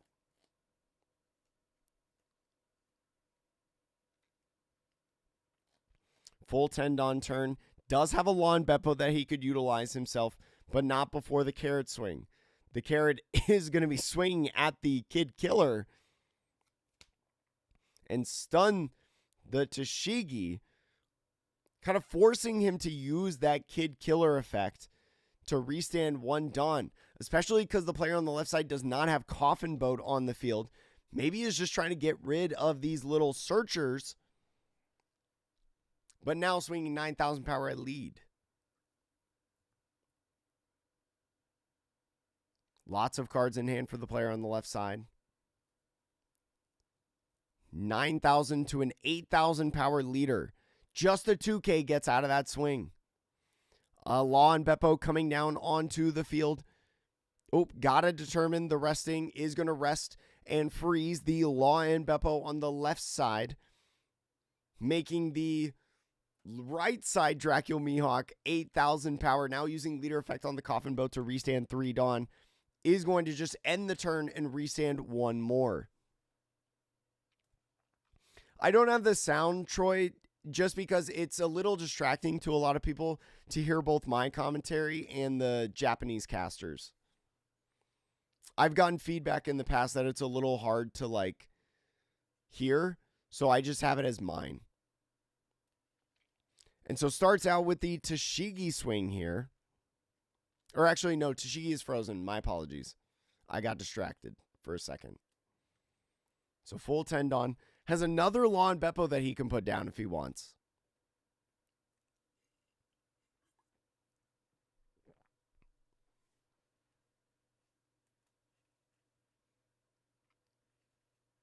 So Law and Beppo would be able to freeze one of these bodies. You can choose to freeze the 9-cost Mihawk. Do you choose the 9-cost Mihawk or the Law and Beppo? Probably the Mihawk, right? Because the Mihawk will constantly freeze something, so you just prevent it from getting that rested effect. And so I was actually thinking about tapping the Law and Beppo for leader effect, but maybe goes with the Kid Killer instead. Ends up using Kid Killer, restanding 3 Dawn. And this is why Coffin Boat is so good in the deck. Because it makes these leader effects so awkward when you don't have Law, or when you don't have Coffin Boat. Is going to swing 8,000 power at Carrot. Does not opt to save it.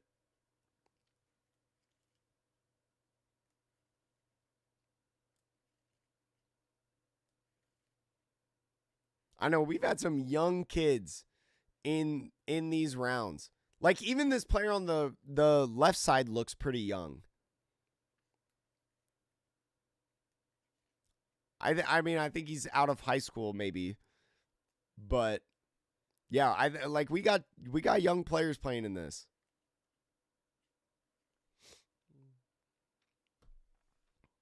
So attaching 2 Dawn, now swinging 10,000 power at lead. -1 from the Shanks. 2 Dawn is 10. Passing off the turn. Putting the player on the right side 2-2. Hot 2-2. Get it, chat?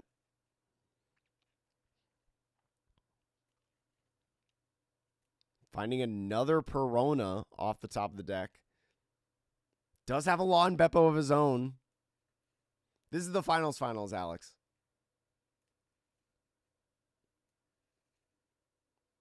These players are just cracked.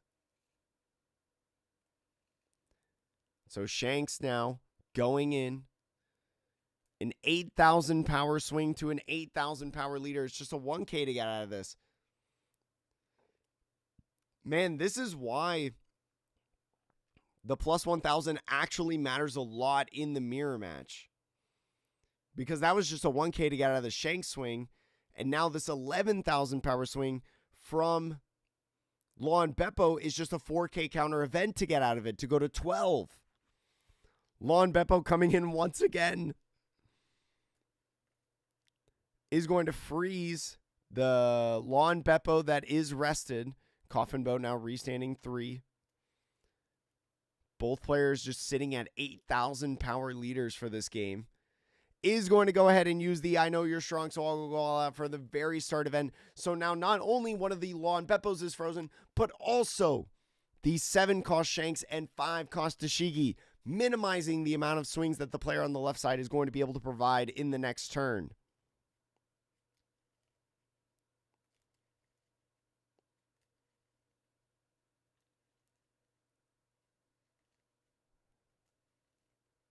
Chat, who do we think is winning right now? Let me know. Player on the left or player on the right?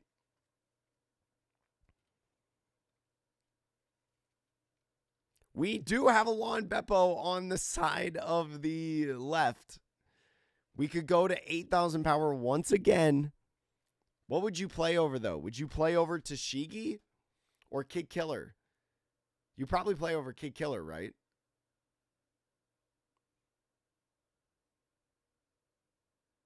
No, did not go for a leader swing. That's an interesting call out. Considering he matched the player on the left side in power, did not go for a swing with leader. Why would you not swing with leader? So starts out 11,000 power. At lead, ends up taking the life. 9-cost Mihawk, not going to have anything with counter on it. I know the left player can't die if you swing with leader, but like, you get a card out of hand, right?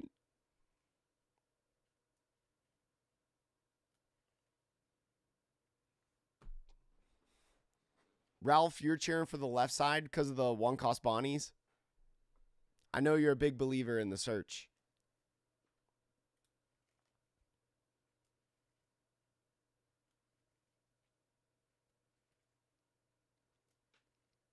So is going to play over the Tashigi, not playing over the Kid Killer.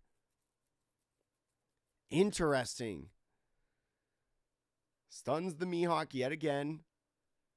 We have seen 5 Lawn Beppos played this game. Using leader effect on the Kid Killer. Restand 3. He's got several events in hand. Do you go ahead and just swing 8 lead?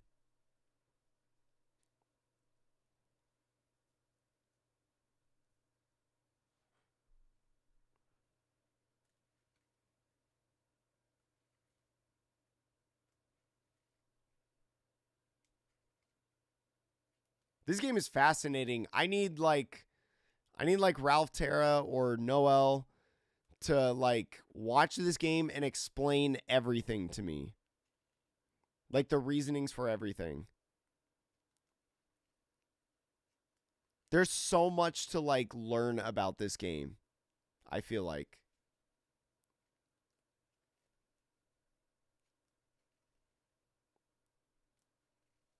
It's not going to convince me to play Dracula Mihawk, but I still find it fascinating.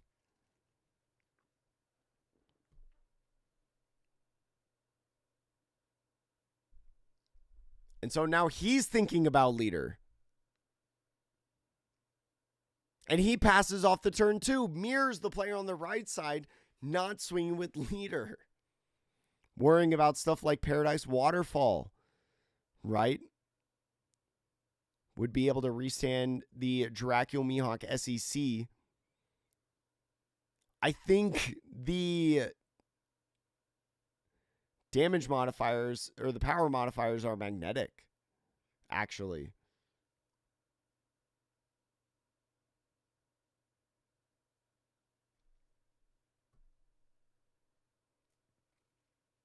Yeah, obviously not now. I mean, I'm doing it right now.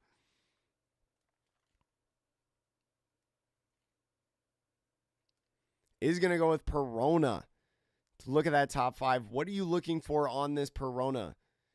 Can't found Dead Man's Game. Is he going to go proactive with Dead Man's Game? There's 3 Dawn left open. So you will be able, through a Dead Man's Game, to still have one for a counter event. But he's going to play another Perona. What is he looking for? He found another Dead Man's Game. Is he going to double Dead Man's Game here? To rest all the Dawn?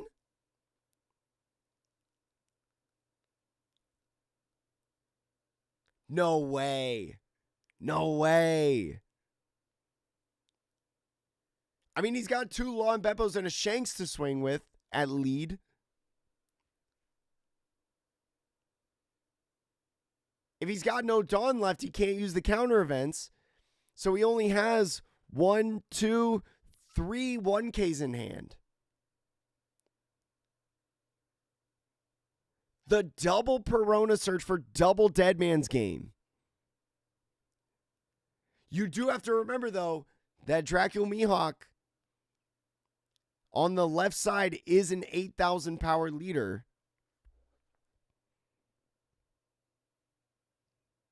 But you could swing using 2 Dead Man's Game and leader effect. You would be able to swing 8 with, no, not 8, 9 with leader, 8 with Shanks, and 2 10s with Lawn Beppo. I don't know if those are the correct numbers, but those are the first numbers that I think of. But no, we're swinging at Kid Killer. Ends up using the Kid Killer effect to restand, and is just going to Dead Man's Game. 2 Dawn rested.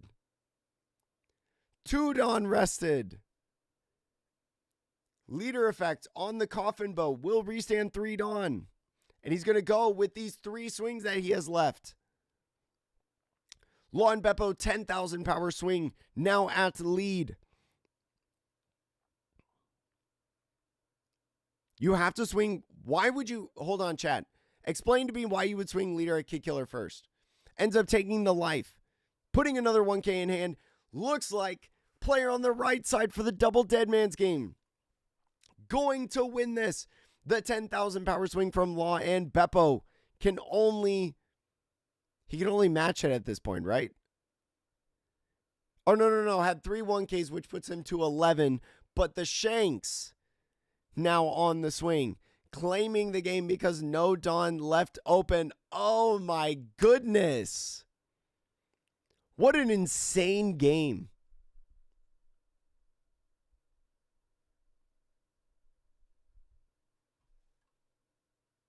Oh, no. Okay, I see it now, chat. I see it now. Okay. You swing at the Kid Killer first to force him to pop it to restand the Dawn, because if you don't do it then, then when you swing later, he'll use it then. Like, he can use it after the Dead Man's game. So you force him to use it right then and there. So then he does not have an opportunity to use it after the Dead Man's games. I see, chat. I see. Yeah. That was a really good play. And that's why you practice, chat. And that's why you grind games with your deck, so you know all the outs. That was a great play. That was a really cool play. I learned a lot in this game. Wow. What a final. Honestly, like, I'm not a huge fan of mirror matches most of the time in, like, card games, but that one was really cool. School day is fun. Yeah, that guy just had a regular day at school.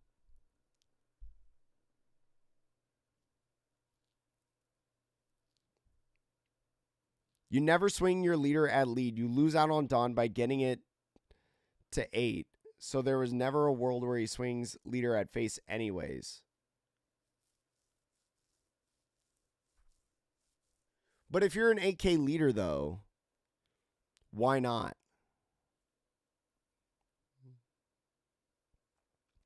Because, like, the times where he wasn't swinging, he was playing Law and Beppo to become an 8K leader. So he's matching in lead. So he wasn't investing any Dawn.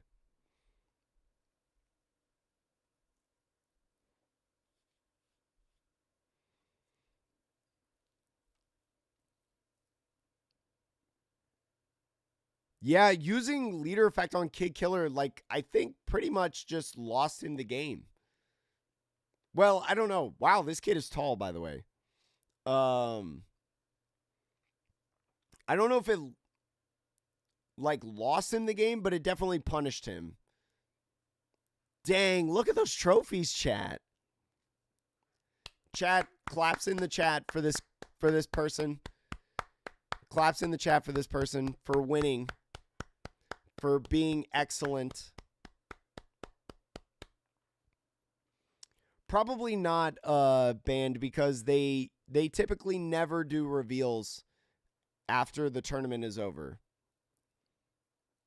The only announcements they really ever do, or like reveals, are like, the only thing that I've really seen that they do are like introductions of types of tournaments, and also the idea of a potential ban list coming, or a ban list update. Those are the only things that I think have really ever come up after the tournament is over.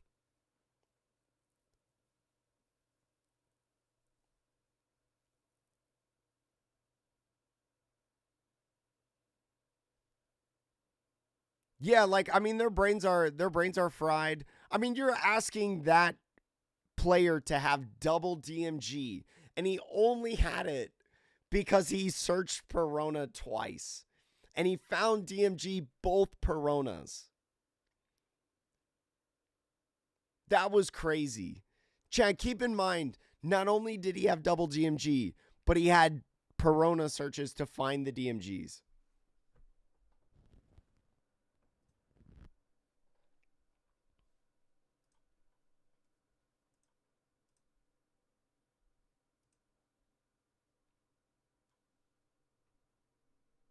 I guess you could rest your leader off your leader effect, yeah, because Draco Mihawk said, if you don't plan on swinging with your leader, right, at your opponent, you could just rest your leader. That makes sense.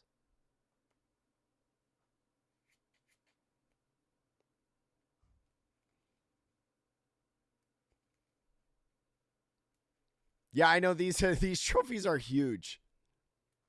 These are awesome.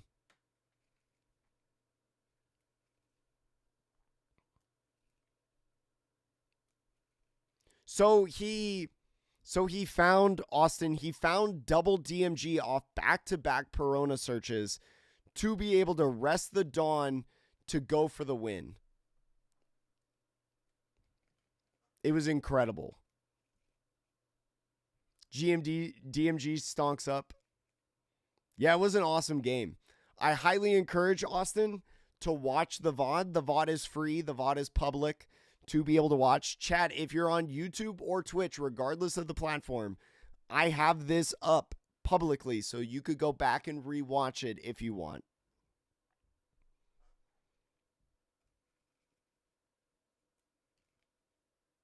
Oh my goodness, chat.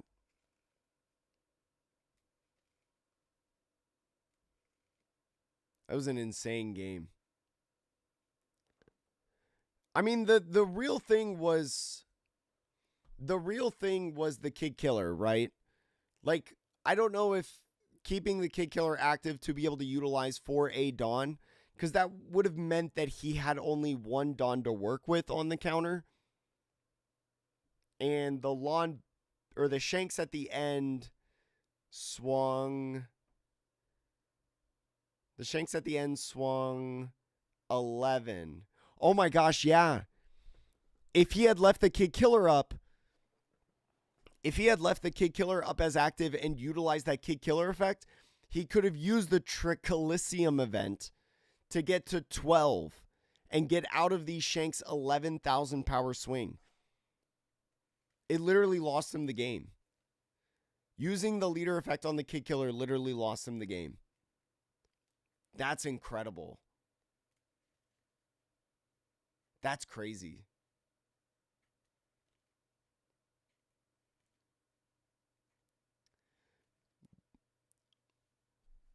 I'm going to save this. I think that this is a tournament happening soon.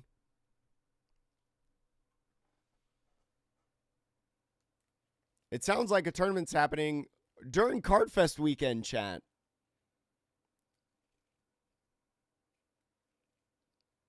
Why didn't he protect Kid Killer with events? Because Kid Killer is a 2,000 power character. So the reason that that players weren't swinging is because they were afraid of stuff like Paradise Waterfall, in my opinion. Because Paradise Waterfall would restand characters that they had stuck as rested, right? Going around that play, which would have hurt the players a lot.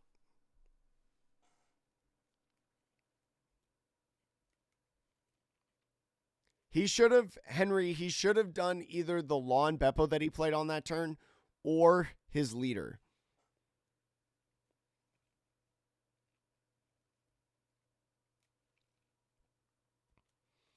No. Good day. What I'm saying is, sure, he loses a Dawn if he has the Kid, like if he has the Kid Killer up as active in that final turn.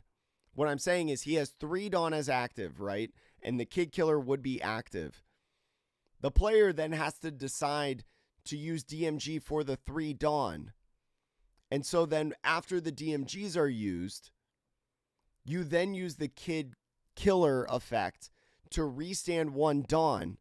And because he has no more DMGs left to play, you have 1 Dawn as active and you get out of his lethal. Because you can use your Trichelysium event for plus 4,000 power to get out of an 11,000 power swing, because as an 8,000 power leader, plus 4,000 would be 12. It was actually a huge play. It is over, chat. No reveals.